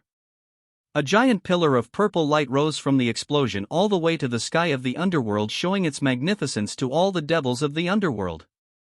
I watched in awe at the force of my noble phantasm as Excalibur kept hugging me from behind. She then whispered into my ear, "This new noble phantasm is on level 1 master and it's already powerful enough to destroy worlds." Thankfully I was able to pull back its power quite a bit, otherwise we might have caused the underworld to collapse. Do be careful with this ability of ours in the future, Rean. You and Sarah Fall would have survived the collapse but her family and sister wouldn't. I nodded in agreement. This attack is really powerful, far more than my Drago Nova, so I have to grind it and train with it to control it. I can't just go around firing beams of world-destroying levels for fun. After a few long minutes the pillar of purple energy finally subsided and began to dissipate. Once it was over I put away Excalibur as her avatar of energy dissipated in flash of orbs of purple lights. I then began to float to the massive crater left over from my noble phantasm. I can still feel Surzex's energy signature. It seems like the stubborn bastard is alive, but I wanted to make sure. Sarah Fall watched as her boyfriend floated over the massive crater left by the aftermath of his technique. She was actually very surprised by this new skill of his since he had never used it before, but she can understand why. The massive amount of destruction caused by it was too much. She was actually a bit afraid for a second there. Thankfully nothing happened and she was thankful for that. Sigh. Looks like it's over. Come on everyone, it seems like Surzex actually survived that, so let's go see how he's doing. The Citri, the Gremory and the Phoenix nodded, though they were utterly speechless and stunted at what they just have seen. Nonetheless, everyone was worried about Surzex and wanted to see how he was doing, and so everyone took off flying towards where both Rean and Surzex were. I reached over where I sensed Surzex's energy and found him on the ground completely covered in nasty burns and bleeding profusely from his stump. He was having a hard time breathing and coughing hard once in a while. I walked over to him and then looked down towards his face. I'm surprised you survived that, but then again, when you use that form of yours you become the very concept of destruction. It was just enough to protect you from my attack, but it hurt like hell, didn't it? Surzex actually dryly laughed and then coughed. You crazy bastard. Ha, you actually held back that attack, right? I felt you pull back just before it reached me. I grinned and shook my head. It wasn't me, my sword is sentient and she held back because we could have destroyed the underworld, Serafal, and I would have survived, but the rest of everyone living here? No, and Serafal would have been sad if that happened, and that's the last thing I ever want to do. Surzex coughed and the chuckled. I see, so you're really a good guy. I understand why you caught Serafal's heart. For what is worth, I'm sorry. I sighed and looked up for a few seconds to stare at the artificial sky of the underworld. I then spoke up to Surzex. It's fine, I got all of that anger out of system, but you should really apologize to Serafal too. She might hide it, but she's very angry at both you and Graphia. Surzex sighed and then looked up towards the sky as well. I will, that was the best fight I have ever had in my life, it was sort of fun. I looked down at Surzex and raised an eyebrow. Sigh, you devils are weird. Surzex chuckled and then coughed. Arg. Don't make me laugh, jerk. I just shook my head and chuckled at the red-headed Maou. I'm glad he doesn't hold a grudge and he understands he was in the wrong. Well, I'm not really surprised though. Surzex isn't a bad guy from what I know from the anime, so it isn't surprising. This version of him seems a bit stupid from the one in the anime though, but oh well. Suddenly I was glomped from behind, causing me to grunt in surprise and fall on top of Surzex, who grunted and then passed out from the pain. Ugh. Did anyone get the number of that truck-kun that hit me?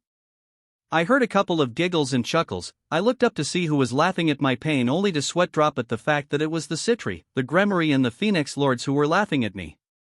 Venalana Gremory then kneeled before me and gave me a small smile. Mr. Hayashi, would you and Serafal mind getting off my son? I think you already hurt him enough. My eyes widened and looked down only to see an unconscious Surzex smiling with his eyes closed, blood dripping from his mouth and completely unconscious. Whoa.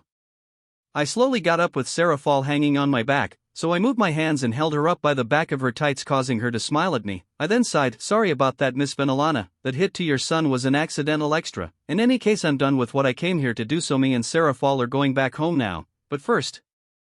I then lift everyone up with psychic and then snapped my finger, rewinding the time of everything that was destroyed by my battle with Surzex and restoring it there.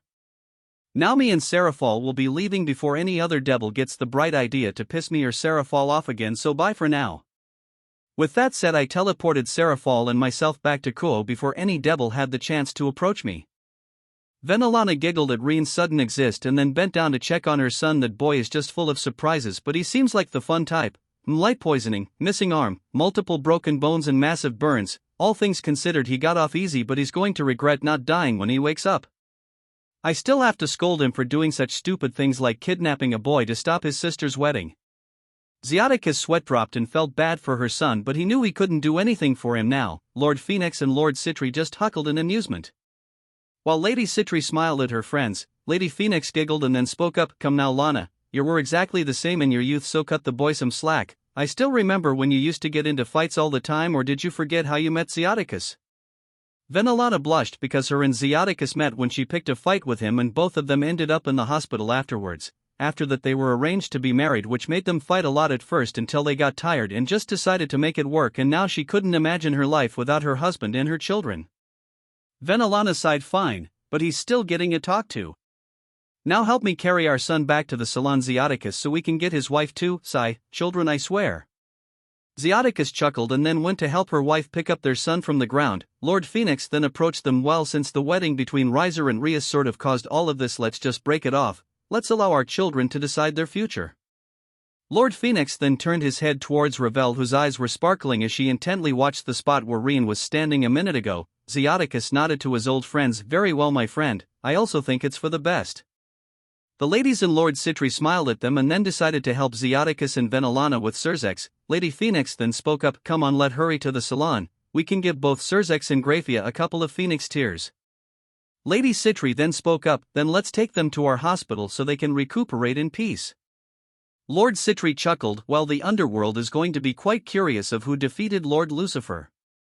Venelana giggled and shook her head, let's keep it a secret and make sure none of the people invited to the engagement party speak about it, plus I'm sure Ajuka can make a new arm for Surzex or something so no one will find out what happened. Lord Phoenix the chuckled, yes, I think that's for the best. We wouldn't want anyone pissing off your son-in-law, huh? Old friend. Lord Citri grinned and nodded to Lord Phoenix. It really was best to keep Rean as far away from devil business as possible, for his sake and the sake of the devil faction. Chapter 29. The Aftermath. 2 days after the fight against Surzex. Lucifer woke up with a groan of pain and slowly looked around the unknown room he found himself in, only to see his mother Venelana sitting beside his bed and looking out a window in silence. Where am I? Venelana turned her head towards her son as soon as she heard him. In the Citri General Hospital. It's been 2 days since you've been brought here, Surzex. Do you remember what happened? Surzex closed his eyes and began to think back to what happened to him. Suddenly flashes of his fight against Rean came rushing into his mind. He then opened his eyes and stared at his mother Graphia. Where is she? Venelana smiled at his son and then moved her gaze to the other side of his bed. Surzex turned his head and noticed Graphia peacefully sleeping on a bed beside his. Surzex smiled at his wife, noticing that she was okay. How is she? Venelana then answers her son's question. She's fine, all her wounds were instantly healed with a phoenix tear. She was awake a few hours ago, but I told her to sleep since she has been keeping an eye on you since yesterday. Surzex nodded and then turned his head towards his mother's side. That's good, at least she's okay. Now tell me, how bad is it? Venelana frowned and sighed. Well, your father and I along the Citrus and the Phoenix are making sure everything stays a secret. No one knows about your fight against Rean and your current physical condition. The only thing everyone knows is that you're in the hospital, but know the why, though I don't think everything will stay a secret for too long except who sent you to the hospital. Surzex sighed and nodded. Remind me to thank the Citri and Phoenix Lords, and my condition? What's the verdict? Venelana frowned and then pinched Surzex on the leg, causing her son to grunt in pain. Don't take your condition lightly. You're lucky to be alive right now. Not only were you severely poisoned by Rean's holy sword and its light, but you also lost an arm. The only reason you were able to survive that last attack from Rean is because your power of destruction was able to eat away some of the power from that blast and the holy light in your system. Surzex sheepishly smiled at his mother. Sorry, Mom, looks like I got my ass handed to me. Hee hee, but that fight was fun. I don't think I ever been that close to death before. Surzex brought up his stump and stared at it with a smirk on his face. Venelana just tiredly shook his head at her son's attitude. Ajuka is already working and making you a replacement arm. He said something about I'll add all kinds of cool stuff for Surzex to play with. It will be great. I swear you kids are reckless sometimes. Surzex chuckled at her mother's words and nodded. Mom, I'm sorry, but I wanted to help Rias. She looked so miserable during the engagement party. I think I would do it all over again, just not with Rean though. Venelana exasperatedly huffed. I understand why you did it, Surzex, but you have to be smarter than this. What would you have done if Rean came to the underworld with the full intention of killing us all? After the fight, young Ravel told us how Rean has a big number of strange creatures under his command and each and every one of them are as strong as him. Surzex's eyes widened in shock at the implications of what he just heard. Well shit, we got lucky then, but Rean seems like a cool guy though. I don't think he would do that. Let's just never make him angry again. Surzex smiled at her mother, who rolled her eyes at him. What are you planning, Surzex? I know you well enough to know that you're thinking about doing something more than likely stupid too. What is it? Surzex smirked. Nothing bad, I promise. I just think that Rean would make a cool bro to hang out with, so I was thinking of trying to befriend him. Venelana rubbed her eyes in exasperation. I swear, I'll never understand men. He beats you down and now you want to be his best friend. Sigh, what am I going to do with all of you, huh? Surzex laughed a bit but then grunted in pain. Sorry Mom, but we men are beings of simple nature, plus you like Rean too, don't you? Venelana raised an eyebrow and then sighed. Right. I do think he's an interesting young man, plus I am curious about his last name, but how do you plan on befriending him? He wants nothing to do with devils, remember? Surzex nodded. Leave that to me. There's a special bond between Rean and I, forged in the fires of battle. Me and him will be the best of friends and rivals in no time. Venelana sweat dropped. I think you've been watching too many of Rias's anime, son, but okay, if you do succeed, do bring him to the house. There's a few things I want to talk to him about. Surzex nodded to his mother, and even though he was curious about what his mother had to talk to Rean about, he chose not to ask about it, but he had to ask one more thing to his mother and Rias? What happened with the engagement? Venelana then smiled. Well, your father and Lord Phoenix decided to break the whole thing off. That engagement had caused a lot of trouble, so they decided that it wasn't worth it and to just forget about it. Rias was very happy and immediately left the underworld to go back to Kuo, though she seems to be still a bit mad at her father. I don't blame her though. Zeoticus was being quite impatient and stubborn for a long while. Surzex grinned. He was very happy that at the end of the day his sister had her freedom. At least his ass kicking wasn't for free. That's great. I imagine Riser wasn't happy about that. Venelana smiled and shook his head. Well, young Riser has been in the hospital unconscious since the engagement party. That holy water spell Rean used against him hurt him quite severely. Not even Phoenix tears are able to fully heal him, so they're just letting his regeneration do all the work for now. The doctors say that he will awaken soon enough, but yes, he won't happy when he finds out about the engagement. Surzex laughed. Good, a guy like him deserves that. Venelana shook her head but also giggled with her son. She wholeheartedly agreed with his sentiments since she herself didn't like Riser. He was such a sweet boy when he was a kid, but as he grew he became such a womanizer and arrogant person that it left her severely disappointed. Meanwhile, in the Grigori headquarters, Azazel was staring at his new arm. This arm was made by him a long time ago, but since Seraphol took one of his arms off, he decided to finally use the thing. But right now that wasn't on his mind. No, what has all of his attention was the new information he received yesterday. Someone had sent Surzex Lucifer to the hospital severely injured. Azazel had to actually reread the report 2 more times to make sure he didn't misread or something like that, but now he knew that Surzex had indeed been hospitalized and had not awakened yet as far as he knew. The most curious thing about all of this was the fact that no one was speaking about what had happened and what exactly was that light show that had appeared on the underworld 2 days ago. The entire underworld had seen those firefly-like orbs of purple light dance around everywhere, and the giant purple pillar of light had been seen by everyone as well, but no one knew what it was or where it came from.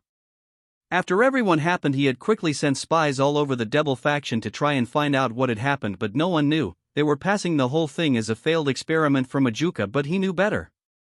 Someone was covering the whole thing up. Someone didn't want anyone to find out what happened with that odd light show and with Surzex, so he began to believe that both of the events were related somehow. Something tells me Rean and Seraphol had something to do with this, but there's no way to find out for now. Azazel frowned and then slumped on his chair. Sigh. Damn it, I'm so curious. But if I show my face on Kuo, Seraphol might really kill me. Just how did she become that much stronger? The 12-winged fallen angel knew that all of this had something to do with Rean, but with no way of investigating it was starting to look like he will never know. Even his spies in Kyoto were found and delivered to him in body bags, and again he just knew that Rean had something to do with all of that as well. Looks like he's just going to have to wait and see what happens for now. He can't really risk pissing off Rean or Seraphol after all. In heaven, Gabriel was looking down on earth curiously for some time now. Many of her brothers and sisters were both curious and worried about her, but she herself was also confused. 2 days ago she felt a holy signature so big that it had left her quite stunned for a bit, but just as quickly as it appeared, it disappeared as well. Now she found herself looking down on earth trying to find that holy signature again. There was something definitely weird about it too. She didn't know what it was, but part of that holy signature was blank to her. She couldn't sense nor detect exactly what the other part of it was, but it had her very curious. She had even told her brother Michael about it, but her brother was just too busy with the news about Surzex Lucifer being sent to the hospital severely injured. Gabriel felt bad for the young red-headed devil since she knew he was a good man, but was very glad to find out that Seraphol was alright and unhurt. She really cares about her best friend ever, even though Seraphol doesn't consider her friend, so her brother really couldn't be bothered by some unknown holy energy. So Gabriel's only choice right now was to wait and see if the holy energy makes an appearance again. So the 12-winged seraph sat down on the floor and continued to patiently look down on earth and see if the holy energy would show itself again. Throughout the supernatural world, many had heard that something had happened to Surzex Lucifer, but no one had no idea what or who had done it. Many were curious, but no one was speaking about it. The old Satan faction was happy someone had finally put the fake Lucifer, according to them, in his place. The Great King faction were worried. Not only was the strongest devil hurt and sent to the hospital by something, but no one was speaking about it. Now all they could do was guess and wait for something to come to light. However, Zekrom Baal, the Great King and head of the Great King faction, knew that something big had happened. He began to investigate and look around for clues around the underworld to see if he could find what had happened. But the only clue he had found was the cancellation of the Gremory heir to one of the Phoenix clan. However, Venelana, one of his descendant, was actively working against him, and her being a lady of the Gremory clan made it so he couldn't do anything about unless that crazy Gremory elder wakes up and makes his life miserable. So the head of the Bale clan was left to just stew in his curiosity and inability to find out what was going, but it didn't matter, sooner or later he will find out. Ulfus was watching down from way high into the clouds towards Kuo town, or more precisely towards Rean's house. The dragon god of infinity was lost in thought since she had watched the fight between the red-headed devil and Rean, and she was utterly surprised at how powerful Rean truly is. Ulfus knew that Rean was powerful, she just had no idea just how strong he was, but that last attack of his was something else entirely. It could have easily destroyed the entire dimension where the devils live, and that told her that Rean was capable of destroying dimensions or worlds with a swing of his sword. She had never seen an energy like his either. That purple energy of his was unique and very powerful, plus it carried a bunch of different properties that made it extremely dangerous. Even herself would be severely hurt by this energy. That on itself was a surprising discovery. Rean can hurt her, and if he can, then he can hurt stupid Red as well, and that made her very excited. But then she also had a big problem to deal with: how to convince Rean to help her. She had seen what happens when someone tries to force him to do something he doesn't want to. That fight between him and the red-headed devil was proof enough that it was a very stupid thing to do. She herself didn't wish to make him angry either, not because he would attack her and more than likely kill her if he so wishes, but because for some reason she didn't like seeing him mad, and the thought of Rean looking at her with anger made Ulfus sad for some reason. All of this confused her, and she didn't know what to do about all of this new and weird emotions that had begun to blossom in her, so for now she'll just keep watching over Rean and hopefully talk to him sometime soon. Rias was both excited and happy as she sat behind her desk once again after the whole ordeal she had to go through this past 2 weeks, and some days, she was in such a good mood that everyone watching her could have swear she was floating on air, and why shouldn't she be happy? After all, she doesn't have to marry Riser anymore, and it was all thanks to her bother pissing off Rean. But now that she had time to think on it, she realized she was very lucky that Rean didn't decide to just kill them all off when she had asked for his help. Both Aquino and Yuto have both upset him at some point or the other too, and she herself tried to drag him into her problems. Only Kaneko hasn't done anything to make Rean angry. Though that doesn't surprise her, since Kaneko usually likes to be left alone and has no reason to bother him whatsoever. The only thing that makes Kaneko jealous all the time is all the delicious sweets and pastries that she sees Rean, Asia, Yunyun, and Rika eat every day on lunch. She herself has been a little jealous as well, since those sweets look incredibly delicious. But both her and Kaneko knew that more than likely he wouldn't want them anywhere close to his shop, and they weren't going to push their luck either. Plus they can't even approach Rean or any of the girls because one of his so-called Pokemon are always with them, and no one wants to face one of those incredibly powerful creatures. Even Sona herself had to get used to the fact that in both Kuo and the school will always be full of these creatures. To make things worse for Sona, the students and the staff of Kuo Academy actually like having these creatures around and treats them as pets. The fact that these beings were now even making an appearance in Seraphal's show had actually made them very popular in the underworld as well, especially after the movie she had made with that silver dragon-like creature she had seen roosting on the roof of the school once in a while. She wouldn't mind the creatures as much if she didn't know how powerful they were. Otherwise she would have been right alongside those girls, always playing with them. She kinda wanted to pet the fox and cat-like ones that Asia always has around her neck, but they would always glare at her as soon as she got close to Asia. In any case, right now she is very happy. She no longer has to marry the prick, and Issei has finally woken up after being unconscious for a long while. He will soon be discharged from the hospital to join all of them back in school.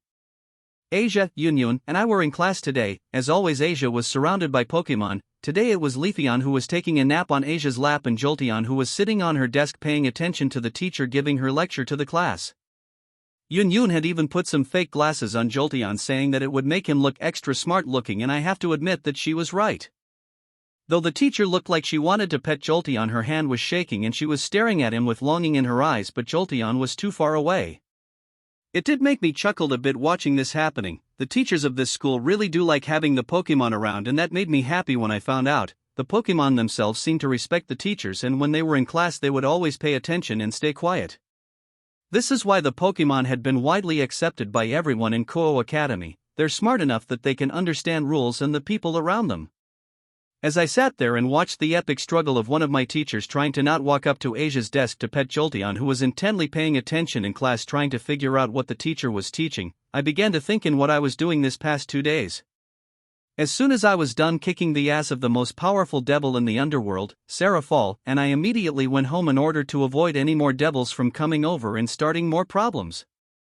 If they would have tried to anything, then Cheerful and I would have to fight, and needless to say that would have been a bad day for the devil faction as a whole. Nad besides our quarrel was with Surzex anyways, so we didn't want to have a conflict with any other devil.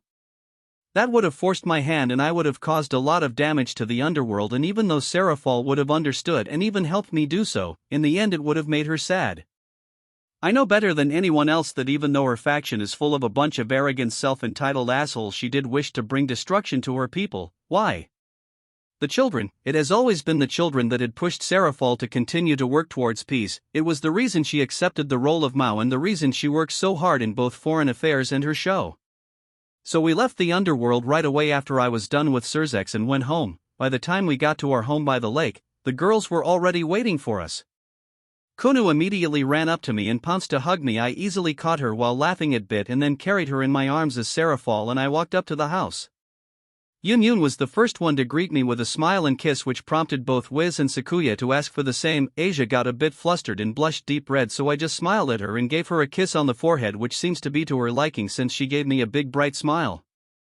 Out of all, my girlfriend Asia was the most shy and lost when it comes to relationships, and even though she wants to do everything the rest of the girls do with me, she still has a hard time doing so since her upbringing had made her believe for a long time that she shouldn't do things like that.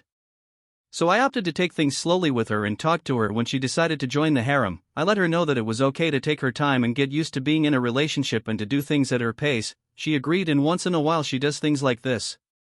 However, Asia is surprisingly very competitive though, and sometimes jumps in when the girls give me affection or I give them affection to also try and do the same. It's actually very adorable how clingy she can be sometimes, though I'm worried Cheerful might corrupt her one day. If I'm being honest, out all my girlfriends, Cheerful is the most pervy, and she's not shy about either. Yasaka, who is also waiting for us since every time she finishes her work she comes to our house. She has even said that she considers our house by the lake her home, and she has been coming and going from Kyoto all of this time, so she practically lives with us now. The beautiful nine-tailed fox also greeted me with a kiss as well, which Kuna cheered loudly to, causing me and Yasaka to smile at our daughter. After that we all went inside and had dinner while me as Cheerful told them what had happened on our trip to the underworld. Asia and Yasaka were the most surprised and impressed about the fact that I had defeated Surzex Lucifer, who was among the top 10 strongest beings in the world, with ease. Yun, Wiz and Sakuya weren't that surprised since they had seen what I could do in the instant dungeons and the sheer level of destruction I'm capable of.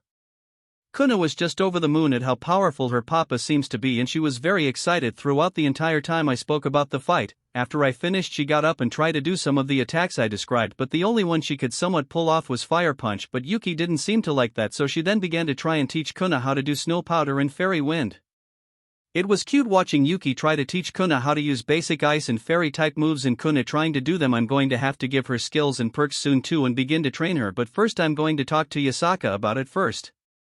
After dinner and spending some time with my Pokemon who were pouting and somewhat mad I didn't take them to the underworld, to which I had to explain that I wasn't going to war and that if we all had shown up then it would have been a big mess. My Pokemon friends begrudgingly agreed and forgave me, especially since I gave them all deluxe Pokepuffs to snack on. After that I decided to use my last 2 common Pokemon tokens and the 3 legendary Pokemon tokens. First I summoned Shuckle, female, and Miltank, female. These 2 Pokemon are some of the most useful in the Pokemon world, especially Miltank, who can give Moo milk, which can heal and is very delicious as well. Luckily it heals by a percentage of 60%, unlike its video game counterpart which heals only 100 HP points. Shuckle can make juice out of berries, and at the next day I received my first berry juice out of orange berries. To my surprise, the berry juice, not only is it delicious but it also heals by 20%, which was great because orange berries only healed 10 HP points. Which was the only reason I stopped using berries to heal and just gave them as snacks to the Pokemon, but with Shuckle I can turn the orange and citrus berries into something akin to minor potions. So I took Shuckle to the berry trees me and Cheerful planted a while ago and asked her to continue to make berry juice from the orange and citrus berries growing from the trees growing here. She gladly accepted my request and immediately went to work. It takes her around 5 hours to turn a bunch of berries into 3 or 4 bottles of juices, so I'll be getting at least 7 bottles a day. Asia and Kuna were also very happy to help me bottle the juices and Moo milk when it was time. So now we had a little farm going on, and that gave me an idea. We can sell all of these in Wiz's shop and they'll be pretty popular since both the berry juice and moo milk are very delicious. The only problem was that I would need quite a few shuckles and miltanks to make this work. Pokemon tokens were very rare drop and I usually gain a few through quests, especially if I'm facing someone powerful or a main cast member of any world I'm in. So to make my plan work I would need a lot of Pokemon tokens, and so I asked Astria if there was any way for me to gain more Pokemon tokens often or at least increase the drop rate. She told me that the best I could do is world jump. The drop rate for Pokemon tokens increases in other worlds is shown when I was in Konosuba, so my plan to go to another world to train was becoming more appealing by the day. Next I summoned 3 legendary Pokemon with the tokens I got from beating up Surzex. The first 2 I summoned were Groudon and Kyogre.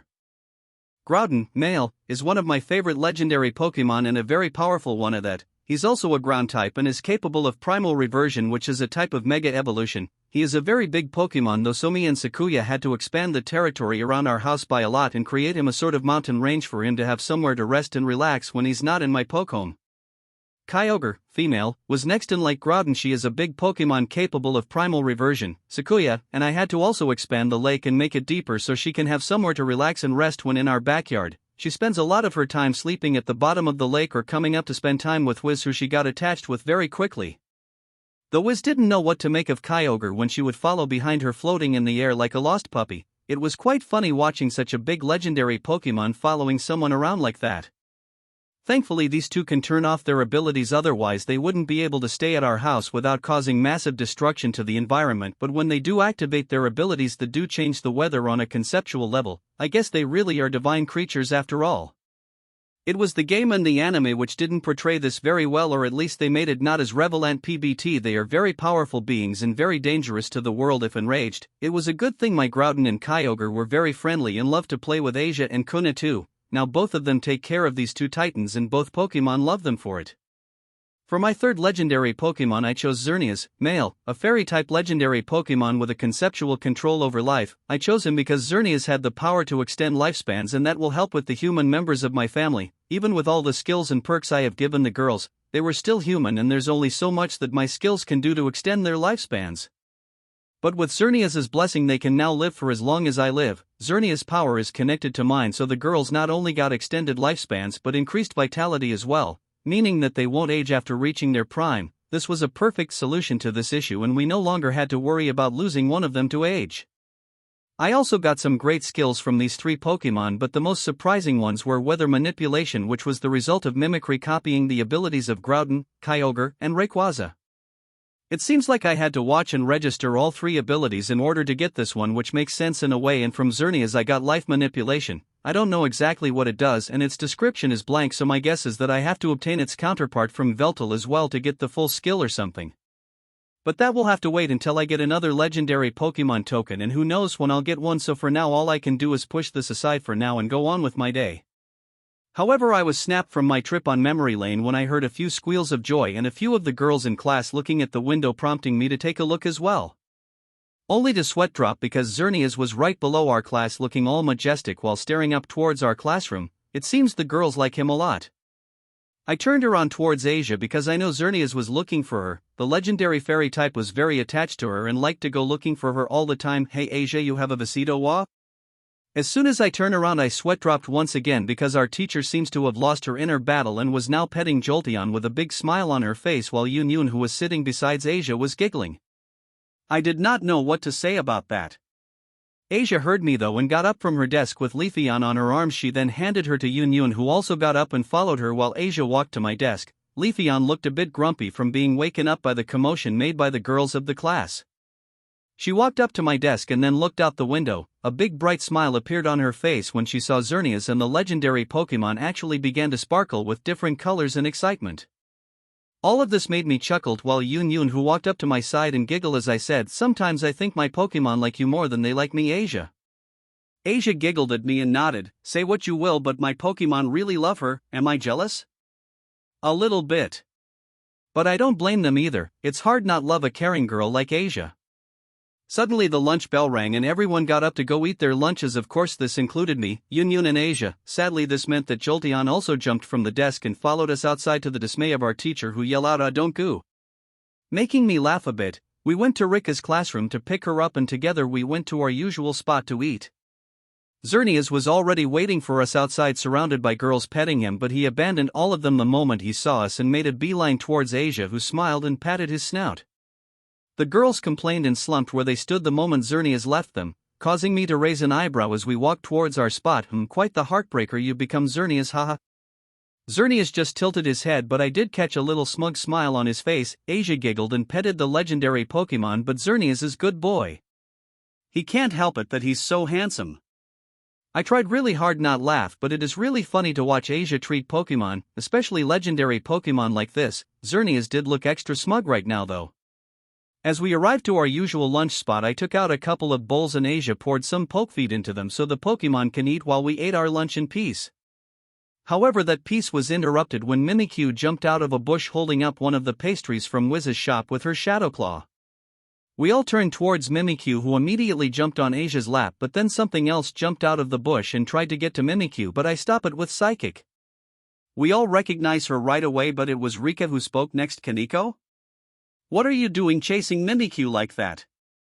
Kaneko just stared at us in silence until Mimikyu began to wiggle the pastry she was holding right in front of the Nekashu, who in response to Mimikyu's taunts began to growl. Asia put her lunch down beside her and held up Mimikyu up to her face. That's not nice, Mimikyu, you shouldn't tease people with snacks. Mimikyu sort of chirped her name and nodded, making the head of her puppet wobble a bit. Meanwhile, I dropped Kaneko on the ground where she landed on her feet and stared at all of us with a little bit of fear in her eyes. I sighed because even if I didn't want anything to do with the devils, I wasn't cruel enough to just send her away, so I took one of my pastries and handed to her. Here, sorry about Mimikyu, she just likes to play around. Kaneko just stood there staring at the pastry for a few seconds until she felt something bump her leg a bit. Kaneko turned her head to see what it was, only to stare at Leafeon, who nodded at her. After starting at Leafeon in the eyes for a bit, Kaneko then slowly reached out to the pastry I was offering and took it. She then silently walked towards Rika and sat beside her. My sister then patted Kaneko on the head while she ate the pastry with sparkles coming out her eyes from the heavenly taste of Wiz's baking skills. I just smiled and shook my head in amusement as I went back to eating my food until a small voice caught my attention. Thank you, senpai. I turned towards Kaneko and gave her a nod. It wasn't a big deal, but it seems like she enjoyed the pastry, so that was good. Rika then spoke. See, big bro just looks scary, but he's a nice guy. I told you could ask him for snacks, he always gives me some. I just sighed. Why didn't you just give her some of your snacks, Rika? She shouldn't have to be forced to talk to me if she doesn't want to. Rika gasped and looked quite offended. For some reason I can't just give away the delicious snacks that Wiz's makes for me. How dare you suggest that, big bro? Even if Kaneko is super cute, I can't just give away my snacks. That would mean I would have even less for me. I sighed, but then sweat dropped when I saw Kaneko actually nod in agreement to my sister's words. Right. That's how lunch in school went for me 2 days after my fight with Surzex, and in all honesty I like my days to be this easygoing even if I know they won't last. Tonight I'm going to talk to the girls about my next world jump and that I had decided to do it soon. I need to get stronger and I want to get more Pokemon tokens since I want to make a farm of sorts. But for now I'll just enjoy my lunch with my gluttonous sister and Kohai while both Yun and Asia smiled at them eat like food was going out of style. Chapter 30. The Next World Jump. Ravel was in her big brother's hospital room keeping an eye on him as he laid unconscious on the bed of this room. She silently stared at her brother with a frown on her face as she thinks back on everything that happened. She had been terrified when Riser began to mockingly laugh at Rean for some unknown reason, and she had every right to be afraid for her brother's life. She had seen beforehand some of the power Rean possesses and how quick he can deal with his enemies. Luckily for her brother, Rean wasn't interested in him whatsoever, otherwise he would have been killed on the spot. Still, her brother didn't go unpunished for his insolence. Rean had single-handedly and with one move crippled her brother while making sure he suffered a ridiculous amount of pain. So much pain, in fact, that her brother's mind shut down to protect itself from the pain, resulting in Riser ending up in a coma of sorts. The doctors have helped heal his wounds as best as they could and purged the holy light off of his body, so his own regeneration was working on restoration his body as well. But it might take an unknown amount of time for Riser's mind to recover. All things considered, he got off easy compared to what Rean could have done with him. Ravel, however, couldn't help but to think that her brother had brought this upon himself. She knows for a fact that Rean is not one to attack someone unprovoked and was more than happy to just live his life in peace. Though it seems that this time he was forced to make a statement, but Ravel can understand why he did it and even approved of the strategic value of doing something like taking on the stronger unit in an army to make a point. In this case it was Sirzek's Lucifer who had become the perfect unit for Rean to show he's not one to mess with. Even so, that whole situation had brought about the attention of the Gremory, Citri and Phoenix Lords. She herself had spoken to them and told them everything that she knew about Rean in an effort to push these three families to help protect him from the rest of the Devil faction, not for Rean's safety of course, but because of he could do to the Devil faction if pushed. So she told them about the wonderful and powerful creatures under Rean's commands and the girls he lives with and how powerful and talented they are not only in battle but other areas as well. All of this both shocked and awed the lords of the Gremory, Citri and Phoenix clan, and these three families then decided to protect Rean from behind the scenes. They understood where they stood with him and how easy it would be for him to wage war on a faction and come out victorious.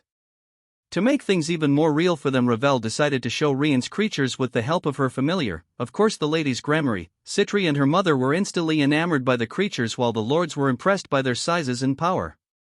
But then Rean summoned some real scary and powerful creatures next. That red and blue monsters just exuded a primal force that made everyone watching them tremble in fear, and yet the creatures seemed to respect and love Rean almost instantly. All of them then watched as Rean smiled and petted them as if they were pets and not creatures of immense power. It was quickly evident that Rean cared and loved all of these creatures with the way he plays with them and cares for their needs. They watched him get up early in the morning and feed each and every one of them. He would even groom and play with them all the time. It truly was an amazing sight to see. Afterwards the three families made alliance of sorts to protect Rean and keep him far away from any Devil faction business as much as possible.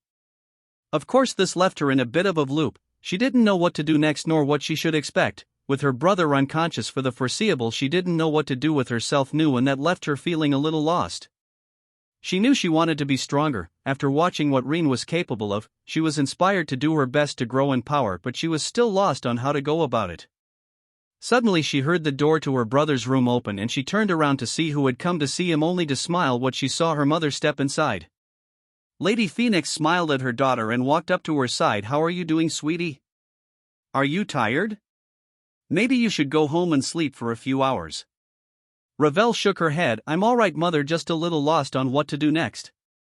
Lady Phoenix turned her head and watched her daughter for a good long minute until she then smiled. "Well then, Alana, Lady Citri and I have been planning to talk to you about something important." Ravel turned her head towards her mother and stared up at her. "To me? What about?" Lady Phoenix smiled. "Well, we wanted to send a devil on that hasn't burned any bridges with Rean like Sona and Rias has, to make friendly contact with him. Lady Citri will be speaking with Serafal about this too, so there won't be any misunderstandings." Ravel tilted her head in confusion. "Okay? But what for? Mr. Rean doesn't want anything to do with any devil besides Lady Serafal." Lady Phoenix nodded and then began to explain. "Well, even though we stopped any information about him from getting out or spreading, there has been quite a few troublesome parties already digging for information, so in order to better help support and protect Rean we need some kind of link so we can keep each other informed. We want you to be the one to do this, so we were hoping you would be willing to move to Kuo in about a few days, perhaps a week or so." Ravel jumped a bit in shock and then pointed at herself. "Me?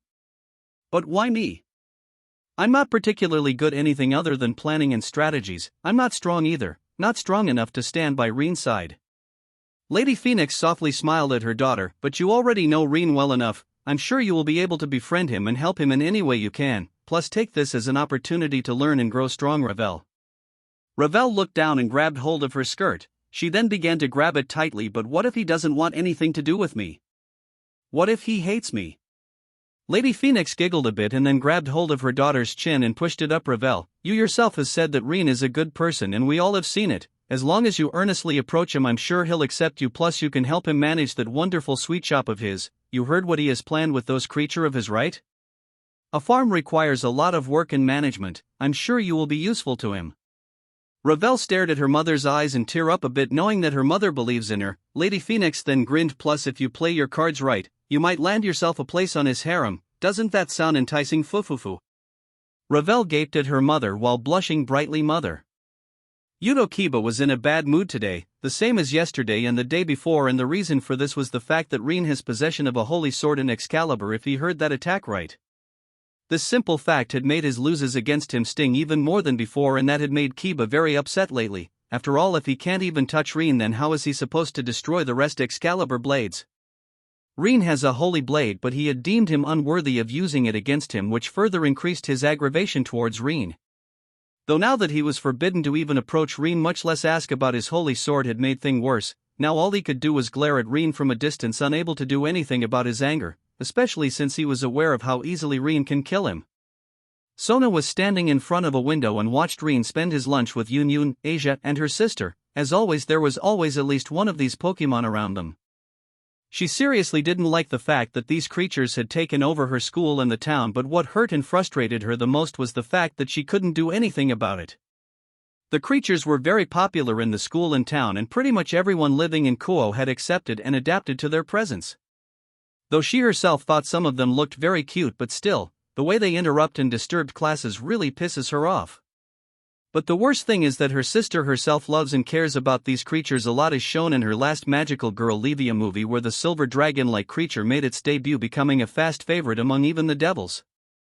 Now these creatures make constant appearances in her sister shows making them untouchable. After all she had been warned by both her parents and sister to leave the creatures alone, not that she would ever do anything to provoke Rean after having watched his fight against Surzex. Still it did hurt that she was evidently not trusted. Her parents and sister had never so strongly warned her off about something before and deep down she misses the days in which Serafall would spoil her and grant her every request she made. I guess what they say about missing something once it's gone is true. Sona sighed and then turned away from the window. Despite her personal problems she still has student council business to attend to. The rest of the day went without anything special or pressing going and so the girls went to the shop to help Wiz and Sakuya with the customer rush of students who were getting off school that was about to begin. I went home to take care of the Pokemon and spend time with Kunu so Serafall can work in peace or rather, so she would stop playing with Kunu and do some work. It didn't take me long to get home and as soon as I came in I was greeted by both Serafall and Kunu who ran up to me and gave me a big hug which I returned. Yuki followed behind her silently as always. I gave Serafall a hug and a kiss soon after. Me and Kunu went to the backyard to feed, care and play with the Pokemon. I also took advantage in taking care of Shuckle who was done processing more juice. That's how the rest of my day passed by, in company of my Pokemon and my daughter until it was time for dinner. Me and Kunu rushed to the house and went to clean up so we could join everyone in the dinner table. As soon as we got there we noticed that everyone was already waiting for us. I smiled at my girlfriend and gave them all a hello kiss. Serafall, Yun, Wiz, Sakuya, Asia and Yasaka smiled at my show of affection while Kunu went to sit on her spot at the table. After saying hello to everyone we all then began to eat dinner and talk about our day amongst each other starting with Wiz who was very happy with how the shop was doing. We've been getting more customers now and the sweets and pastries sell very well. Plus your Pokemon plushies have been very popular Rean but I think we have Serafall to thank for that. Serafall blushed and smiled. Yun spoke up next. Yes. Your movie with Lugia was a hit Sarah. And that has made the plushies a hot item. In school everyone has at least 1 inch. I smiled at the excitement in which the girls spoke about that shop, while Sakuya spoke next. I think if we made small Pokemon plushies keychains and phone straps we could sell even more. The girls nodded liking the idea. Meanwhile I hummed as I thought of a way to accomplish this. Yasaka spoke up. The Pokemon have become very popular in Kyoto as well and lately some of the Pokemon have been seen roaming around Kyoto too. I turned my head towards Yasaka and rose an eyebrow. I didn't know that but it's not surprising. Kyoto looks very similar to a town in their homeworld so some of them must be drawn to it. I hope they're not causing any trouble. Yasaka smiled and shook her head. Not at all, most have been seen just walking around or interacting with the yokai. The yokai themselves also like having them around too. They do remember that the Pokemon fought to save them after all, though Ho-Oh and Lugia have been roosting on top of some of the shrines. Luckily they're very careful. I nodded and then chuckled. I think both Lugia and Ho-Oh really like Kyoto. Back in their world they used to have these very tall towers where they could roost in a town in the region known as Johto. The people of that region built those towers for them and in return both Lugia and Ho-Oh granted that town their blessings. Yasaka looked up lost in thought while humming while Asia spoke up. By the way, the Mumu milk and berry juice are selling very well as well and many like buying them before going to work or school, though since it's a limited produce some don't get to buy any. Was frowned. There's nothing we can do about that though. Shuckle and Miltank can only produce so much a day and Rean told us that Pokemon tokens are rare so he can't just summon as many as he wants. I smiled at Wiz and then spoke up. I actually have an idea about that girls but I wanted to speak about it with all of you first. All the girls turned their head towards me and gave me all of their attention. Astria told me that Pokemon tokens become more common in other worlds as shown when I was in Yunyun's and Wiz's world, so what I was thinking is that we should all go to a vacation to another world. What do you girls say? Are you guys up for some adventure? All the girls stood up from their seat and seemed very excited. Yunyun ran up to me and sat on my lap. Yes. It's been a while since we done some adventuring. School is fun and I love all the friends I made, but I will always be an adventurer in my heart. I chuckled and hugged Yunyun while turning my head towards the girls. Alright, since everyone seems to be on board, this is what we're going to do. First we're going to grind for money and items. We always have to be prepared, plus we also have to level up the new Pokemon so they can catch up to the rest. Everyone nodded and Asia spoke up next. We should stock up on magical medicine and synthesis materials as well, just in case. I nodded at our family medic. Yasaka then spoke up. Oh, it's been so long since I went on vacation. Or on an adventure. I can't wait. Are you excited, Kunu? Kunu excitedly nodded and cheered yes. I can't wait to go to another world. With my moms and dad. I smiled at my daughter. This is the perfect opportunity to also train you, Kunu, so I hope you're looking forward to that. Kuna fist pumped, letting me know that yes, she was ready to train. She then tightly hugged Yuki in celebration, surprising the poor Alolan Ninetales into sputtering out some snow, which made everyone laugh a little at her dismay. Seraphol then turned to me and smiled. When are you planning on leaving? I smiled back at Seraphol. In a couple of days, so I'll be very busy preparing. Seraphol nodded and then excitedly grinned. I can't wait. I didn't get to go with you the first time you world jumped, but this time I'll be there for you.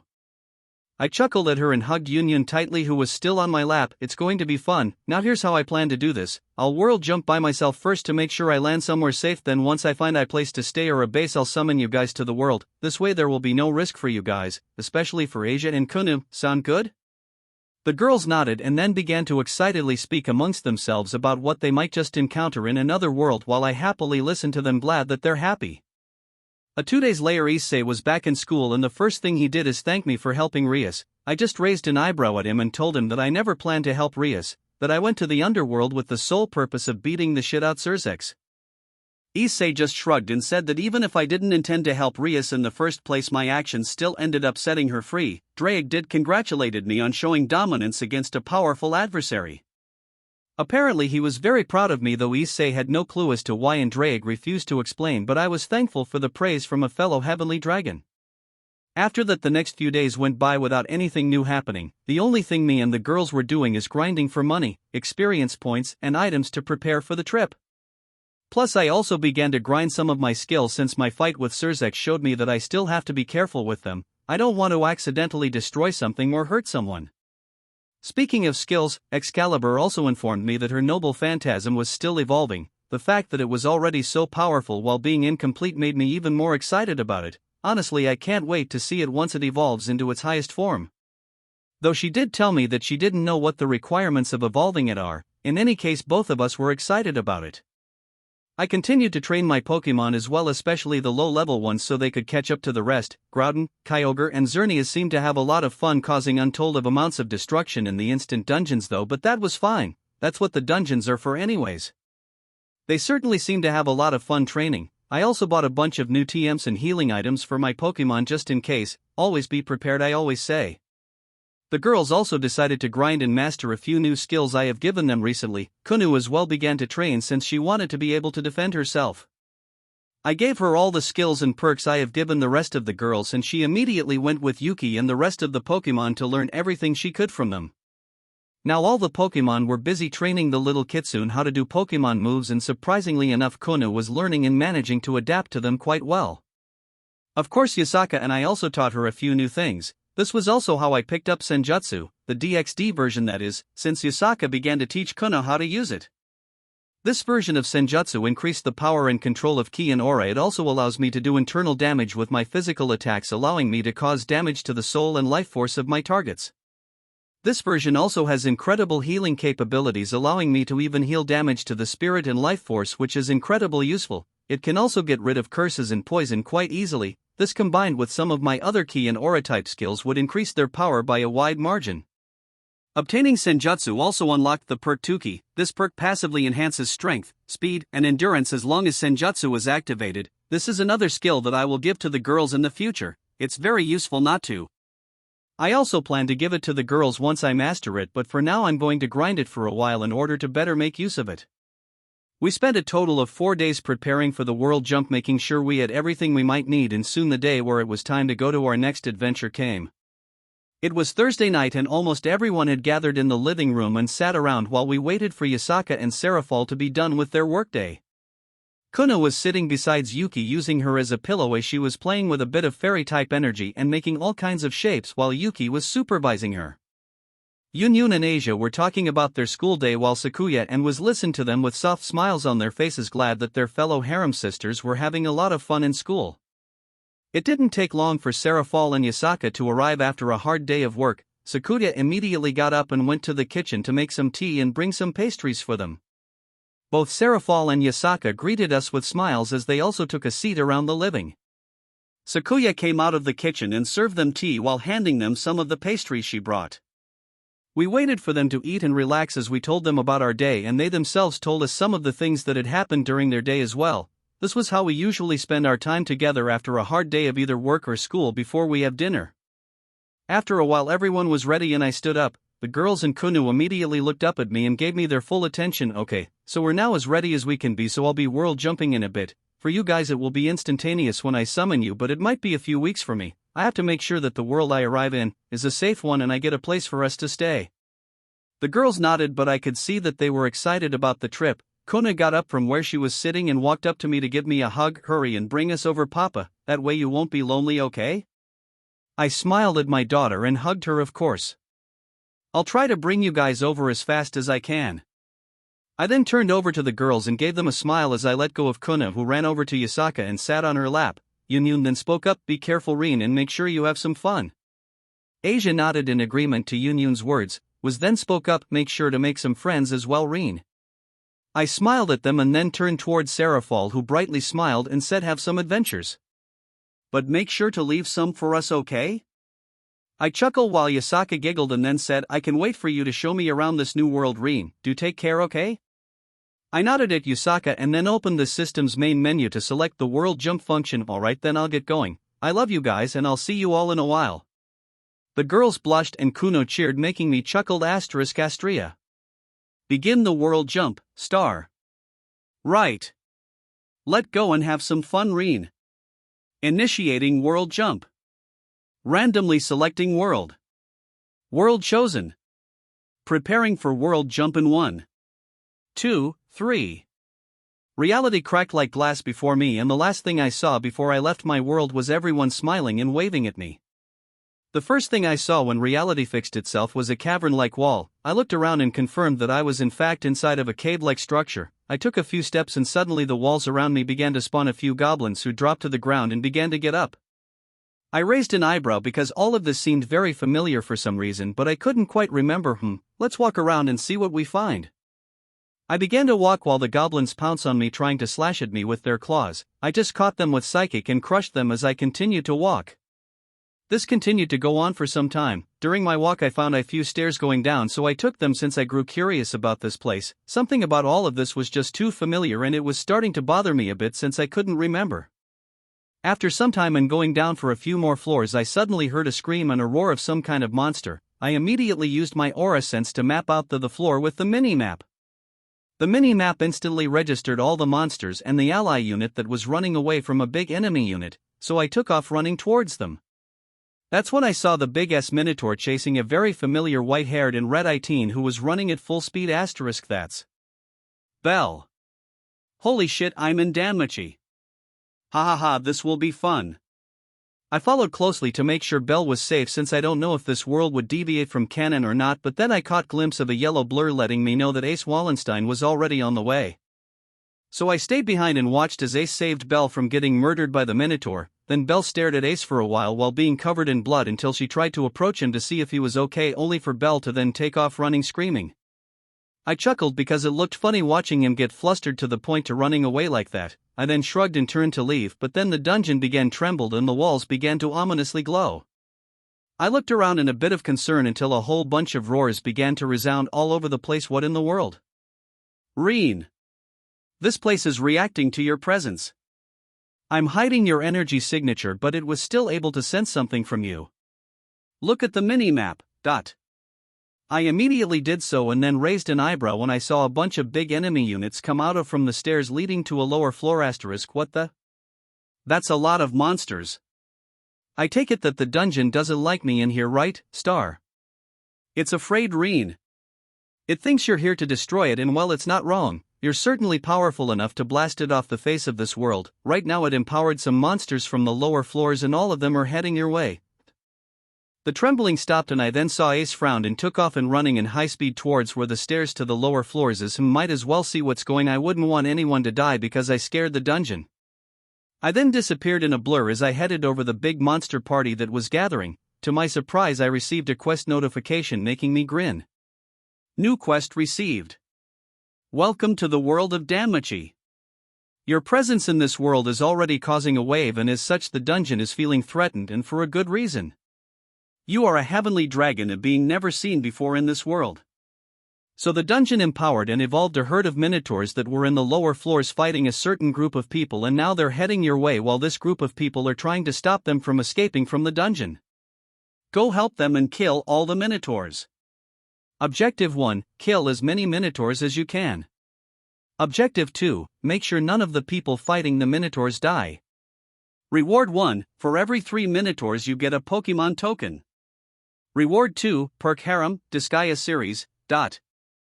I suddenly stopped and stared at the quest notification in silence, until I suddenly snapped my fingers and stopped time, then I clicked on that perk to get its info. Perk, Harem, Disgaea series. This perk increases stats by 5% per girl in your harem. Asterisk. Astria? Explain, Star. I don't know what to tell you, Rean. All rewards are random. I swear I have nothing to do with this. I stared at the perk information in silence for a whole until I then closed it and tiredly sighed. We're never telling anyone about this perk. Agreed. I could feel Excalibur giggle within my soul, making me sweat drop. I don't know if I'm lucky or something, because that was both a very useful and embarrassing perk. With that done, I restarted the time flow and continued onwards towards where the minotaurs have gathered and are more than likely fighting against the Loki Familia, who I think are the people the quest notification is referring to. Ace Wallenstein arrived back to where she had left her familia and watched as they were trying to fight off a big number of black-colored minotaurs, making her eyes go wide in surprise and worry. Her friends Lafia, Tioni and Tiona were facing off against a big group and she immediately ran towards them to try and help them. However, her path was blocked by one of the black minotaurs and she was forced to try and block its punch with her sword. She was sent flying a bit by the punch, but she then twirled in the air and landed on her feet. Suddenly one of her oldest friends and the person who practically raised her landed beside her and spoke up to her. Ace? Are you okay? Did you get the one that got away? Ace nodded at Riveria while looking around, making sure the minotaurs wouldn't take them by surprise while they spoke. Yes, I got it before it could hurt a new adventurer. But what happened? Riveria frowned and then spoke. We don't know. The dungeon suddenly trembled and the minotaurs transformed into black monsters. TCH. We should have killed them right away instead of letting them run away. Ace frowned once again and looked around, watching all of her familia struggle against the big number minotaurs. These monsters were acting strange too. They seemed desperate, almost as if they're just trying to get past us. Riveria nodded. So you noticed too? I don't know why, but the minotaurs don't seem to care about us. Rather, they seem to be trying to get us out of the way. And it was true, the minotaurs were desperately trying to get past the Loki Familia, who were struggling to keep them back, but their sheer number was causing the Loki Familia to have a hard time keeping them away from the stairs leading to the upper floors. Suddenly the minotaurs stopped moving and all of them turned to look towards the stairs, causing everyone in the Loki Familia to turn to look as well. Suddenly a blur came down the stairs at such a high speed that it caught everyone by surprise. Then a young man stopped right in front of a minotaur and yelled out, "Beast!" The young man punched the minotaur so hard that it actually released a shock wave that made everyone cover the faces. His punch then suddenly ignited with some kind of purple energy that took the form of a roaring lion's head, which made the minotaur explode, splattering blood everywhere. Every member of the Loki Familia and the minotaurs themselves stared at Rean with wide eyes full of shock, while Rean himself just grinned towards the rest of the minotaurs, causing them to actually take a step back in fear. Rean has arrived in the world of Danmachi and he has already started to make waves. What else awaits the Heavenly Dragon next? That is the end of the video. Please support the original author. Please like and subscribe.